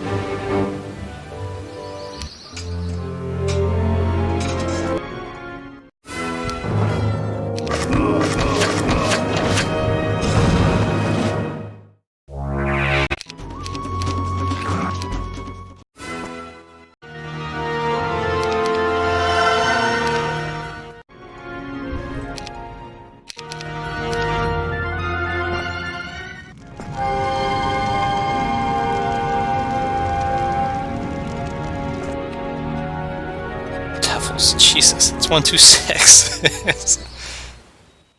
Fuck you. Not pulling any punches here.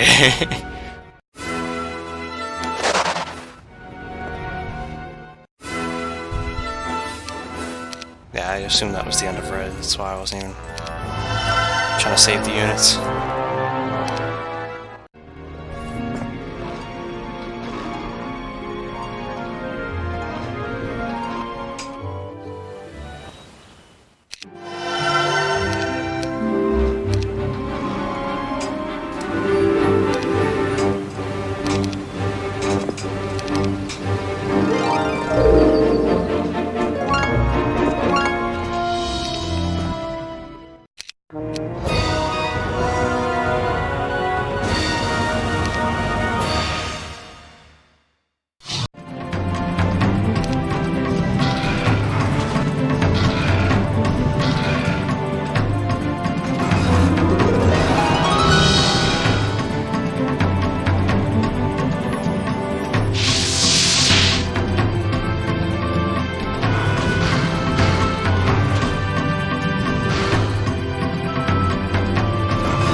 I challenged Aspen to a chess match last night, and I came closer to winning than ever before. I thought about Valita's words the entire time, then my impatience got the better of me. I attacked when I thought I could win, and found Aspen ready for me. Checkmate, Aspen said, leaning back in his chair. That was some game, Tarnum.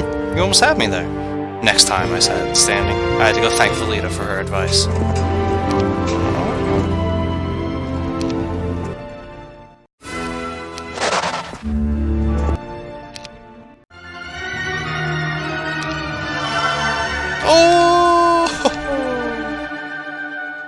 It was a lucky roll. Could have been anything.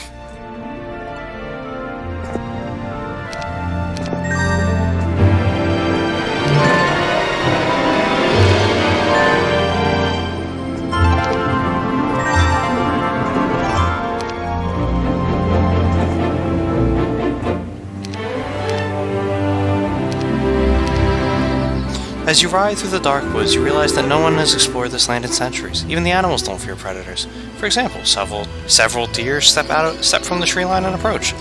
They're close enough that you can see their sparkling yellow eyes. Too late, you realize these aren't deer at all. They magically transform before your eyes, becoming fairy dragons. I don't think these fairy dragons are going to kill any of my good units here. What's the one? 12 fairy dragons. The treetops shuffle as a pack of sharpshooters draw their bows. They are sworn to protect the forests of the fairy dragons, and unfortunately they decide to shoot before they ask questions. Oh, the dumb decision, wasn't it? Did we learn sharpshooters?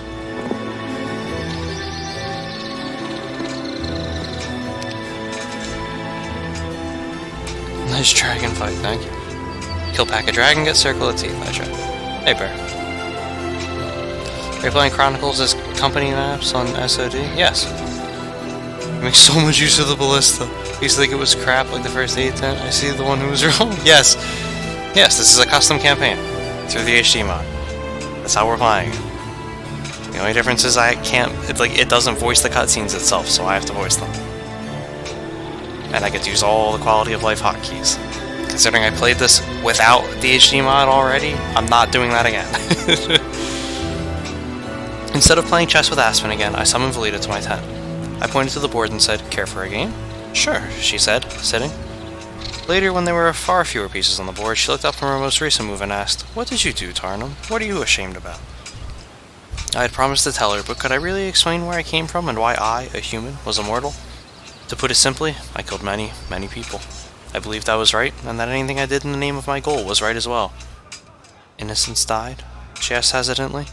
"More than I care to think about," I said, including one of my own sisters. "Your sister? How do you live with yourself?" I don't think Velita meant for her questions to sound so harsh, but her words still bit deep into my soul.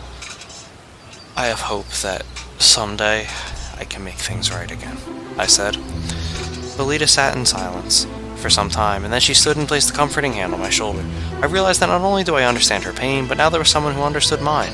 It felt good, and I didn't want her to take that hand away. But she did. She dropped it slowly to her side and left the tent without another word. I looked down at the chessboard. Only then did I notice Velita had me in checkmate. Anyway, to get back to your point about the ballista, yeah, I've said for years the ballista is underappreciated. Because it is. And yes, I make very heavy use of it.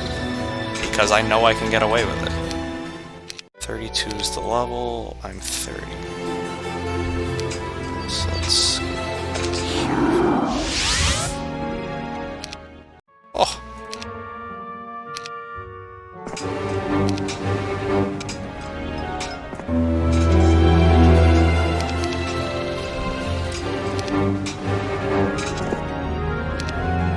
It's why I put so much focus on artillery when I know I'm going to use it. Is there any reason to go on? I don't think there's any reason to go on the water.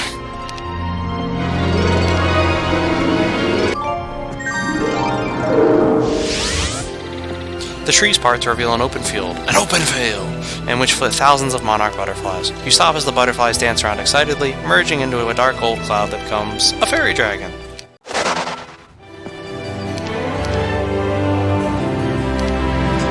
That wasn't very smart.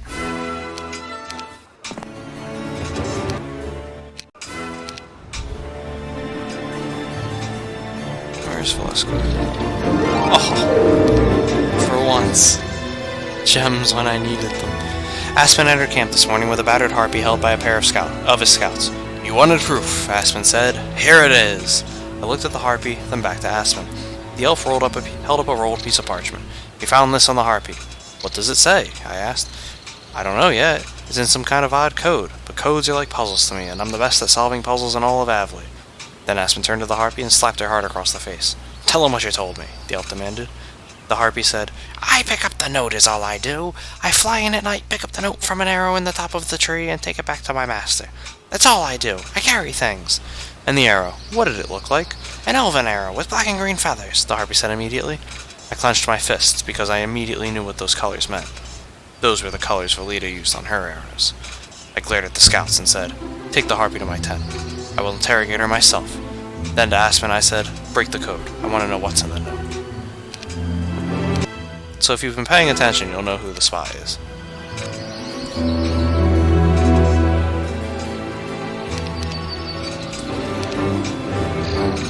If you haven't, then it'll probably come as a surprise.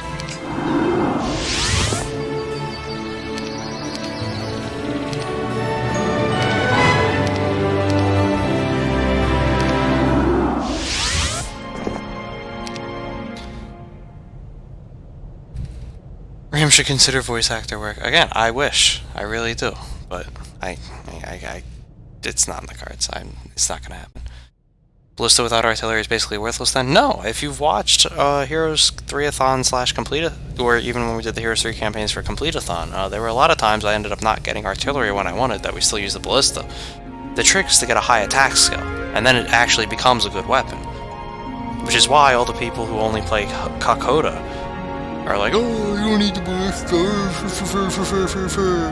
No, just get a high attack skill, and then it's actually worth your while. Because it's crazy, there's more to this game than just Jeebus Cross. Perhaps talking to Kerbin wasn't the wisest move, considering how close he was to Velita, but he was the only other person I knew who didn't believe that Velita was the spy. Does anyone else use black and green fletching on their arrows? I asked the dwarf. No, he said. All the bowmen use green upon orders from the Elf King. Only commanders are allowed their own colors. Then Kerbin realized what colors I was asking about. This is about Velita, isn't it? What's wrong? He asked. Aspen thinks he's finally uncovered his spy, I said. I left, knowing already that I had said too much. If Velita was the spy, she would soon find out that Aspen was close to proving it. But I didn't care. When I got back to my tent, however, I noticed the chessboard sitting on my strategy table. I had scheduled a game with Aspen, but I didn't feel much like playing anymore. Then I got to thinking about the strategies I had been using, about the one Velita had been teaching me, and even about some of the ones I've learned from Aspen. And then I realized I hadn't been considering all the pieces in this spy game I had been dragged into.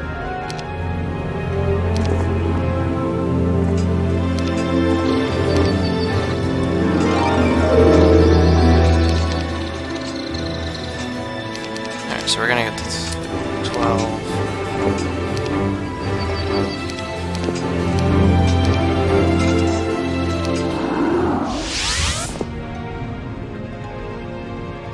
Is this gonna be best range return him? I mean, I'm gonna buff him up as much as I can. My guess is, if it goes the way it did last time, yes.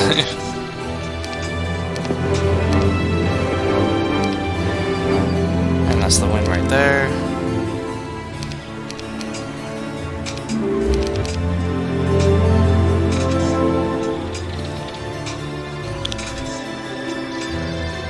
Yeah, well, he also played his Ballista-only video like a fucking idiot. Like, no shit, Sherlock. You threw your main 2 months into the match, and all of a sudden it wasn't doing a lot of damage. Wow, you don't say. Fucking, it was such a stupid fucking video. Anyway, I was sitting alone in my tent when Velita entered. You wanted to talk? She said. Yes, I said, holding up 2 sheets of parchment. Do you know what these are? Velita shook her head. One is a note detailing the strengths and weaknesses of my army. It's coded, unreadable, and according to Aspen, very difficult to break. And the other paper? Velita asked.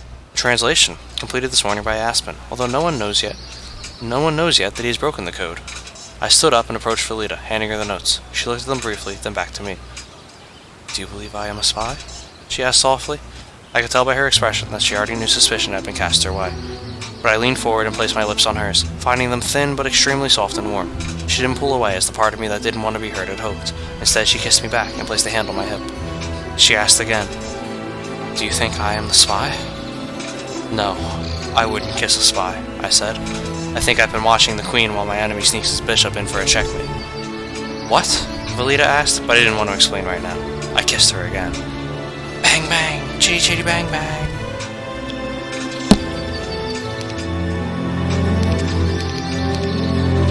Aspen rode into camp with his hand held high, another note. As I came up next to him, the elf said, Here's proof you can't deny. I took the letter. It was in code, but Aspen had already made notes in the margin. I read them quickly. This isn't from the spy? I said. No, it's to the spy. Aspen said with a big gloating grin. He looked directly at Velita, who was standing next to me. Many of the other soldiers were already gathering around us. You've translated it so quickly, I said. Yes, I know the code by heart. Mutari will have no more secrets. And who's the spy? It's... The arrow nicked my shoulder on its way into Aspen's chest. The elf's face suddenly went white as snow. His knees buckled, but Velita caught him before he hit the ground. I turned, shouting orders for the assassin to be found. Then I looked back to Velita. There were tears on her cheeks. I can't believe it's him, she said. You were right. It wasn't Velita. I approached the dirty soldier, knowing immediately that he had bad news. He got away, sir, the soldier said. Slipped into a tunnel and we lost him. Kerbin. I liked the dwarf. A lot. But as master of supplies, he was privy to every move I made, as well as the movements of the Elf King's troops as well. Where the supplies went, so did the troops. Sometimes he knew what was going on before I did, and Kerbin was the one who gave Velita the black and green feathers for her arrows. He was also, I later learned, the one who taught her how to shoot, so he was an expert marksman capable of firing a message arrow into any branch he wished. Thanks to Velita, Kerbin learned that no one else in camp knew, that Aspen had broken Mutari's code. In the elf's usual arrogance, he kept that secret to himself, so Kerbin had to kill Aspen before he fled camp in order to protect his master's secrets. And now Kerbin was gone, and Aspen was near death. Yeah, that I remembered. I mean, if you're not here for lore, you've come to the wrong Heroes Complete-a-thon. The entire purpose was that we played through the through the campaigns of all these games. And if you're playing through the campaigns not for story, you're doing it wrong. I remembered it being Kirby though, and I also remember what's coming up, I guess, in the next scenario. And there's 12 fairy dragons. 2, 3, 4, 5, 6. This is 7. Alright, 2 more. I'm gonna be right back. I'm gonna use the bathroom.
Don't worry, guys, I washed my hands. It's called Heroes Loreathon for a reason. It's called Heroes Completeathon. Get it right. You nerd.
Alright. Dragons of Deepest Blue. Tarnum strikes back at Mutari's forces to take back Lost Avley land. He must defeat all towns without dying. All heroes will be limited to level 34, but Tarnum and his two best captains will transfer to the next scenario. Take the resources, it's impossible difficulty. Finally, Tarnum had the power to take the offensive, but as he tried to take back the land Avley lost, he met the massive Azure dragons. Even the good dragons feared these ancient creatures. Finally, it's time to go on the offensive. The Elf King has lost much territory to the Dragon Queen and her seemingly invincible forces. Before it becomes too late, we must strike back and show her that we're not going to crumble so easily. So I'm taking those forces already under my command and attacking here by the sea where Mutari has already built 4 dungeons in order to control the elves who live here.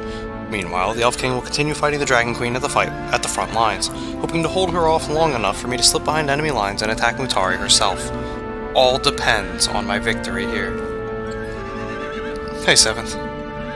Remember Azure's wrecking me over and over in this mission? Yeah, I've never played this on impossible difficulty, so we're gonna see what happens, and hey, BB Gold.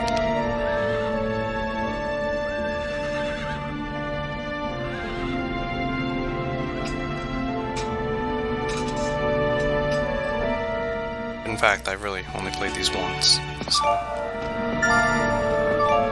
my memory is quite sparse. Did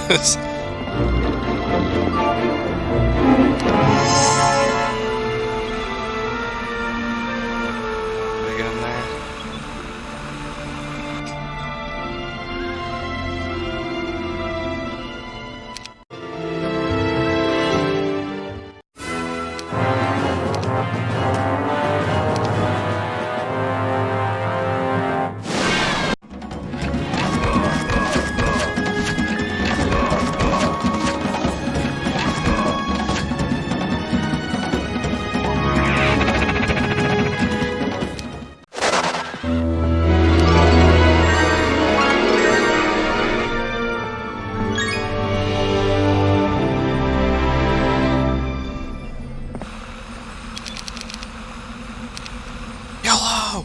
Looming in the distance are 5 Azure dragons. Their deep blue scales sparkle like a clear mountain lake, colour more beautiful than you have ever seen.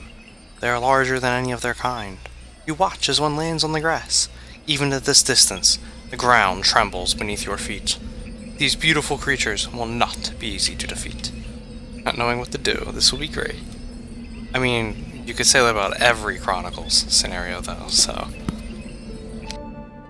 Now we get a turn, that's encouraging. Right?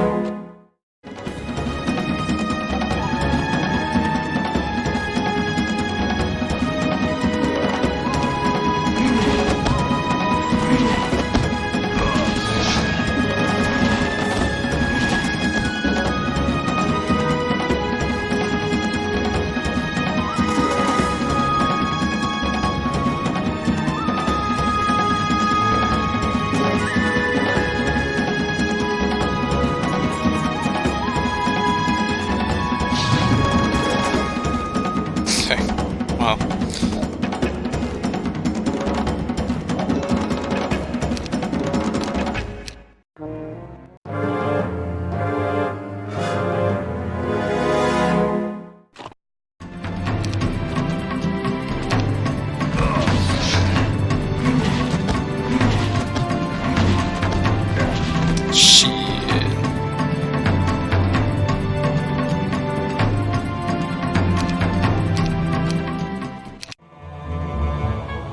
Alright, I'm gonna need better units then.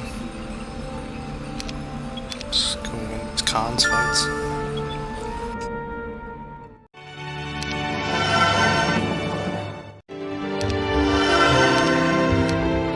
I have also received word from the Elf King that another type of dragon has joined Mutari, the mighty Azure dragon. Now she truly has an army of dragons ready to flatten any army that stands before her. But I've noticed that in her haste to conquer the world, she has spread her troops too thin. She battles the Elf King in Avley and the Knights of Arathia, yet she still attacks me here. Perhaps this mistake will be her downfall. Oh, come on.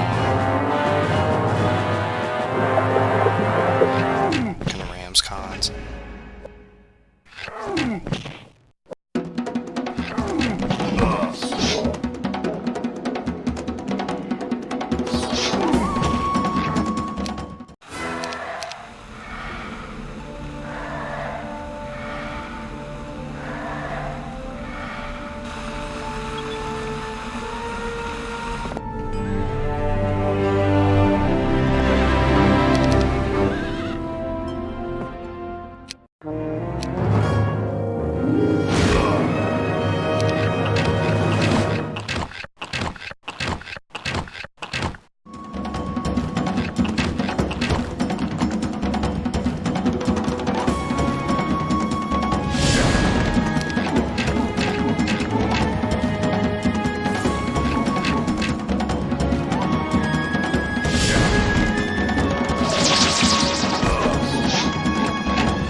this again and not shoot a magic arrow on the first turn.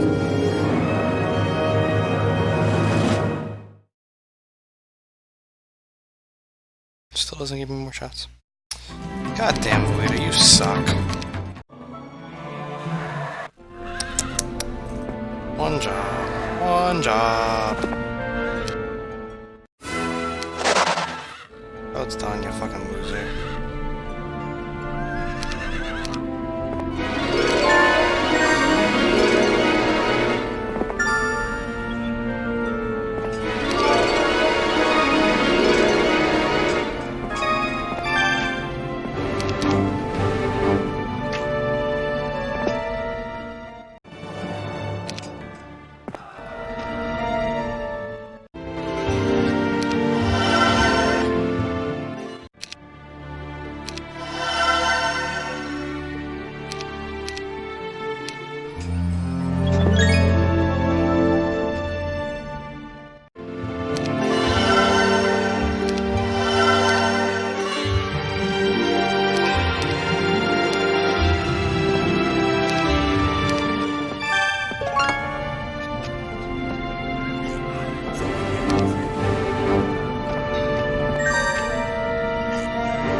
I guess I should have taken the bolt.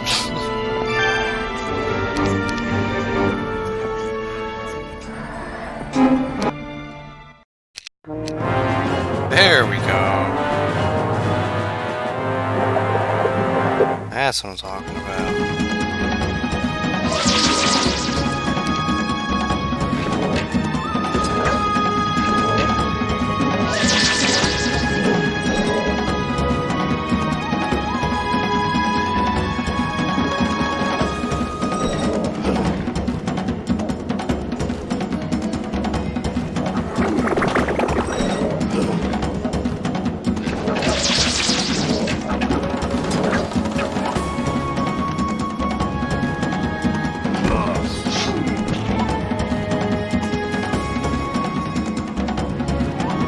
Oh.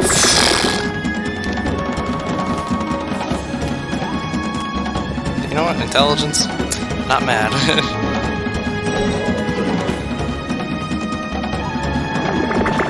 Not mad I got intelligence. That was definitely a good call on my part. Alright, dragons are on two.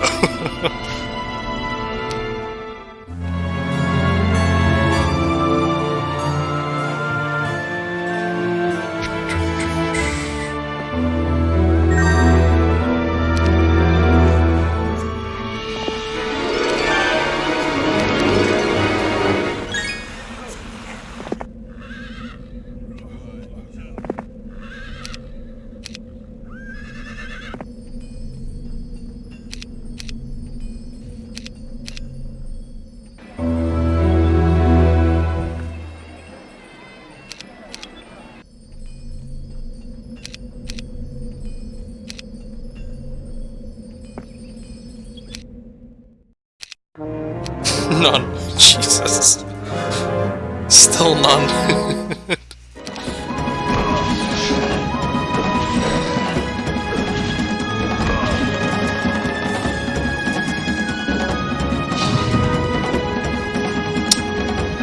It's too far up.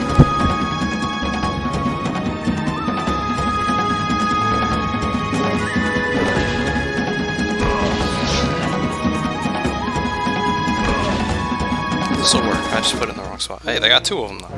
I put that in the wrong spot, but this will work. Is it this one I was supposed to get? Yeah, it's right here you're supposed to put it. Pick the wrong hex.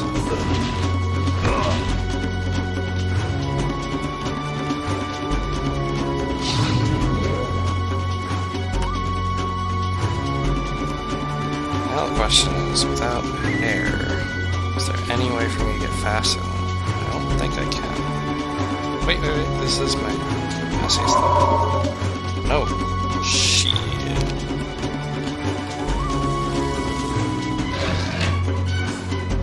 Fuck off.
Rather play it safe.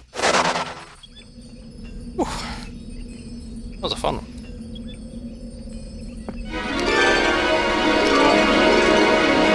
A single fairy dragon flies over your head, circling excitedly. Thank you, we would have been fighting at your side sooner had we known the Azures joined the Dragon Queen as well, it says.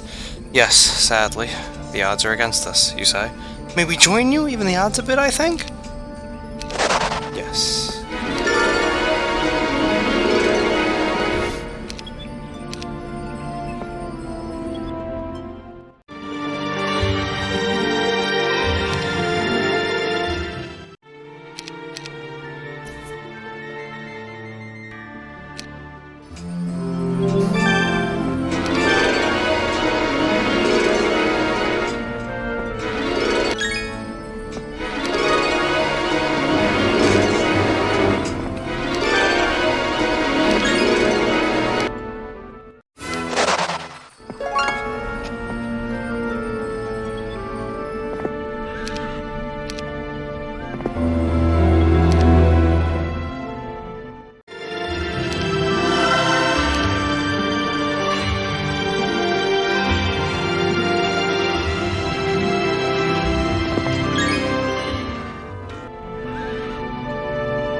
Ooh, those are AAs right there.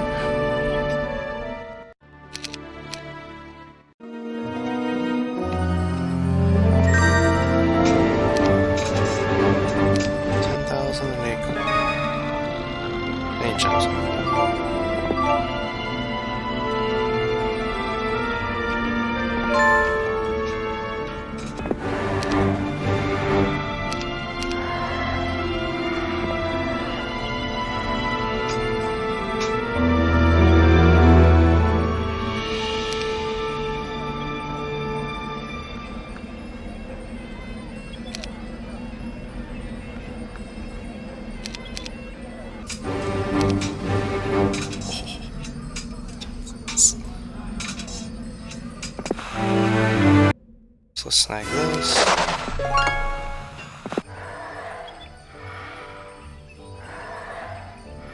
Favorite faction? Castle.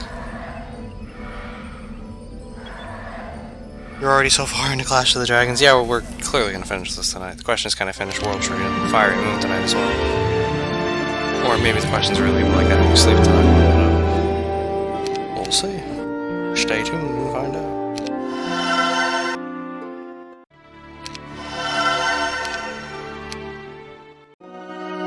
This morning, like every morning, I visit the healer's tent to check on Aspen. As I step inside, I'm surprised by the old elf's pale complexion. I would have thought he had died in his sleep, except at the moment Aspen's eyes fluttered open. At that moment, Aspen's eyes fluttered open. You look better, I said. And you are a bad liar, Aspen said. I sat down. This was the first chance we had to talk since his injury. You used me as a pawn, Aspen said. No. I'm not upset. In fact, I'm impressed. You let me believe Felito was the spy when you knew it was someone else. Who was it? Kerbin, the master of supplies, I said. The word sounded off. I still couldn't believe it. Aspen shook his head as if he realized he should have known it all along. The letter I found, the one addressed to the spy. It was written by you, wasn't it? Aspen said. I nodded shamefully. I, who had once been a proud barbarian, had mastered the skills of a spy. But Aspen laughed, even though it appeared to cause him pain. I don't think I will play chess with you anymore, Tarnum. It would do my reputation too much damage if I were to lose, the elf said. I placed a hand on Aspen's shoulder and said, I don't think that I will ever beat you, friend. Ha! Again, you lie poorly. You never liked me, Aspen said. Don't deny it. It doesn't upset me. No one ever likes me. But that's alright. At least they respect me. Yes, I said. I do want you to know that I liked you. You're a good man, Tarnum. Later that day, Aspen somehow dragged himself from his tent. He stood alone and watched as the sun slowly dropped below the treetops. And then he collapsed. Dead. Sleep is for the weak, yeah, man.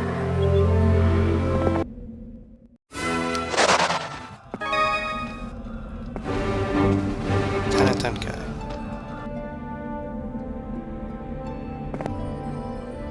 You capture a young leprechaun who not only tells you the location of another wealthy leprechaun, but that some fairy dragons are trapped in their grove by some Azure dragons. Here's the 10.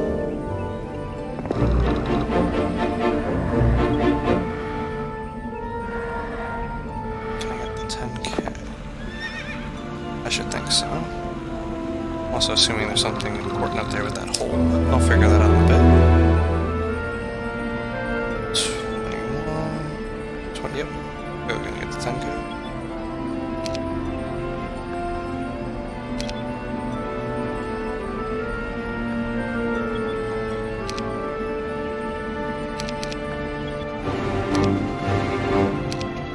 That should be enough. Not just for now, but for quite some time. And if it's not, then I don't really know what to tell you. Just kudos to the AI if this isn't enough.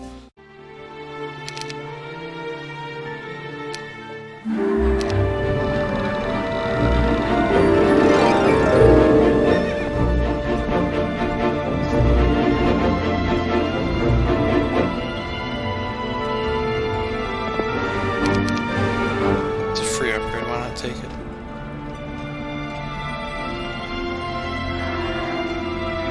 I'll get a ballista in due time. Let's take these guys down. Shit, there's 10. Lightning! So, the thing about using fairy dragons, they like to cast chain lightning on themselves.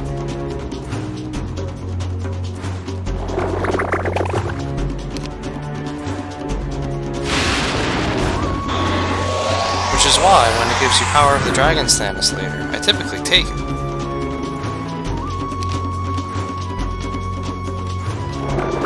However, it did make the last scenario difficult enough that I shall not be doing that again.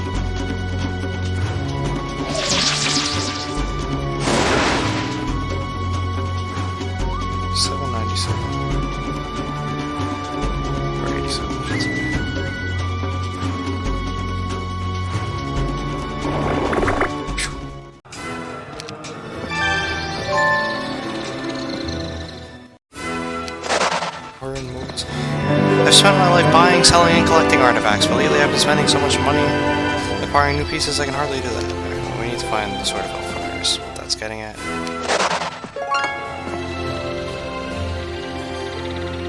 Shit.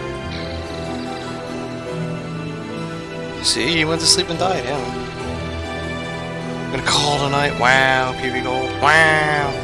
Immunity to resurrection, that would complicate the game. Yeah, it happened in the next scenario, because it gives you the... whatever it's called. The Power of the Dragon status. And I used it, because why not? I played on night difficulty. Like, I didn't expect there to be any problems. And it was really crimping my game plan. Alright, so they're gonna have an army here now, which is fine by me. I can easily kill an army.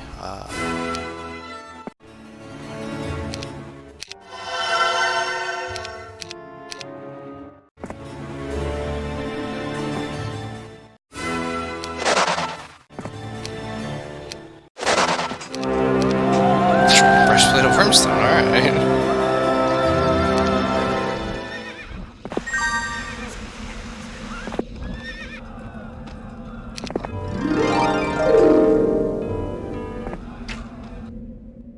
this is really one of those times I need gems from those games.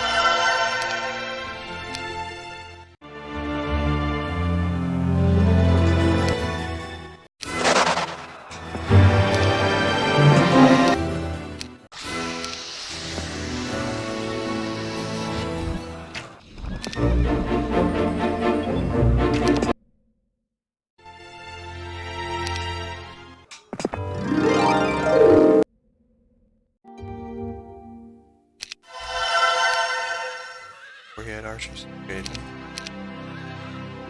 This was a good enough move.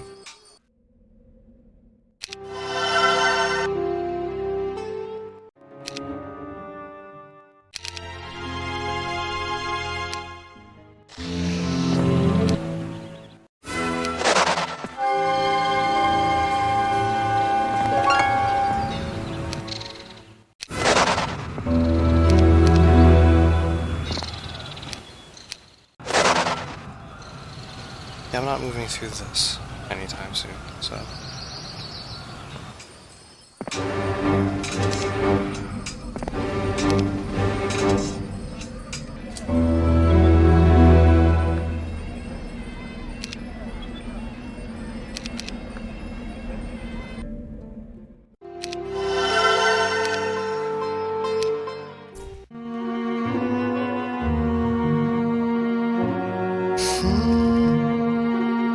Sulfur is good, like smelly gems, I felt my heart quicken when I realized the riders approaching camp were from Velita's unit. She rode at the front, and although she had been in the wild for 2 weeks, she looked beautiful. Human armies usually frown on relationships between their soldiers. Elves are different. They celebrate their emotions freely, even under the dark cloud of war. So, the moment Velita dismounted, she jumped into my arms. "I missed you," she said. I had missed her as well, but I couldn't bring myself to say it. I wanted to tell her so many things, but they wouldn't pass through my lips. Instead, I told her that we buried Aspen several days ago. Velita frowned, lowered her head. "I'm sorry," she said. "I couldn't find Kerbin. I tracked him through those tunnels as far as I could, but then they passed into Nyan territory, and there were too many patrols for me to continue. There's no denying it now. Mutari is Kerbin's master." I found it easier to harden my heart to Velita's presence when I thought of the dwarven spy, Kerbin. "I have sworn upon Aspen's grave that I will kill Kerbin, for what he did to Aspen, and for what he tried to do to you," I said. Velita looked at me for a long time, and then she hugged me again.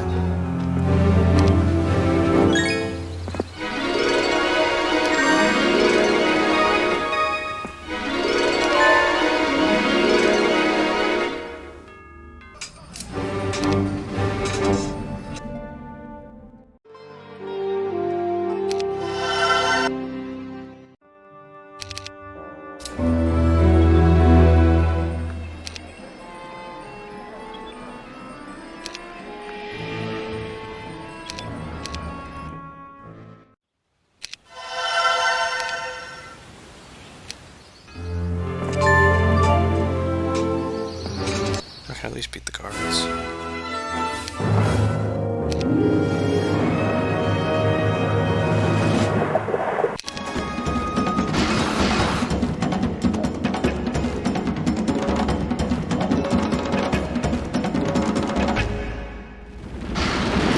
A way to change what the thing was cast.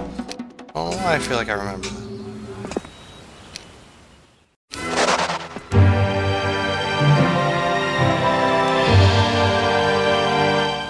There's gotta be a reason for a red tent.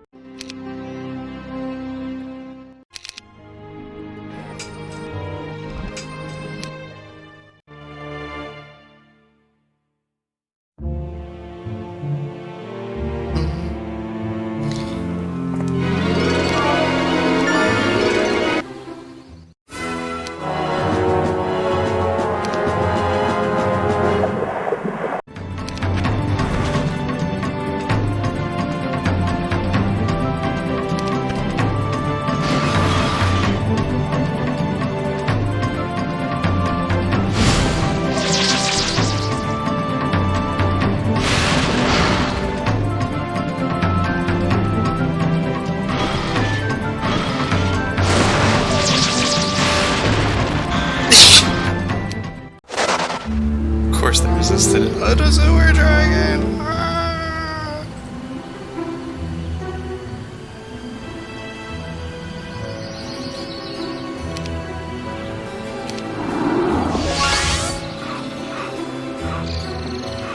Steal these away from me.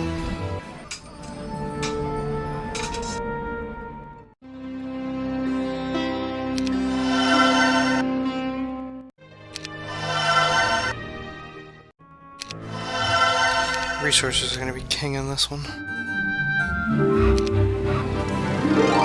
Oh, come on.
There's a better way through.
Basically what it said.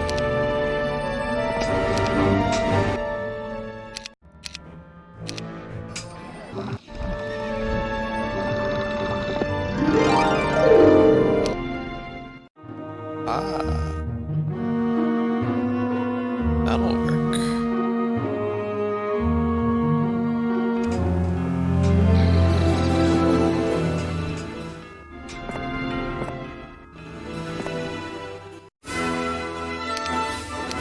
Just get another one.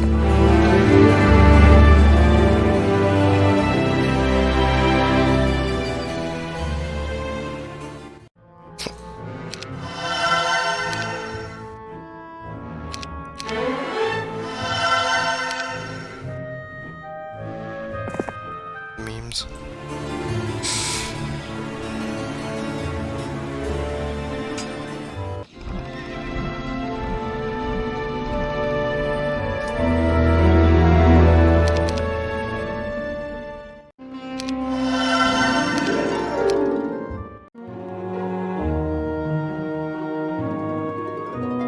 Yeah, that anti-magic arrow is gonna really suck.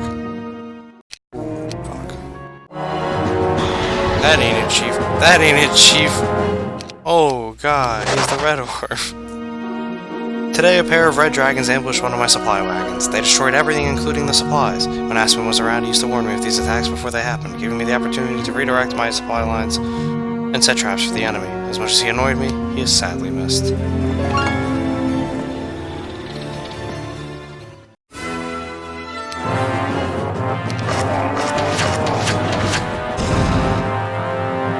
Days of Syrium, of course, still Chronicles.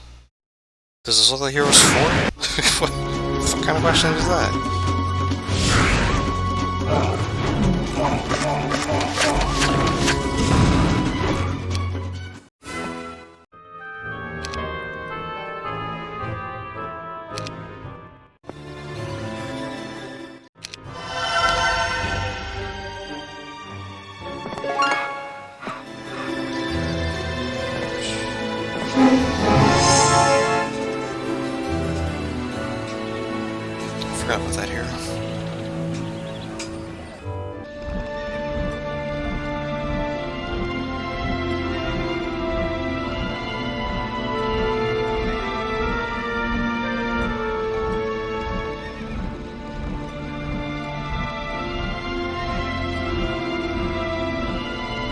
Why does he own the one but not the other? That doesn't matter.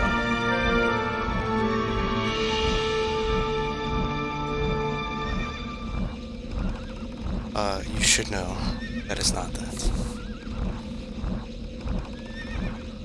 Can a fake Tarnum die? Of course. It's not Tarnum. Why does he have that? Because it's all the portraits are in at once. It's another difference that has to be made for the HD mod. So even heroes that aren't Tarnum at the moment are gonna look like them.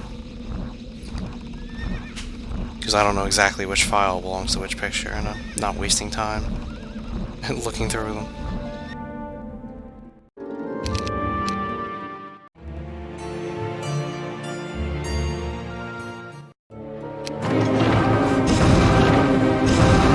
Ballistic stays undefeated for the AI. My fucking god.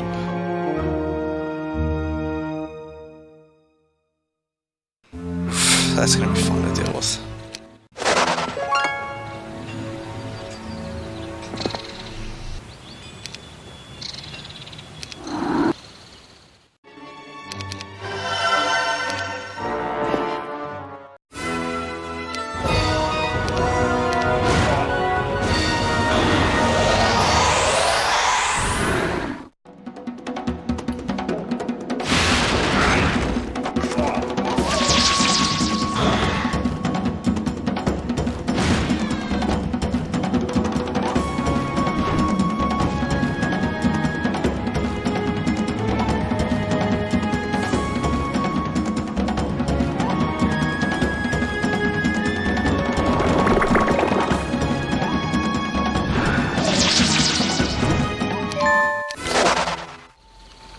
Here we go.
Jesus.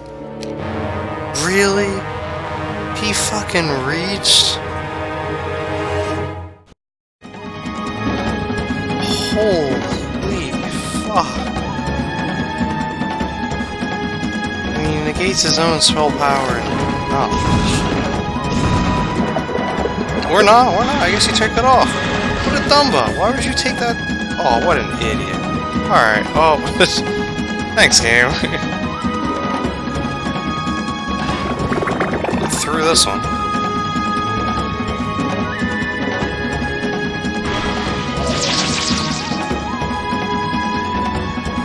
Just like...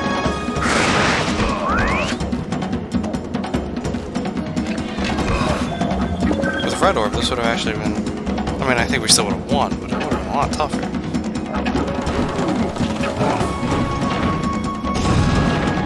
Also, Ballistic stays undefeated, just like... Throw that out there.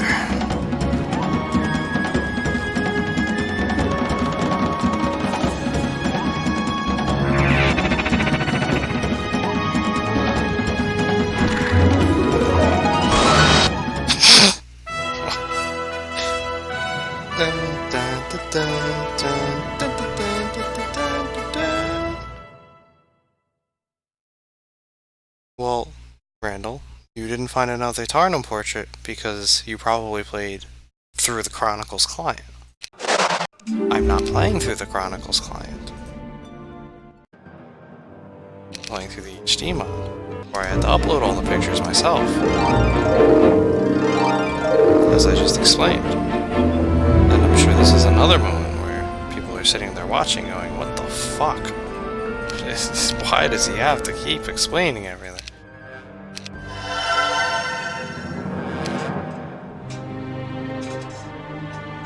Also, like, we're not gonna get any gems. We're in the Hom 2 level of Mystical Gardens.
I took his boat back.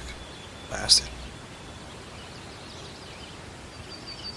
Hey, Ben, clever name.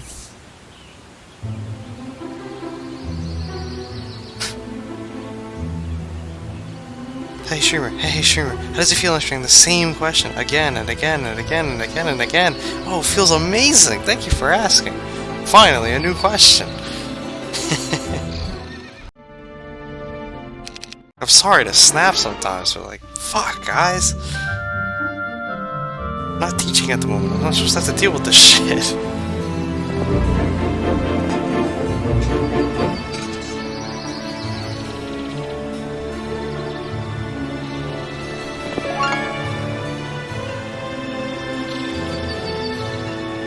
Alright, fuck bitches.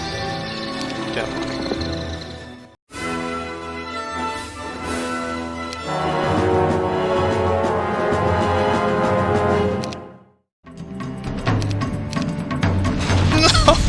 No, what the fuck?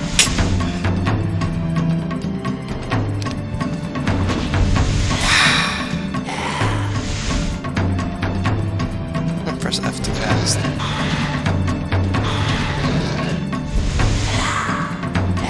Alright, fuck this. We're taking the auto-combat results. The other auto-combat results. I don't know what the fuck the game did to pull that one off.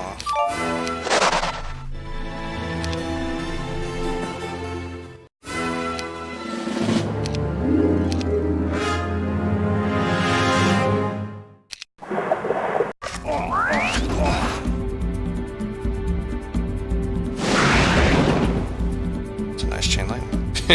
I approve.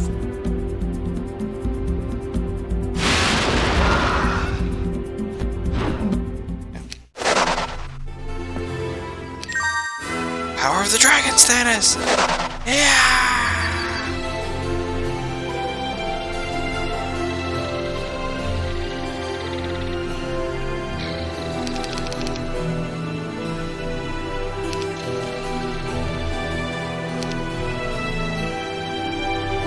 I'm willing to go without that.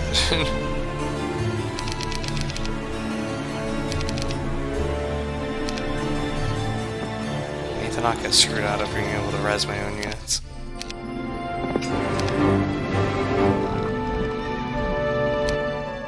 A report came in today of another dragon attack. This time a few Azure dragons raised a small elven village. Many died. Mutari doesn't seem satisfied with simply defeating Avli. She's making the elves suffer. Somehow, I have to stop this destruction.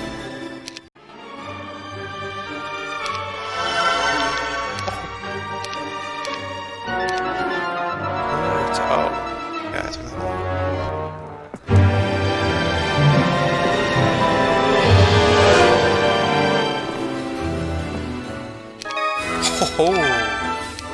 Staniscopia as well.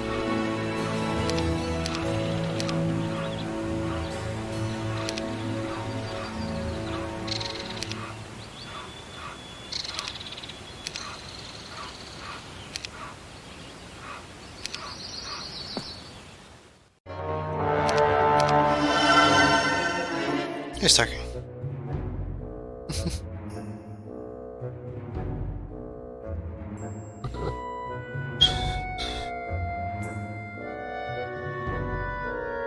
Oh, unless you stop by then, clever now.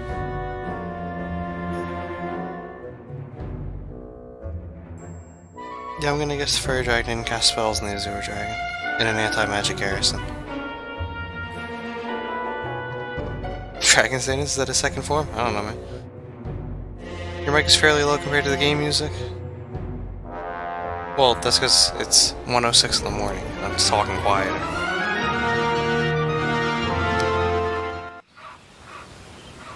Not putting that on.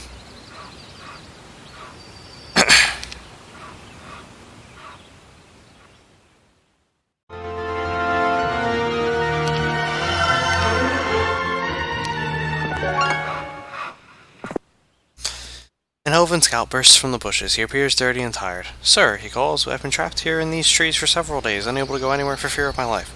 "What are you so afraid of?" you ask. "Dragons. There's been a lot of dragon activity around here lately. Great care should be taken in this area." Your scout wasn't kidding. Countless birds explode from the treetops, frantically fleeing into the clouds. Soon after, a pack of dragons soar into the sky and prepare to attack. You spot rust and black dragons, all led by a single mighty Azure dragon. Alright, I'll take care of that in a second.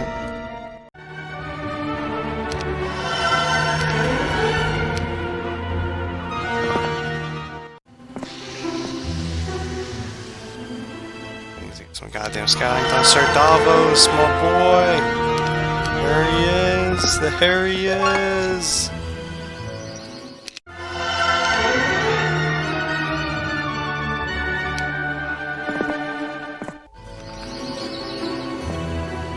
Got it, right.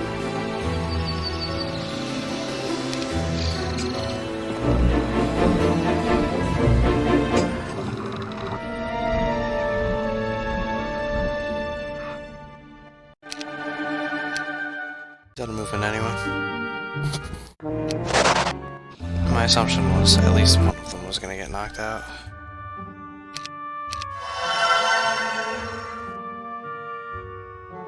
So many dragons. Yeah, we got fairy dragons. Gotta fight back somehow.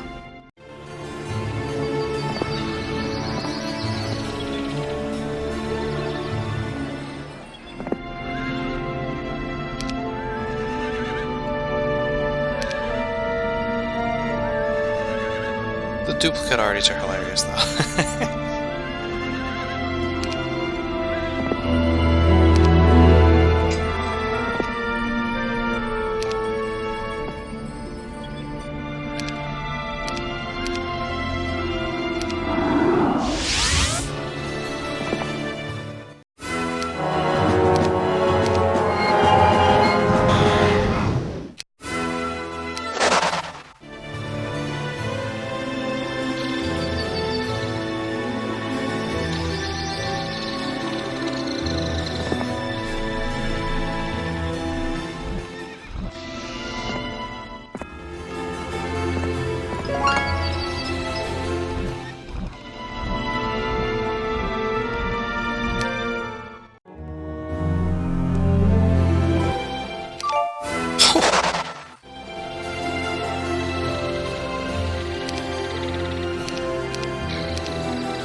I'm gonna guess there's dragon attacks on the way up to that. We're not gonna deal with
2 more attacks on elven villages and farms have angered the men under my command.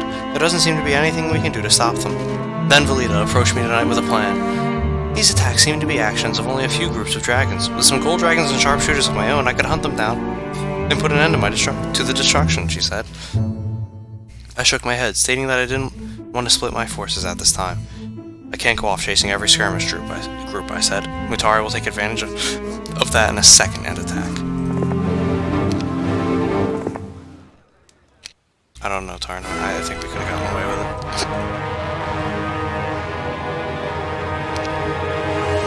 it. One downside to all this dragon combat is that I can't afford to bring my ballista. They kill it.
I don't think spell points are too much of an issue.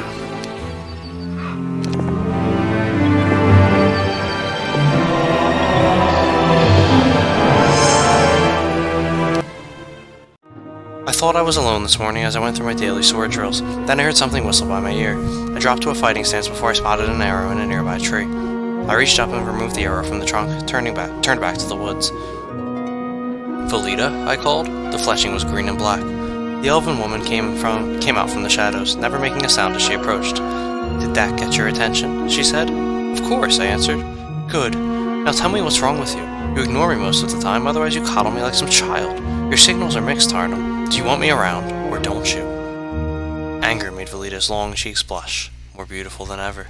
"Both," I admitted. "Tarnum," she said, her voice becoming softer, "I think I could love you, but I feel sometimes that you don't feel the same about me. If so, let me know now and I'll walk away." "Velita, but if there's a chance you could love me too," she interrupted.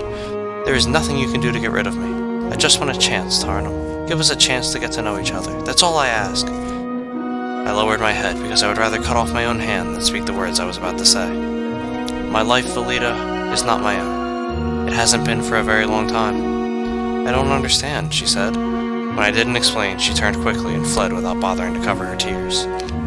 And that's why Velita was spent gathering gems. Huh, how about that? There actually wasn't some sneak attack. Jigga.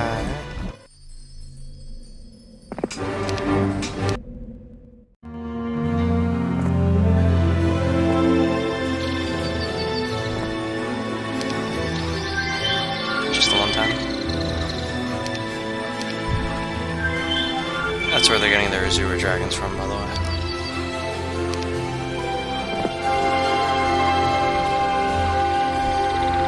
black tent on it and everything.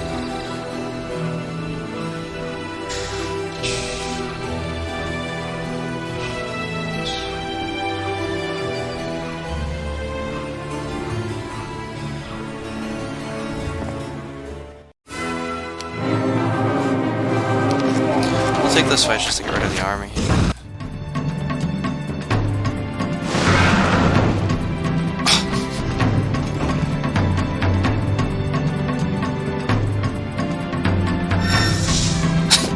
Couldn't have used that on anything else.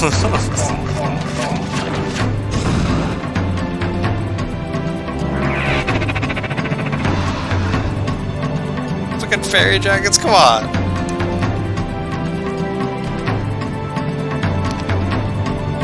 Come on!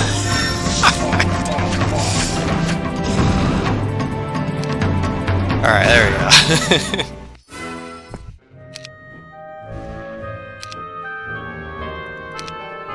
Asshole fairy dragons. Not building anything else in here, I gotta get to the town back.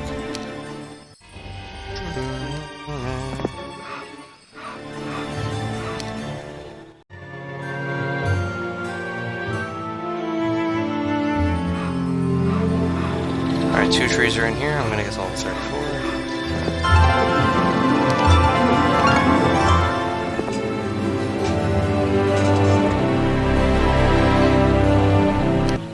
The next and final scenario.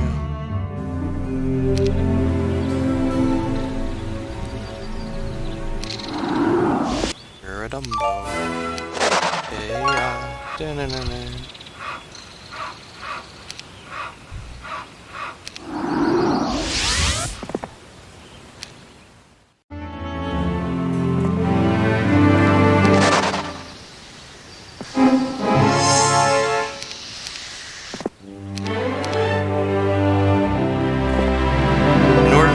sick mother, I have to get by the Azure Dragons first. I am not a great warrior, but could reward you if the path was cleared. The route is clear. I thank you deeply. Take this as a symbol of my gratitude. I don't think I did anything like that, unless it was the Azure Dragons by the thing. Oh, the AI stole the reward for the Sword of Hellfire one. Oh, you fuckers. I don't know what it was. I bet it was attack. Because this one's going to be defense, watch.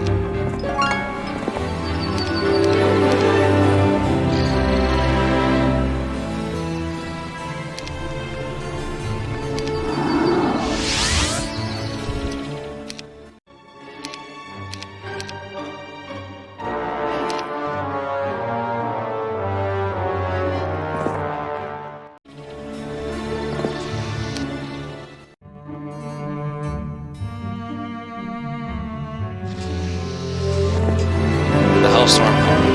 Maybe not.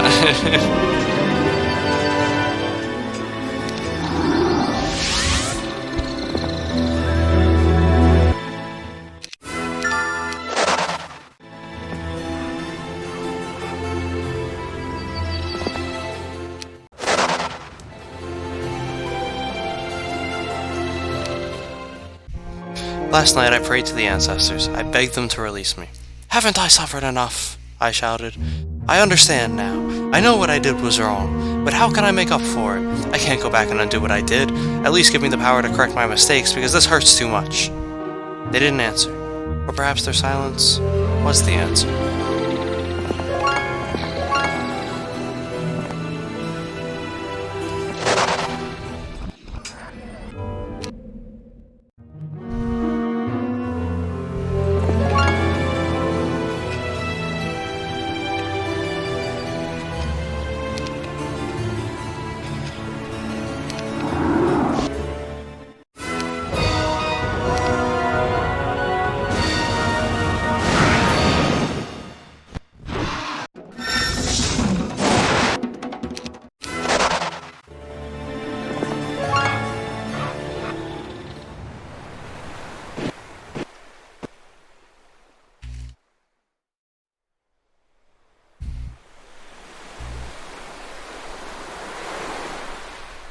He fled after the retaliation.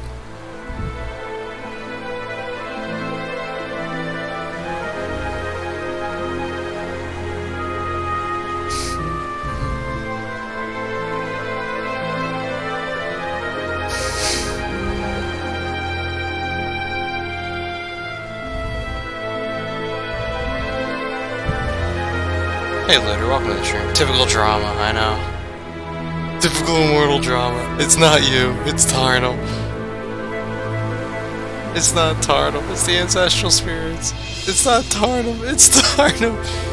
Can't you press F to cast on the ground? Nah, it didn't work, I tried. Prankster dragons, exactly. And that, my friends, is why random casting is broken. I don't remember what that quest was, or the reward for that quest was. It's the shame of it. Alright, well now they're trapped in there, they can't come out.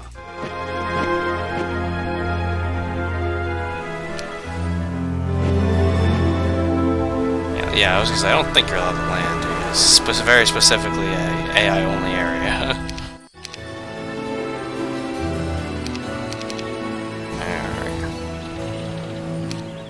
The dragon attacks on Avli villages got to be too much for Valita and some of the other elves. Sometime after we camped last night, she and the others left. She's hunting the dragons, I'm sure of it, but I can't bring myself to go after her. It's just better this way. Maybe the time apart will cool my emotions. Maybe if I can defeat Mutari quickly, I can move on. Valita will find someone that makes her happy someday, someone who can stay by her side. And maybe someday, I can forget.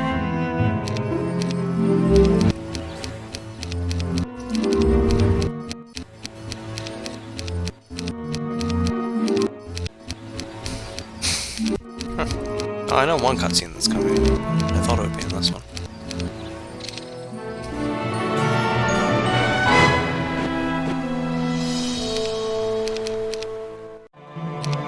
Alright. Malekith. And Shade.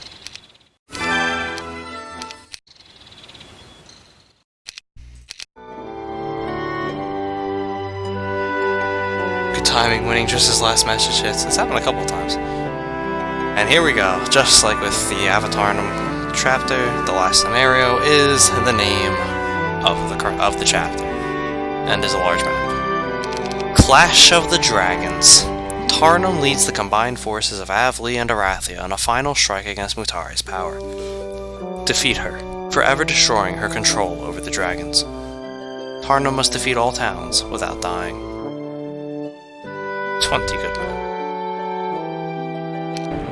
Tarnum's lightning assault pushed Mutari all the way back to Nyan, leaving the Elf King to mop up the forces trapped in Avli and Arathia.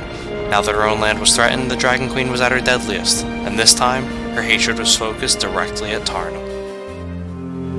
Mutari made a mistake splitting her forces between Avli and Arathia. She tried to conquer too much, too fast. Now, with the help of the fairy dragons, I've been able to push her all the way back to the sea. I'm certain that the Elf King and the King of Arathia are cleaning up the Nyan armies I left behind in my lightning attack. And it doesn't name the King of Arathia because that would require a plot. In my lightning attack. But now the Dragon Queen has focused all her forces against me. Not only do I have to cross the sea to get to her, but a giant fortified sandbar as well. There is much to be done.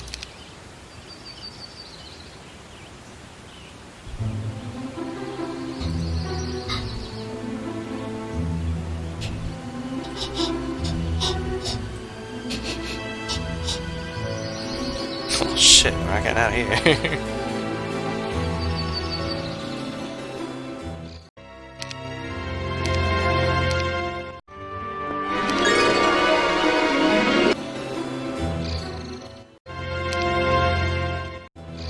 Yoloinus! Oh, alright. Rip. I had to try, okay? I had to try.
Gems are a trading post.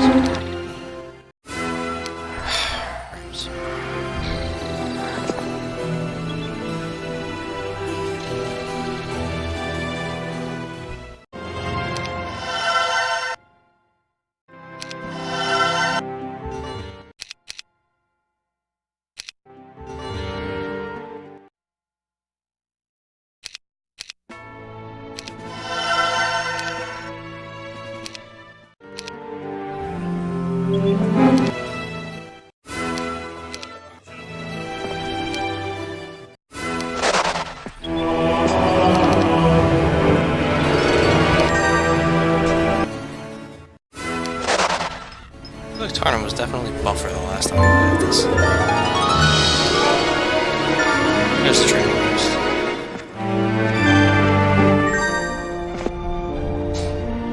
Hi there.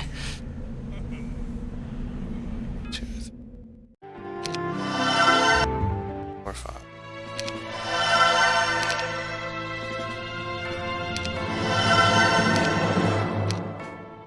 This morning I received an unexpected letter from the Dragon Talker. She explained that a powerful combination artifact known as the Power of the Dragon Stannis might help me defeat Mutare and her army. All the pieces are located in this area. Unfortunately, some of them are rumored to be in Mutare's land. If I can build it, the Power of the Dragon Stannis would be a great equalizer. The fuck it would be. It'd be a great throw is what it would be. We ain't doing it.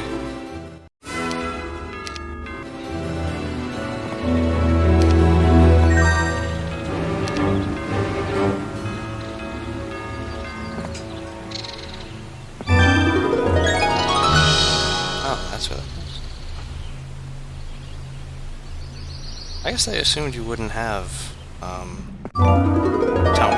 Except, no, how could they assume that? They gave us Town Portal.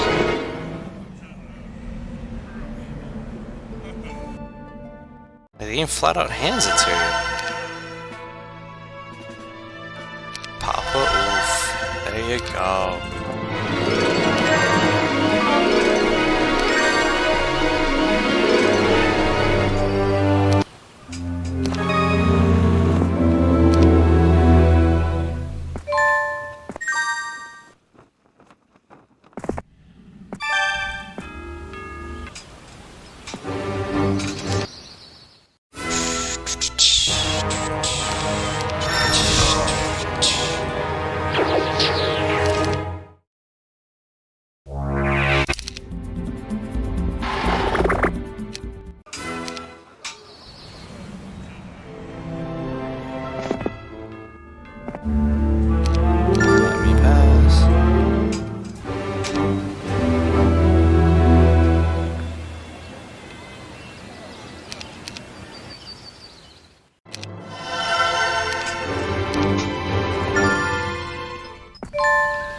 One and this.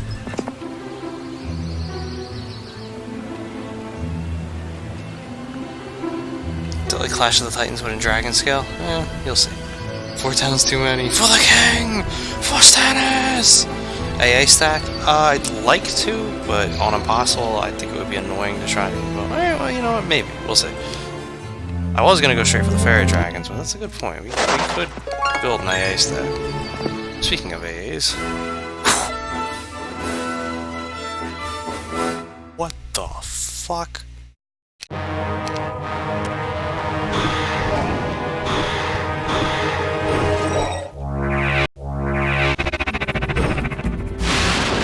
Ah, oh, that helps.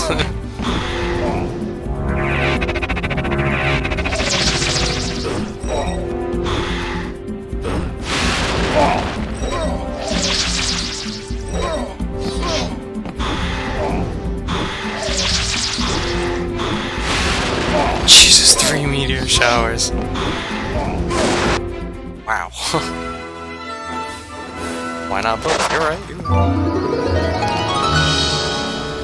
Maybe I will. Huh? You think about that?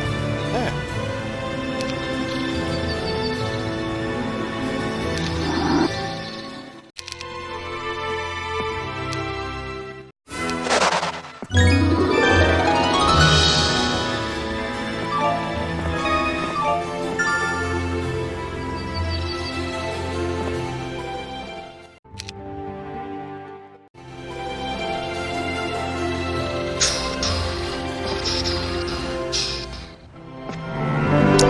travel through these dangerous lands, my envoy needs more backup.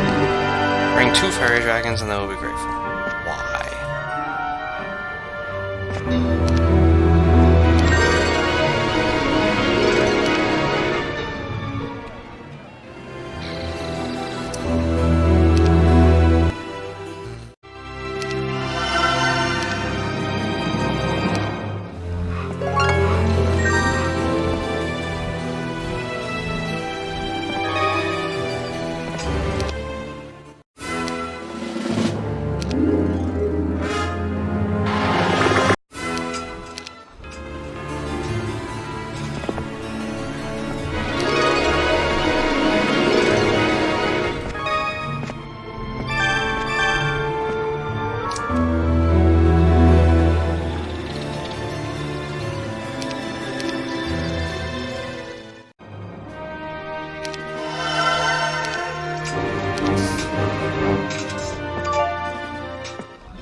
Really?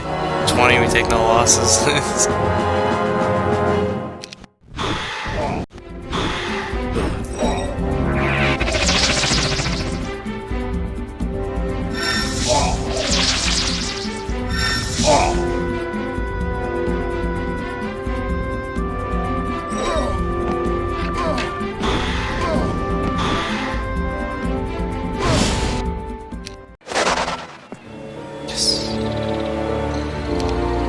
Every penny. And honestly, this is almost worth every penny, but I'll buy it later. Those boots are worth every penny. Every time. Oh, there's the resources. There we go. That's what's up, ladies and gentlemen. That is what's up.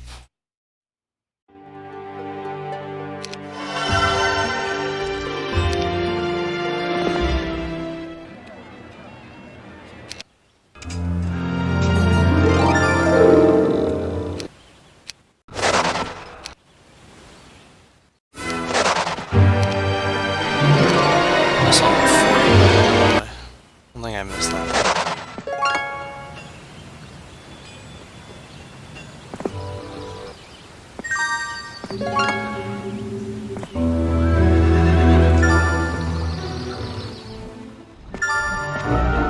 Woohoo! Kill him.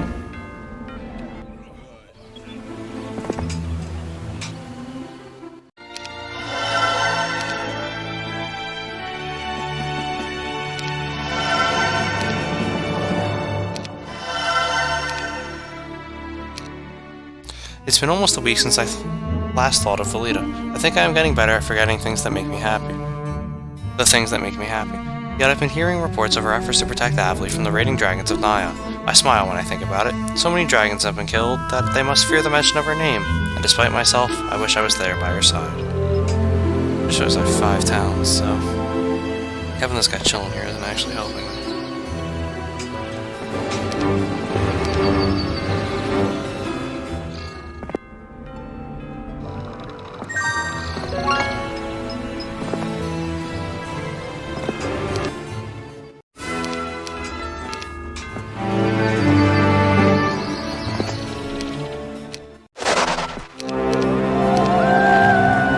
Stands forever. Lucky AI. Yeah, that would explain it.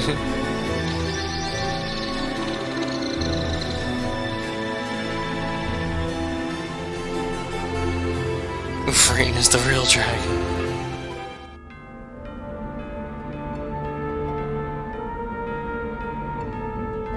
And beware the Papa Oof.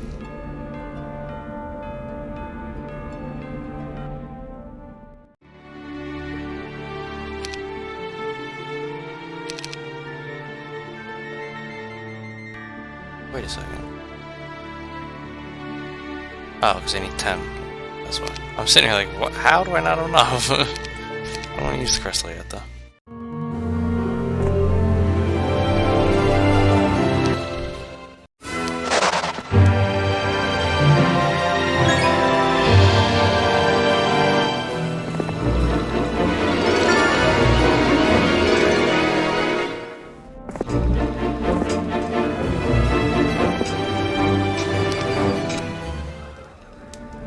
There's more dragon dogs here. Down here, though. Okay, so I can move her out of the way. Honestly, let's give her a purpose.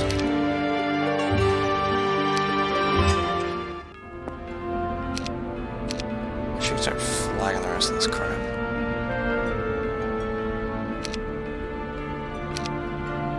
Gotta take that off? Yes, I did. Thick.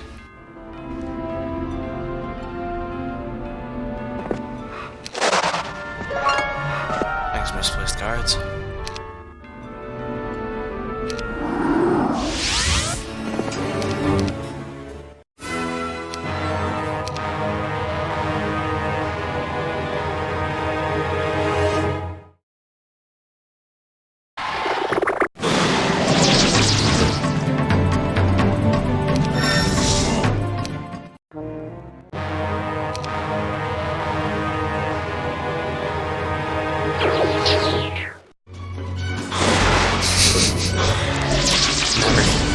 Never gets old.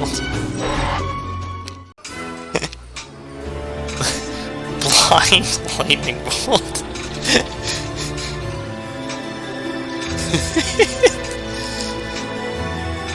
Clap.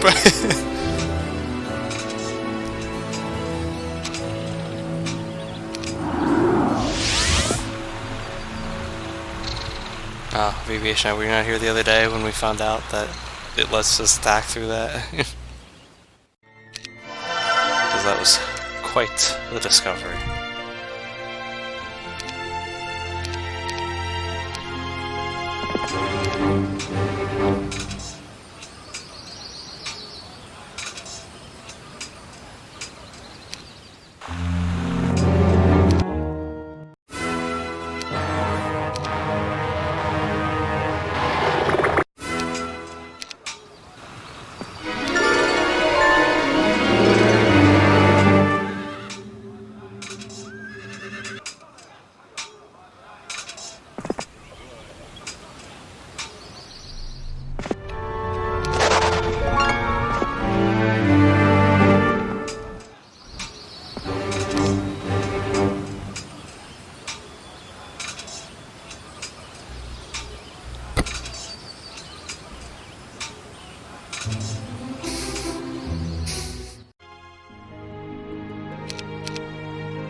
Another letter from the Dragon Talker reads, Dragon friend, I have talked to the seers who possess the pieces of the power of the Dragon's Stennis. Seek them out. Most will ask for some sort of compensation. The good news is, they've agreed to see only you as someone who flies your banner. At least Mutari won't be able to get the power of the Dragon's Stennis for herself. Good luck.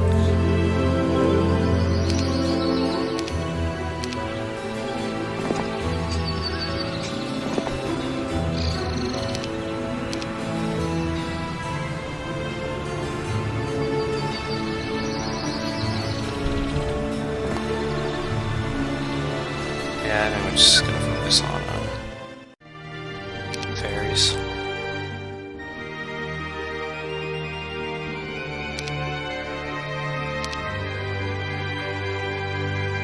I'll build this, but it's looking like we're gonna have to go on a fairy dragon approach. Is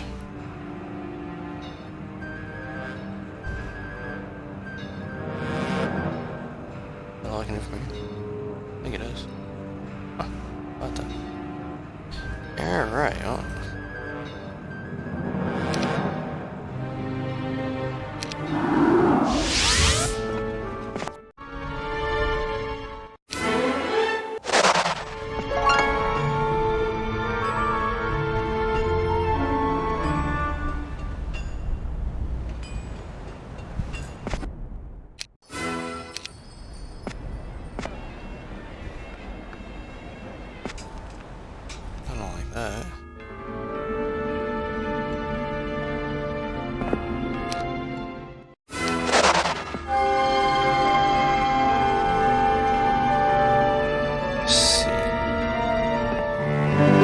dragon tooth. I will take that.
With this hero than I thought I would.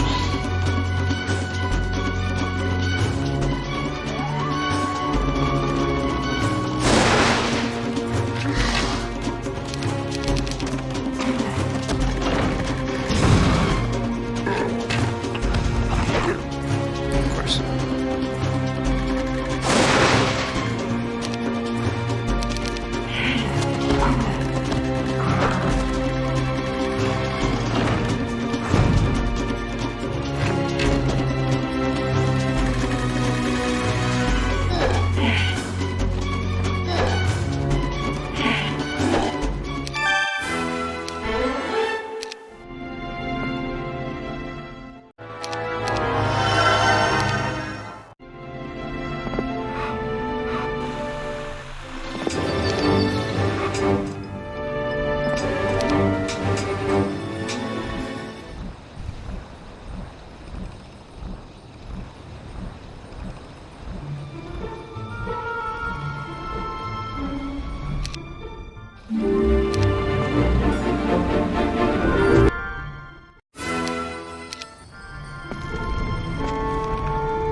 Oh, still made it.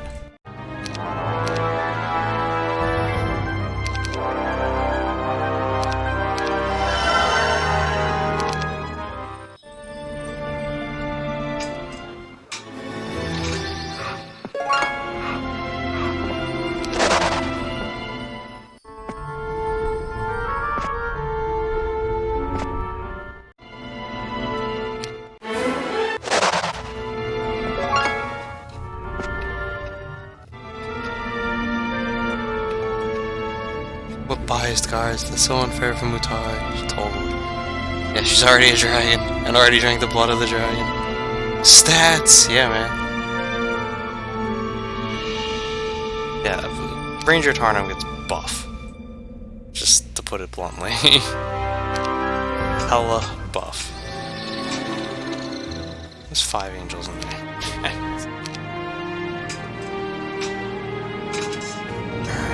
Another hero.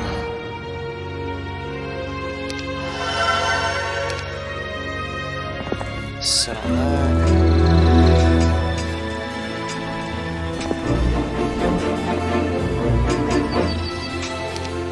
Save.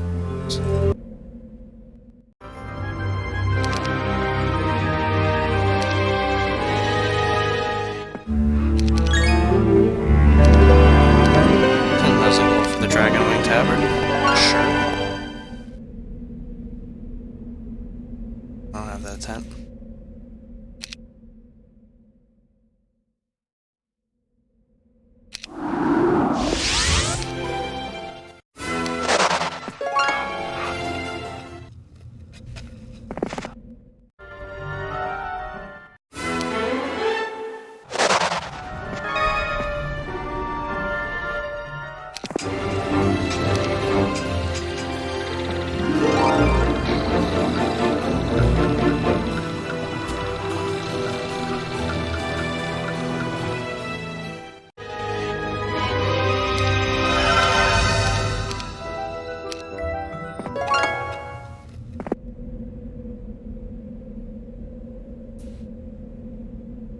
AA stack or an AD stack? An AA stack.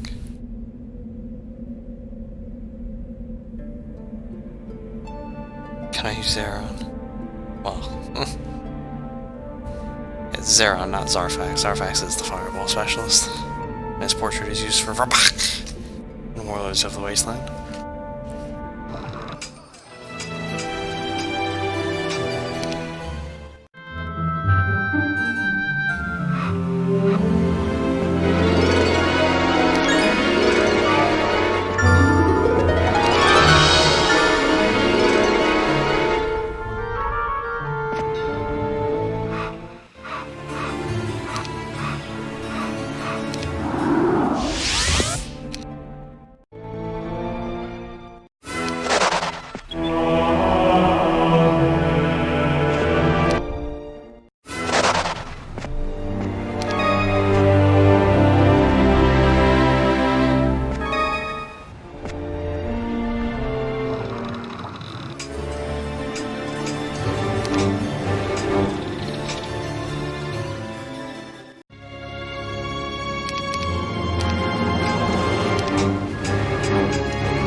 An elven scout entered camp today, shivering with fear beneath his torn cloak.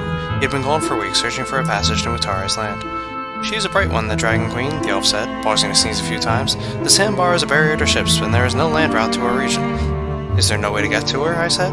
He nodded. I took a fisherman's boat looking for a way around the sandbar and accidentally got sucked into a whirlpool. I thought I was dead, but I came out on the other side soaked to the bone, but within sight of Mutara's shores. A whirlpool? Dangerous, but if it's the only way... At least now we know how the Dragon Queen got across. We thank you for your courage. You're relieved of duty until you rid yourself of that nasty cough. Now go find a healer before you give it to me.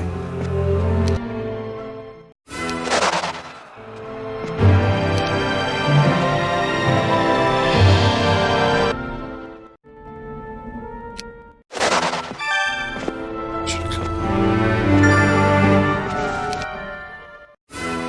Rams too. Oof. Big oof. I don't want any of those.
Might as well put my newfound gold to good use.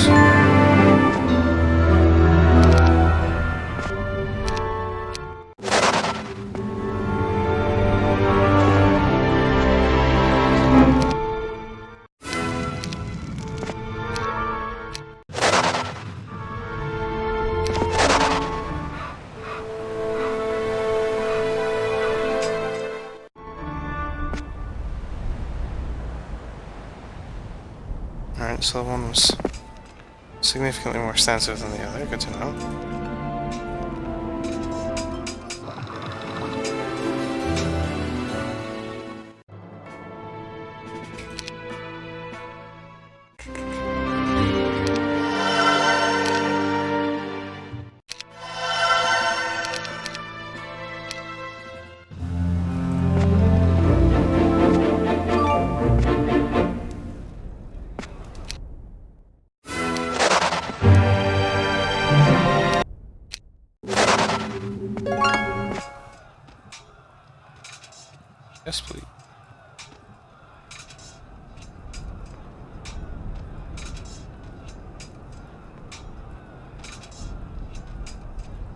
Yeah, Zeron is the devil specialist.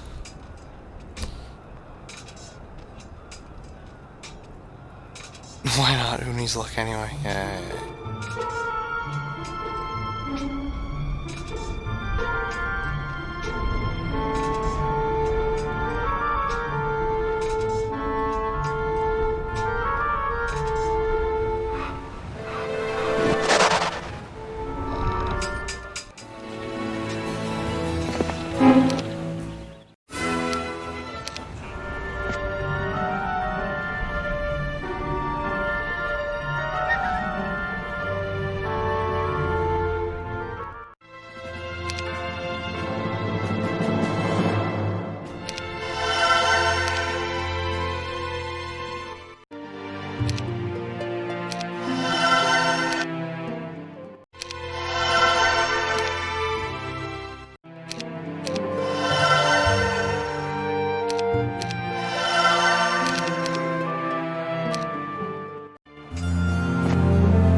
Let's not blow this thing.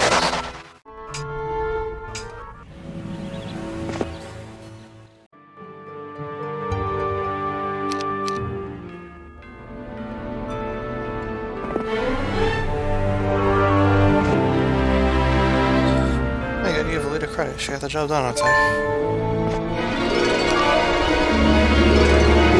Definitely did what she set out to do.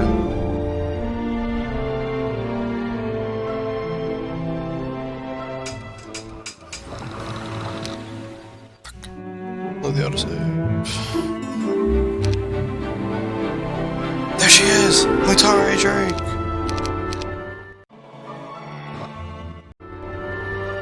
Go to the autosave because I forgot to build.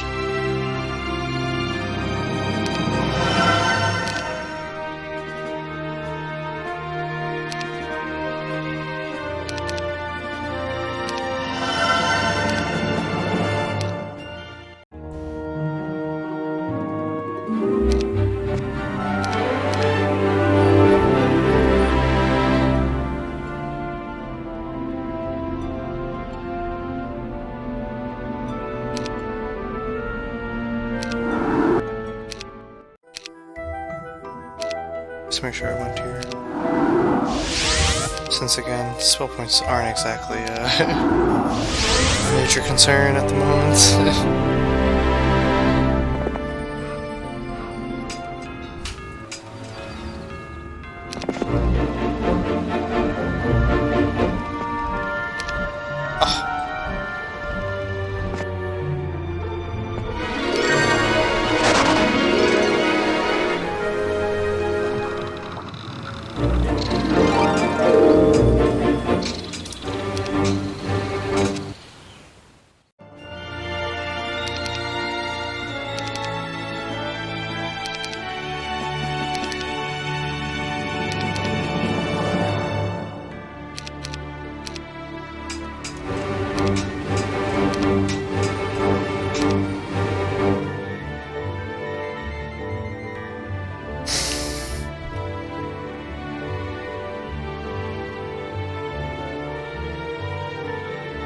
For those meddling ancestral spirits.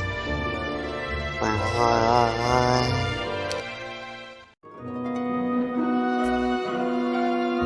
Mutare has landed.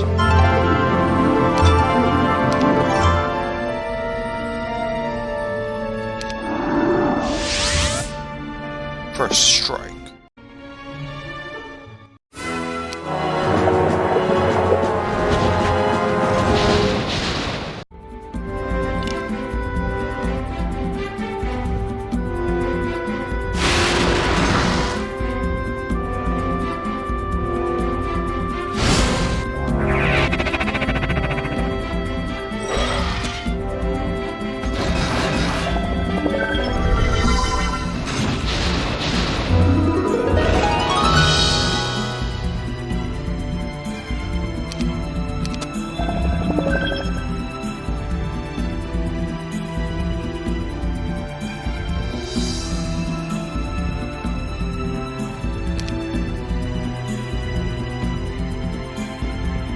She must have badged her courage.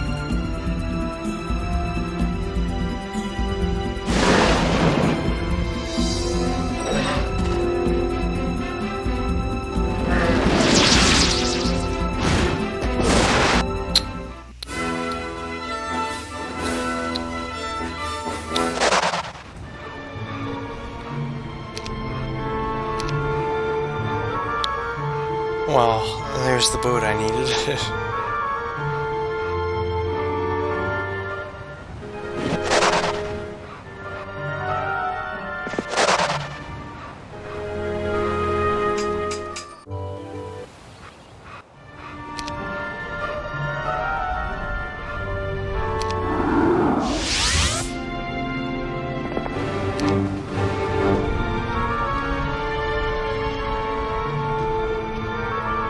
I did better than you. Yeah. I know, why doesn't she have summon boat? Tarnum has summon boat? No, he doesn't. Never mind. Maybe they knew. They knew. It was too OP. They made sure the player couldn't get it. It's the only explanation.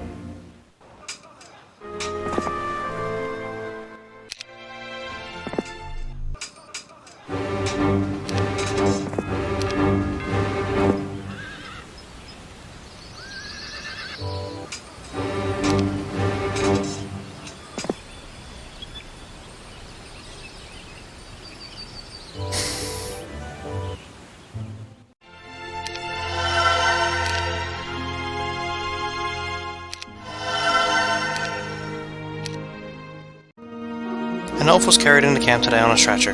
He was weak from his injuries but insisted on talking to me. I noticed immediately that most of his body was badly burned. How could he stand so much pain? I knelt by the brave elf and said, "You should be resting, brave soldier.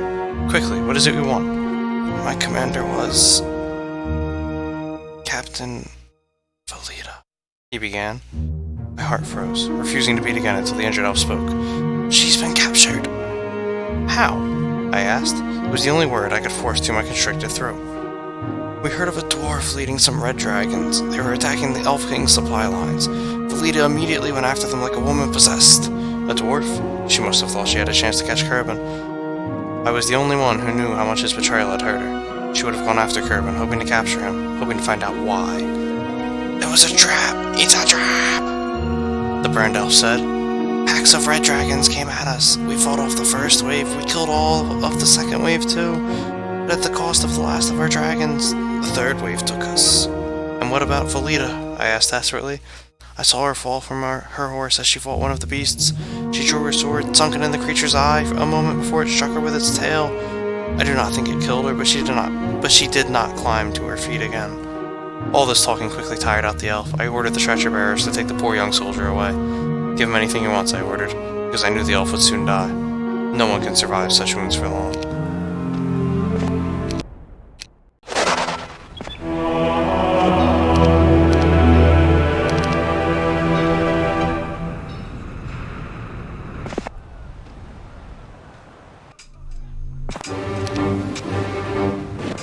And there's Valita, oh my god, she's okay! Summon boat is OP. Summon boat is OP. If you had summon boat, you could skip the anti-magic garrison with the Zoomers, exactly. Time for Sauron to show his true feelings. In battle! Dun dun dun dun dun dun dun dun dun.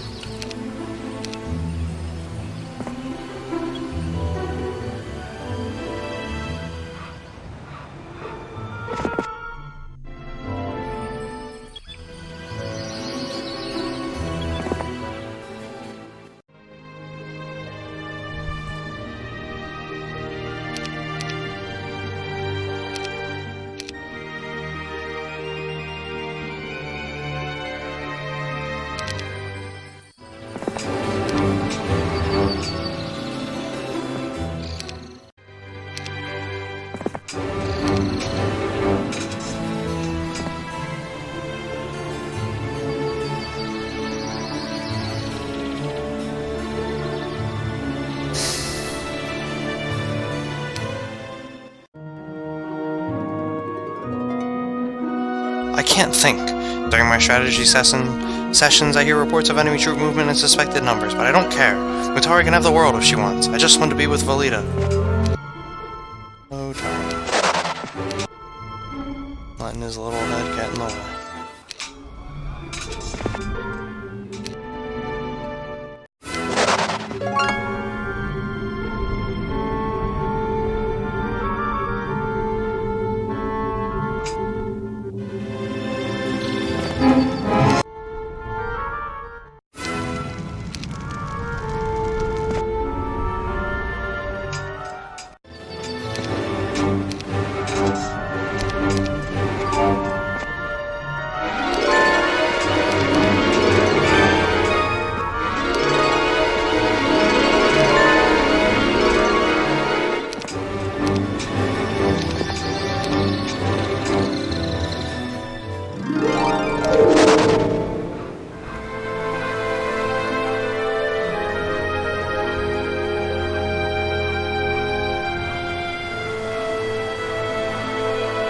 Someone's thinking with a smaller head, exactly.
Can't get her back, we have to follow the plot.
Spent my life buying and selling and collecting artifacts. If you could bring me all of that, I will reward you for your efforts. I forget what she... I think that one gives the power of the dragon's thing, so if I'm being perfectly honest.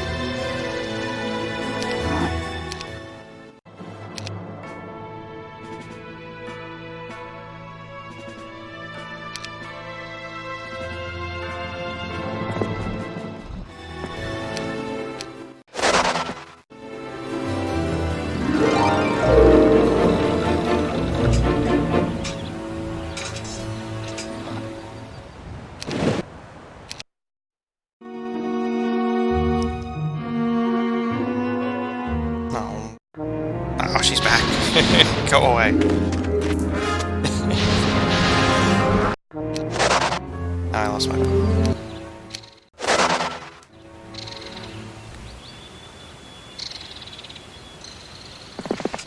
Jesus.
So we have to teach you this lesson, old man. If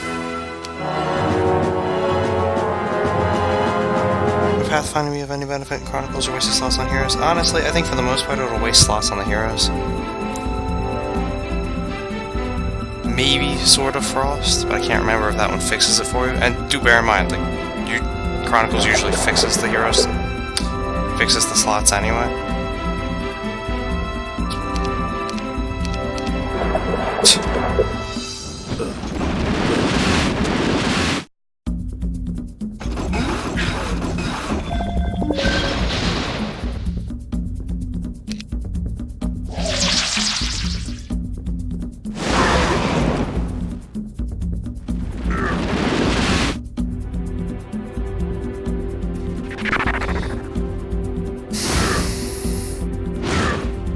Double magic arrow. Are you fucking with me?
We've done it! We've slain the Dragon Queen!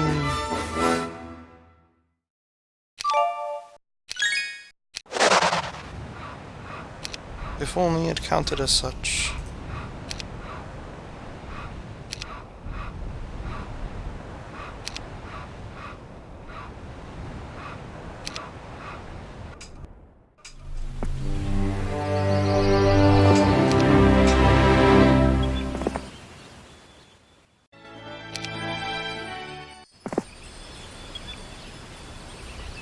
No badge of courage. Yeah, I noticed. I noticed when I was able to actually blind her that time. Clearly traded it off to someone else. To another hero.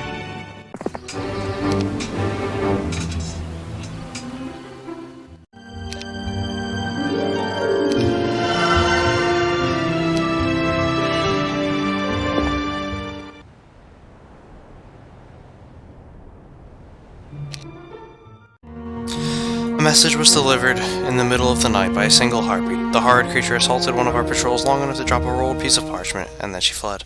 A scratched and bruised soldier brought me the note. I glanced at the bottom of the letter to see who it was from, and nearly crushed it when I saw Kerbin's name. I regained control and read, Tarn. I have Felina. That was it. So I crumpled up the letter and threw it in the nearest campfire. I'm going to crush that dwarf's throat with my bare hands, I said so fiercely that several of my own men took a few steps away. I don't blame them. For a moment they caught a glimpse of the barbarian king who tried to murder an entire society. Thankfully, by the time I returned to my tent, I was able to suppress that evil part of my personality. I sat in the dark, unable to sleep, staring at my quivering hands.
$58,058 gems.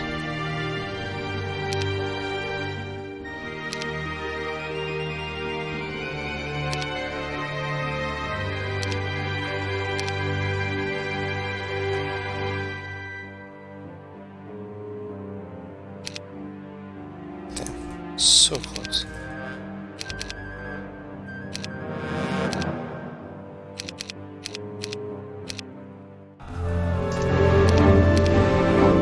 Yeah, I'd say this will be enough to win.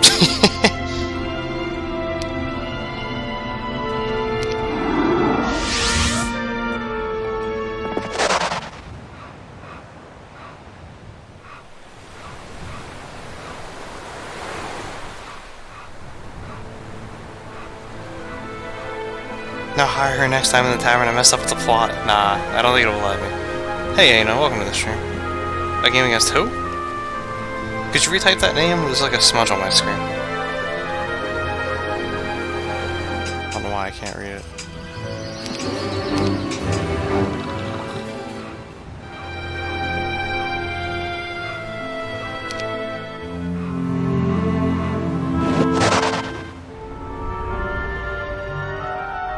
I guess Star King couldn't either.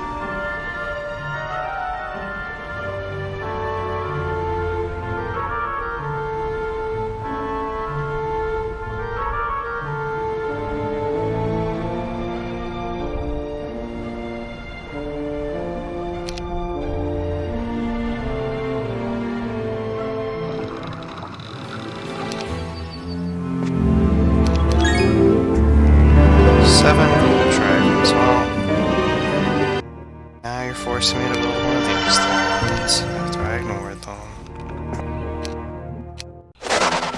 That's 69 goblins.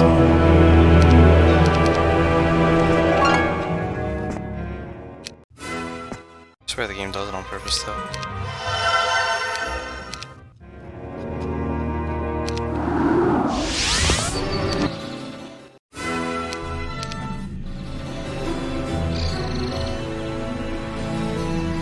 Second one's over there.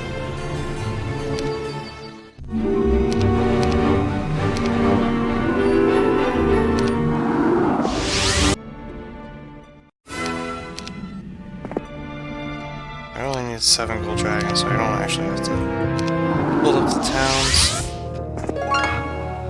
I can easily get that just with existing there.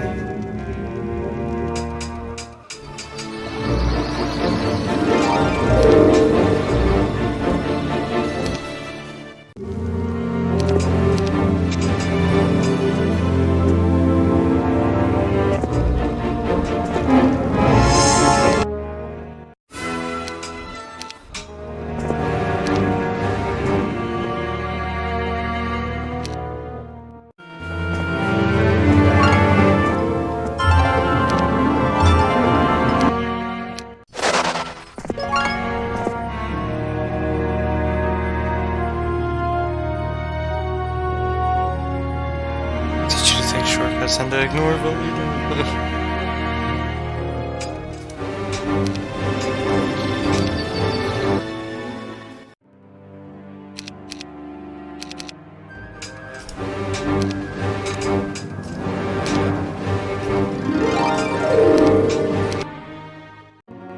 Kerbin waited a week to send another letter, allowing me to torment myself with thoughts about Volita and Mutara's hands. Again, the message came in late at night in the hands of a Harpy. I chose to read it in private this time. Tarnum, Volita is alive. Like Stannis! I'm feeding her well, and nearly all her injuries have healed. Let us meet. We have things to discuss. On the other side of this letter is a map. Of course, you must come alone, or Volita will suffer.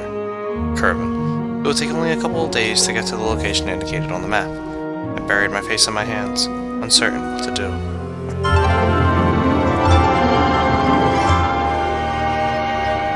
Let her die. She's not worth a distraction.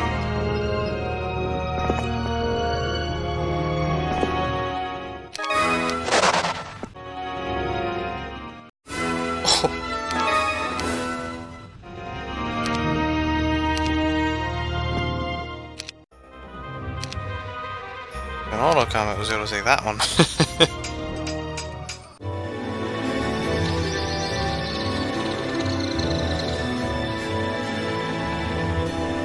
Yeah, uncertain. You raise him to the ground. Damn, I guess Anu didn't want us to know who he was talking about. Can't believe you didn't repeat the message.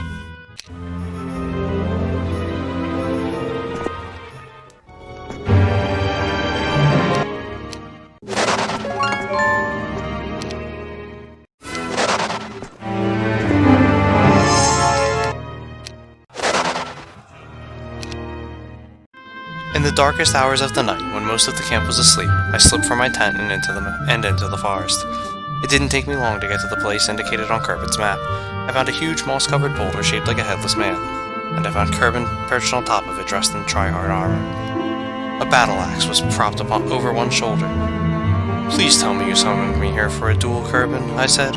My own hands were hidden beneath my thick cloak.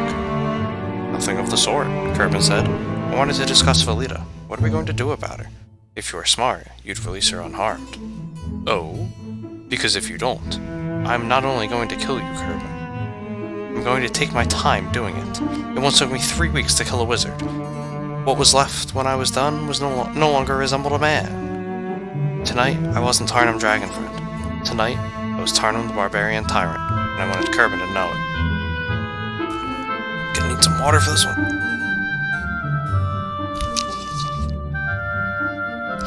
Nice threat, Tarnum. You really are working for the wrong side, Kerbin said, forcing a laugh. Why, Kerbin? Why, Kerbin? What did Mutari give you to make you betray your own people? My life, Kerbin said. You know, that pompous elf, Aspen, was right about something. You spend long enough in the hands of the enemy and soon their side makes sense. You, too, would do anything to stop that kind of pain. I heard movement in the trees around me, but pretended not to notice it. Instead, I brought one hand out and held it above my head.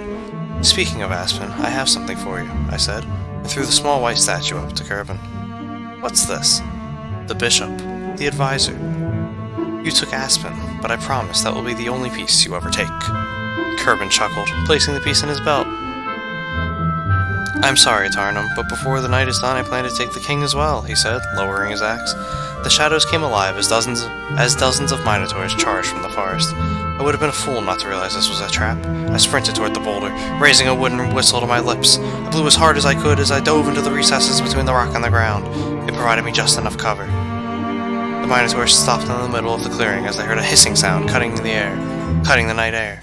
They looked up. Something blocked out the stars in the sky. And then hundreds of arrows rained down on them. My archers had fired from extreme range. We spent the last 2 days practicing this maneuver, and so it worked. No one survived that first attack, except Kerbin, thanks to his thick armor. He was immediately swept into the air in the arms of a tryhard dragon. I watched him flee into the night. It's amazing that that dragon didn't try and, breathe fire on him.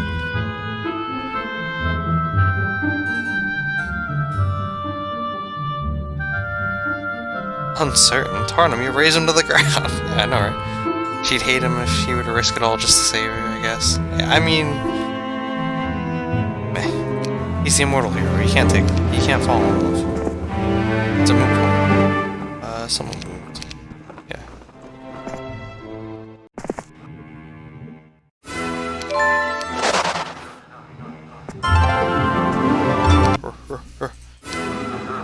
And as you can see from all the stat boosts, Tarnum gonna get swole as fuck.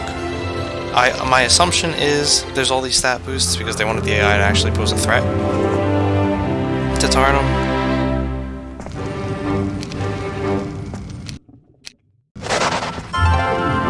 As you can see, didn't work. 25 attack skill. They have 25 attack skill.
Needless to say, this is going a bit better than the first time I ever played this.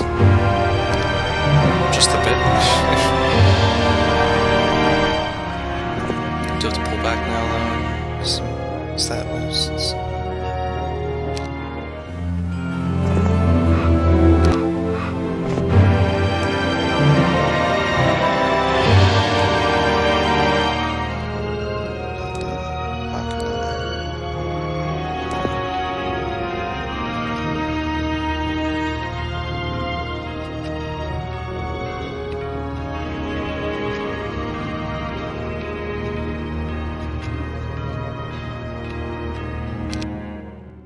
I've been a coward. The battlefield, I have learned, is not the only place where one must have courage. First with Adrienne and recently with Valida, I have folded beneath the weight of my fears. Never should have denied my feelings for Velita. Yes, one day I may have to leave her forever, or if I'm lucky she will grow old and die in my arms. No matter. I realize now that I will never know happiness if I fear the loss of it. I don't want to live that way. I only hope I'm not too late. Ancestors, please, protect Velita.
I think that'll be the last time I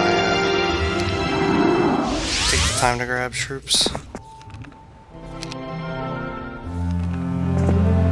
Yes, I did this specifically now. 72,072 gems. Shouldn't need to trade any gold. Yeah, that's what I thought.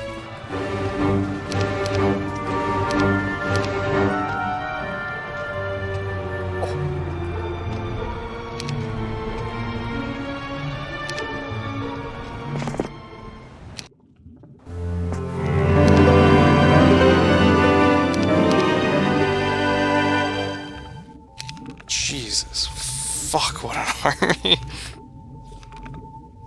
What has been? Yeah, man. It's gonna have to put her down. Hey, M3 Watcher. Told you I'd be here. Sheer number of hours you're playing is impressive. How's Chronicles been going today? Honestly, it's pretty good. We're rolling through it, man. This is the last scenario of Ranger Tarnum, Chapter 4. Chapters 5 and 6 are 5 scenarios each. And then we have those last 2, which aren't nearly as in-depth. So in theory, we could be done tomorrow. Done Chronicles tomorrow. Whether or not we will, or we'll see. Going to sleep? Wow, lame-o. Hey, Irvine, welcome to the stream. Nope, these are Heroes Chronicles. They were all standalone campaigns that were released by 3DO. Let's cover the events between Heroes 3 and 4. For instance, this one comes directly after the events of Dragon's Blood. And then there's going to be another one that comes right before Heroes 4. So you can guess what it's about, if you know anything about Heroes 4.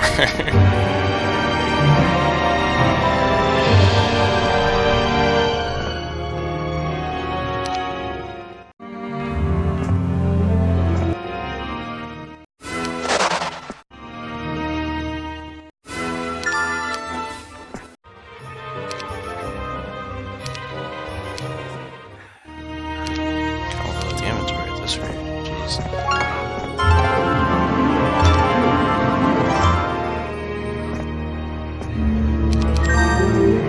6 Archangels, 4 Gold Dragons, and 2 Fairy Dragons. Of course I needed more.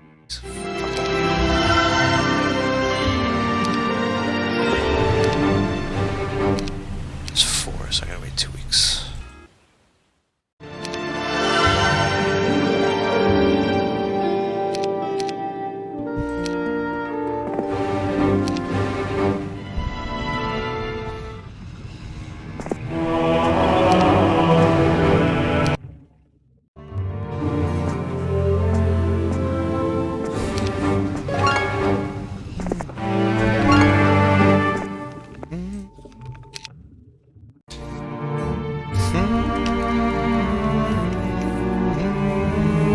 Yeah, they were 8 standalone games, although if you go to GOG.com you can get them all for about $10.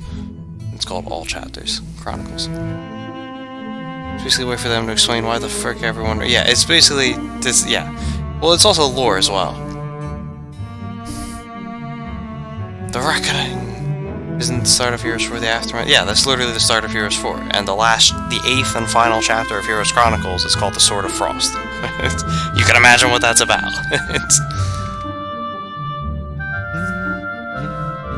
Standalone expansion. There you go. Standalone expansions. However you want to call it. They're their own games. Like, we're past Heroes 3. We're using the same engine, but we're past Heroes 3. We saw the smoke rising in the distance, black and thick. Oh. Dragons, perhaps. I split my forces in case it was a trap, leaving a third of them behind to protect the supply wagons. I led the rest toward the smoke to discover red and black dragons battling each other. At the center of it all was a horde of minotaurs fighting several Azure dragons. What is this? Are Mutari's forces quarreling with each other now? Could I be so lucky? We watched the battle play out before us. Both sides lost many lives. The minotaurs all perished, leaving a single wounded Azure dragon. He seemed to be searching for something, or someone. That's when I noticed a prison wagon tipped on its side in a ditch beside the road. There was someone still inside it, and a small, stocky figure trapped underneath. The Azure dragon finally focused its cold gaze on the wagon. "Archers!" I shouted. "Kill the Azure!" The dragon turned in time to witness its doom. Quickly, I sprinted across the bloody and burnt battlefield to the wagon, and there she was, Valida! She looked well, although she was dirty and there was a fresh cut on her scalp. There were tears on her cheeks. She was trying to reach the hand of the dwarf, Kerbin, who was trapped beneath the heavy wagon. Kerbin saw me and coughed up some blood as he tried to speak. I didn't move. Kerbin struggled to pull something from his belt, and then he held up a small black statue. A pawn. "Checkmate," he said. He coughed up some more blood. "Take care of her." By the time I smashed open the lock on the wagon, the dwarf trader was dead and Valida jumped into my arms, weeping.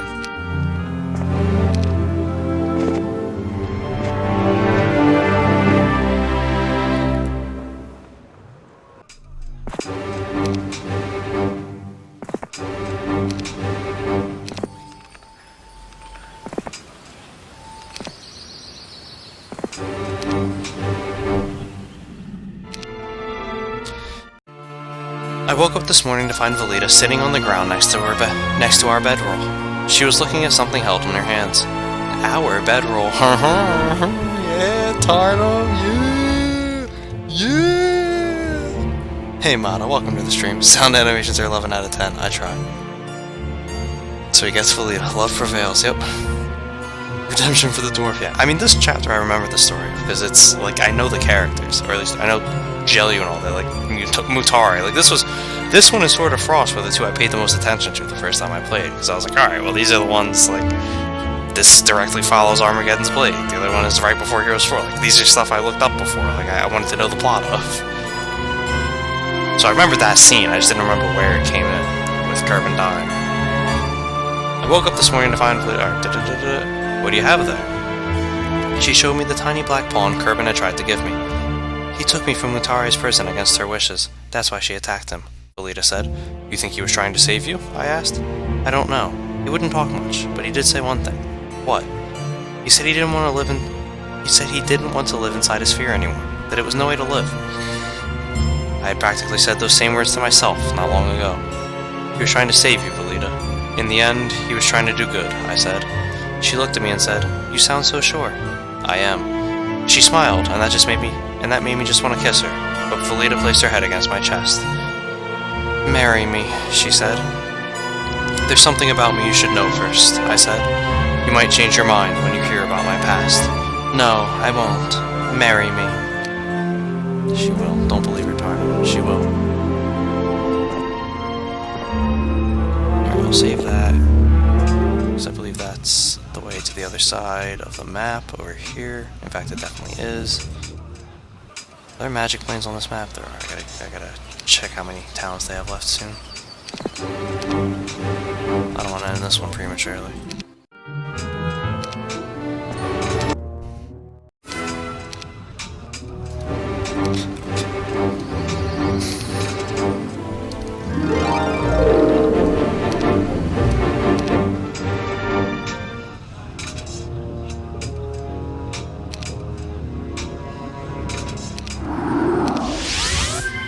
Okay, there's a town over there. That's what I wanted to know.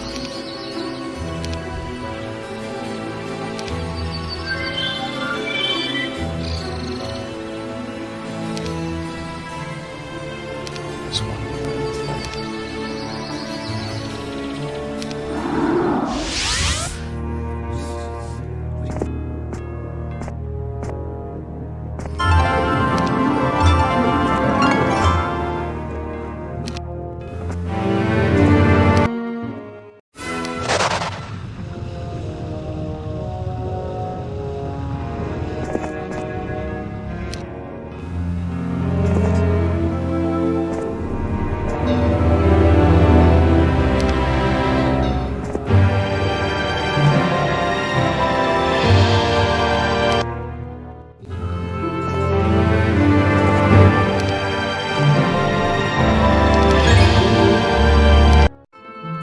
I was gonna say, cowards, get the fuck out of there.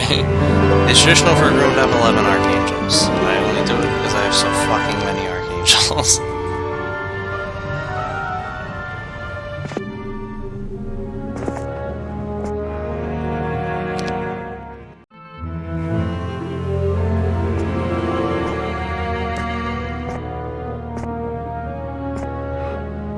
Gotcha.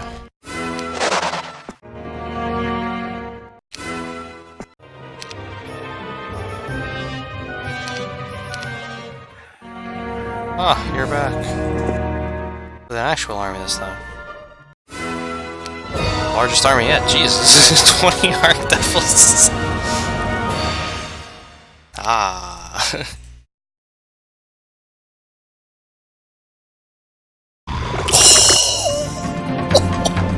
See ya!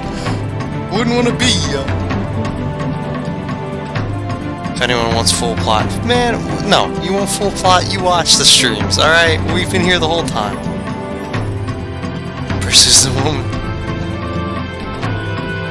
I'm a chronic cheater. What about Queen Allison? Well, that was his niece. Apparently there was something with Adrienne, but we don't know. Infernoland looked like titties. Boom, headshot, yeah, right.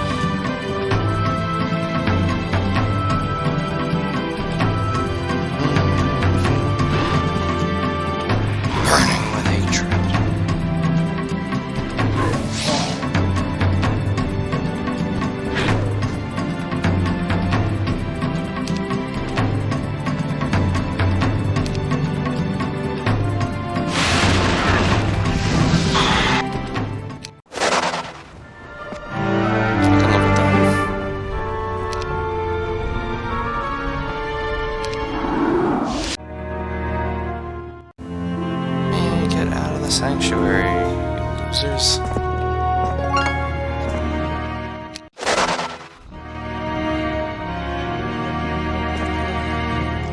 What's that on the way in?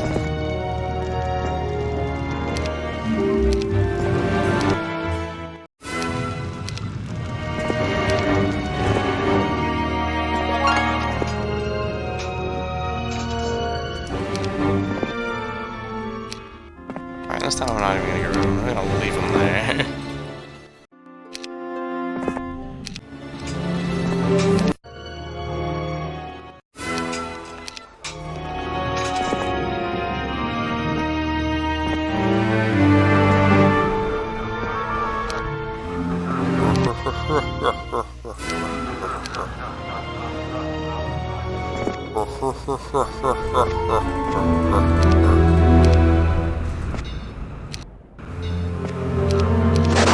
What's the sound they're making?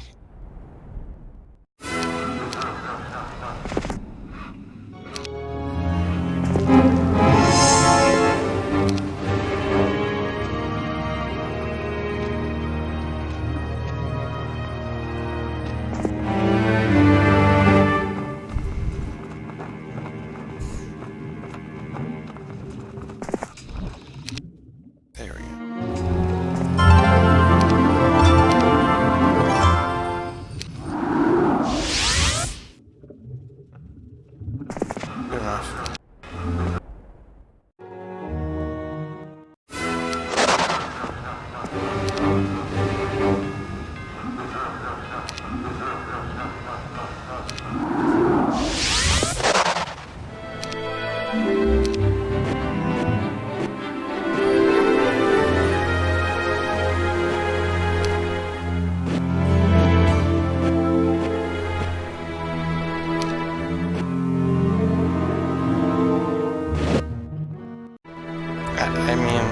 need to get here. Are there really no boats here? Oh, there's one.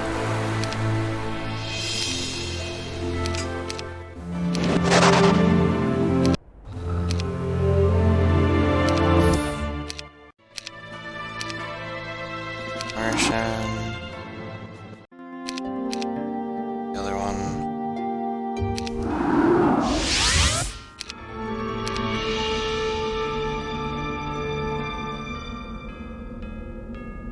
Everything, I can't use that, so let's go back to Ashcombe.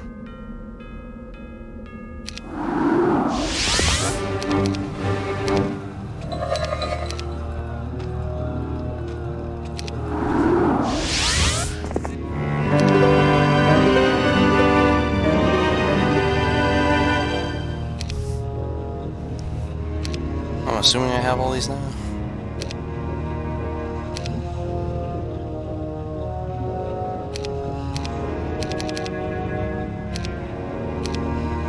One, two, three, four, five, six. Basically everything except Jeff's piece.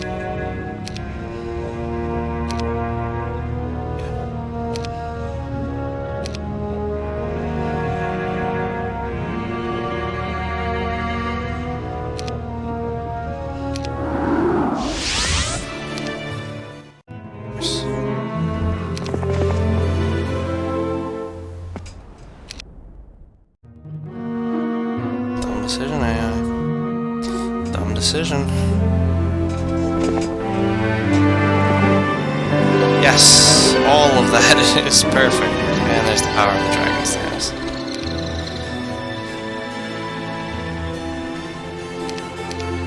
$91. Oh, we're gonna actually dismantle that a little bit.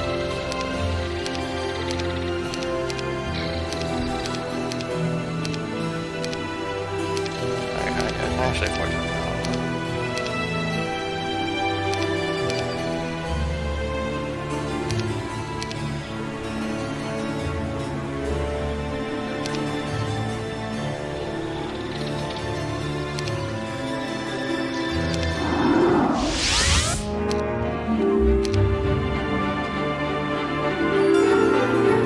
No, you're not allowed to just sit out. You know what? Fine, you can just sit out there, actually. It's not gonna affect me at all. Those shithole armies. Just beat them into landing at this point.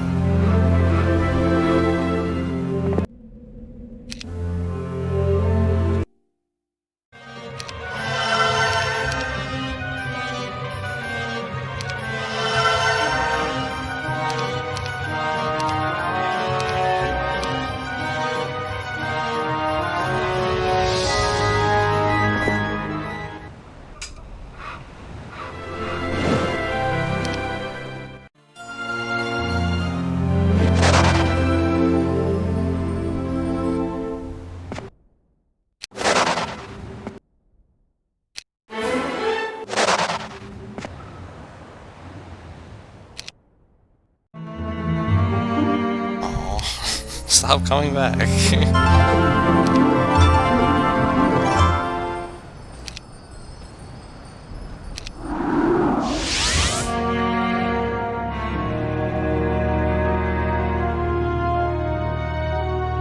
is definitely not the most efficient one.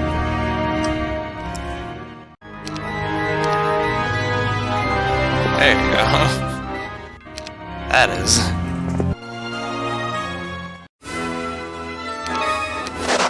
There's the badge of courage. Thank you.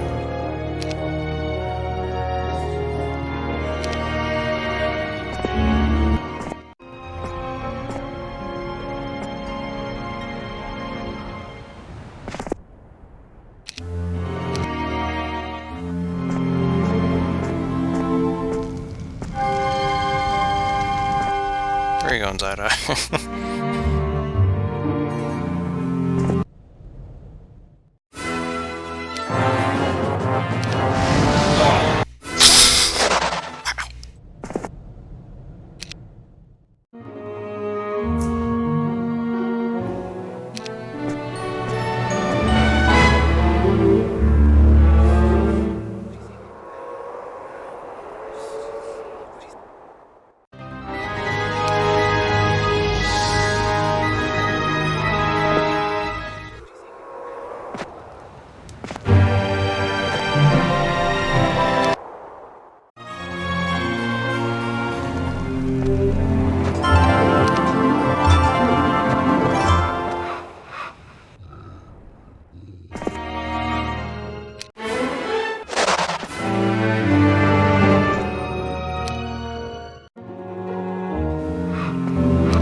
course I have to get one.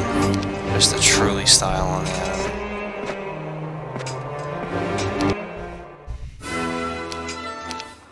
I'm gonna go out on a limb here and say the story's done. Considering I haven't seen one in a while. So there you go, final Ranger Tarnum. My dad, they lost their loved dad. No summon vote, no summon vote. Why break the Artie?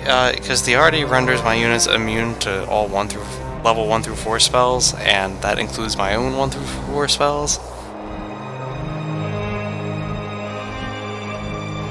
And then hit both are one step too short. Of course, it's me. And as we learned the last time we played this, that's not the best.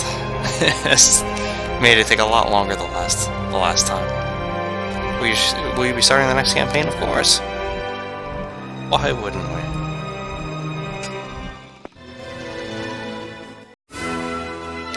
The fuck did he do? What?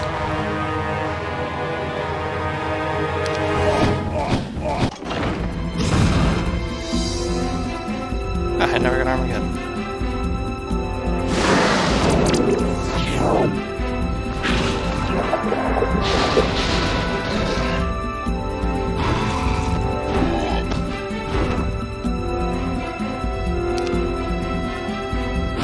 Magic. Maximum BM. There's our.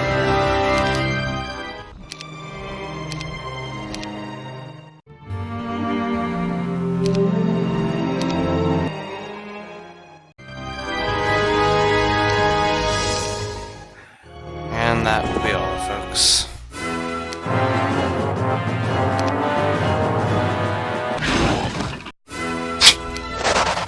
Decimated my own army.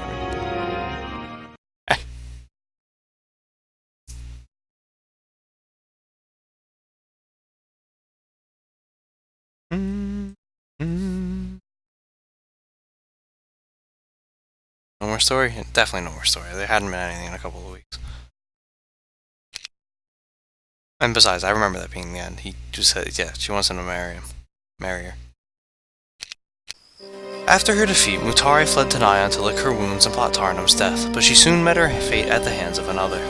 Tarnum would always remember the years he spent in Avlee as the happiest time of his life, but it wasn't long before the ancestors called him away. So, in case you didn't get the innuendo there, if we remember the Dragon's Blood campaign...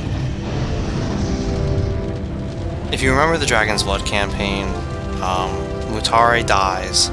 Mutare gets started by invading Ordwald's lands, because Ordwald overcommitted to get the vial of Dragon's Blood, and she talked a lot about how in Nyan you steal lands from those who are too weak to hold them. Well, after she lost, she was obviously really weak. As I said, she wanted to go lick her wounds, and a young upstart lord went and killed her, just like she did to Ordwald.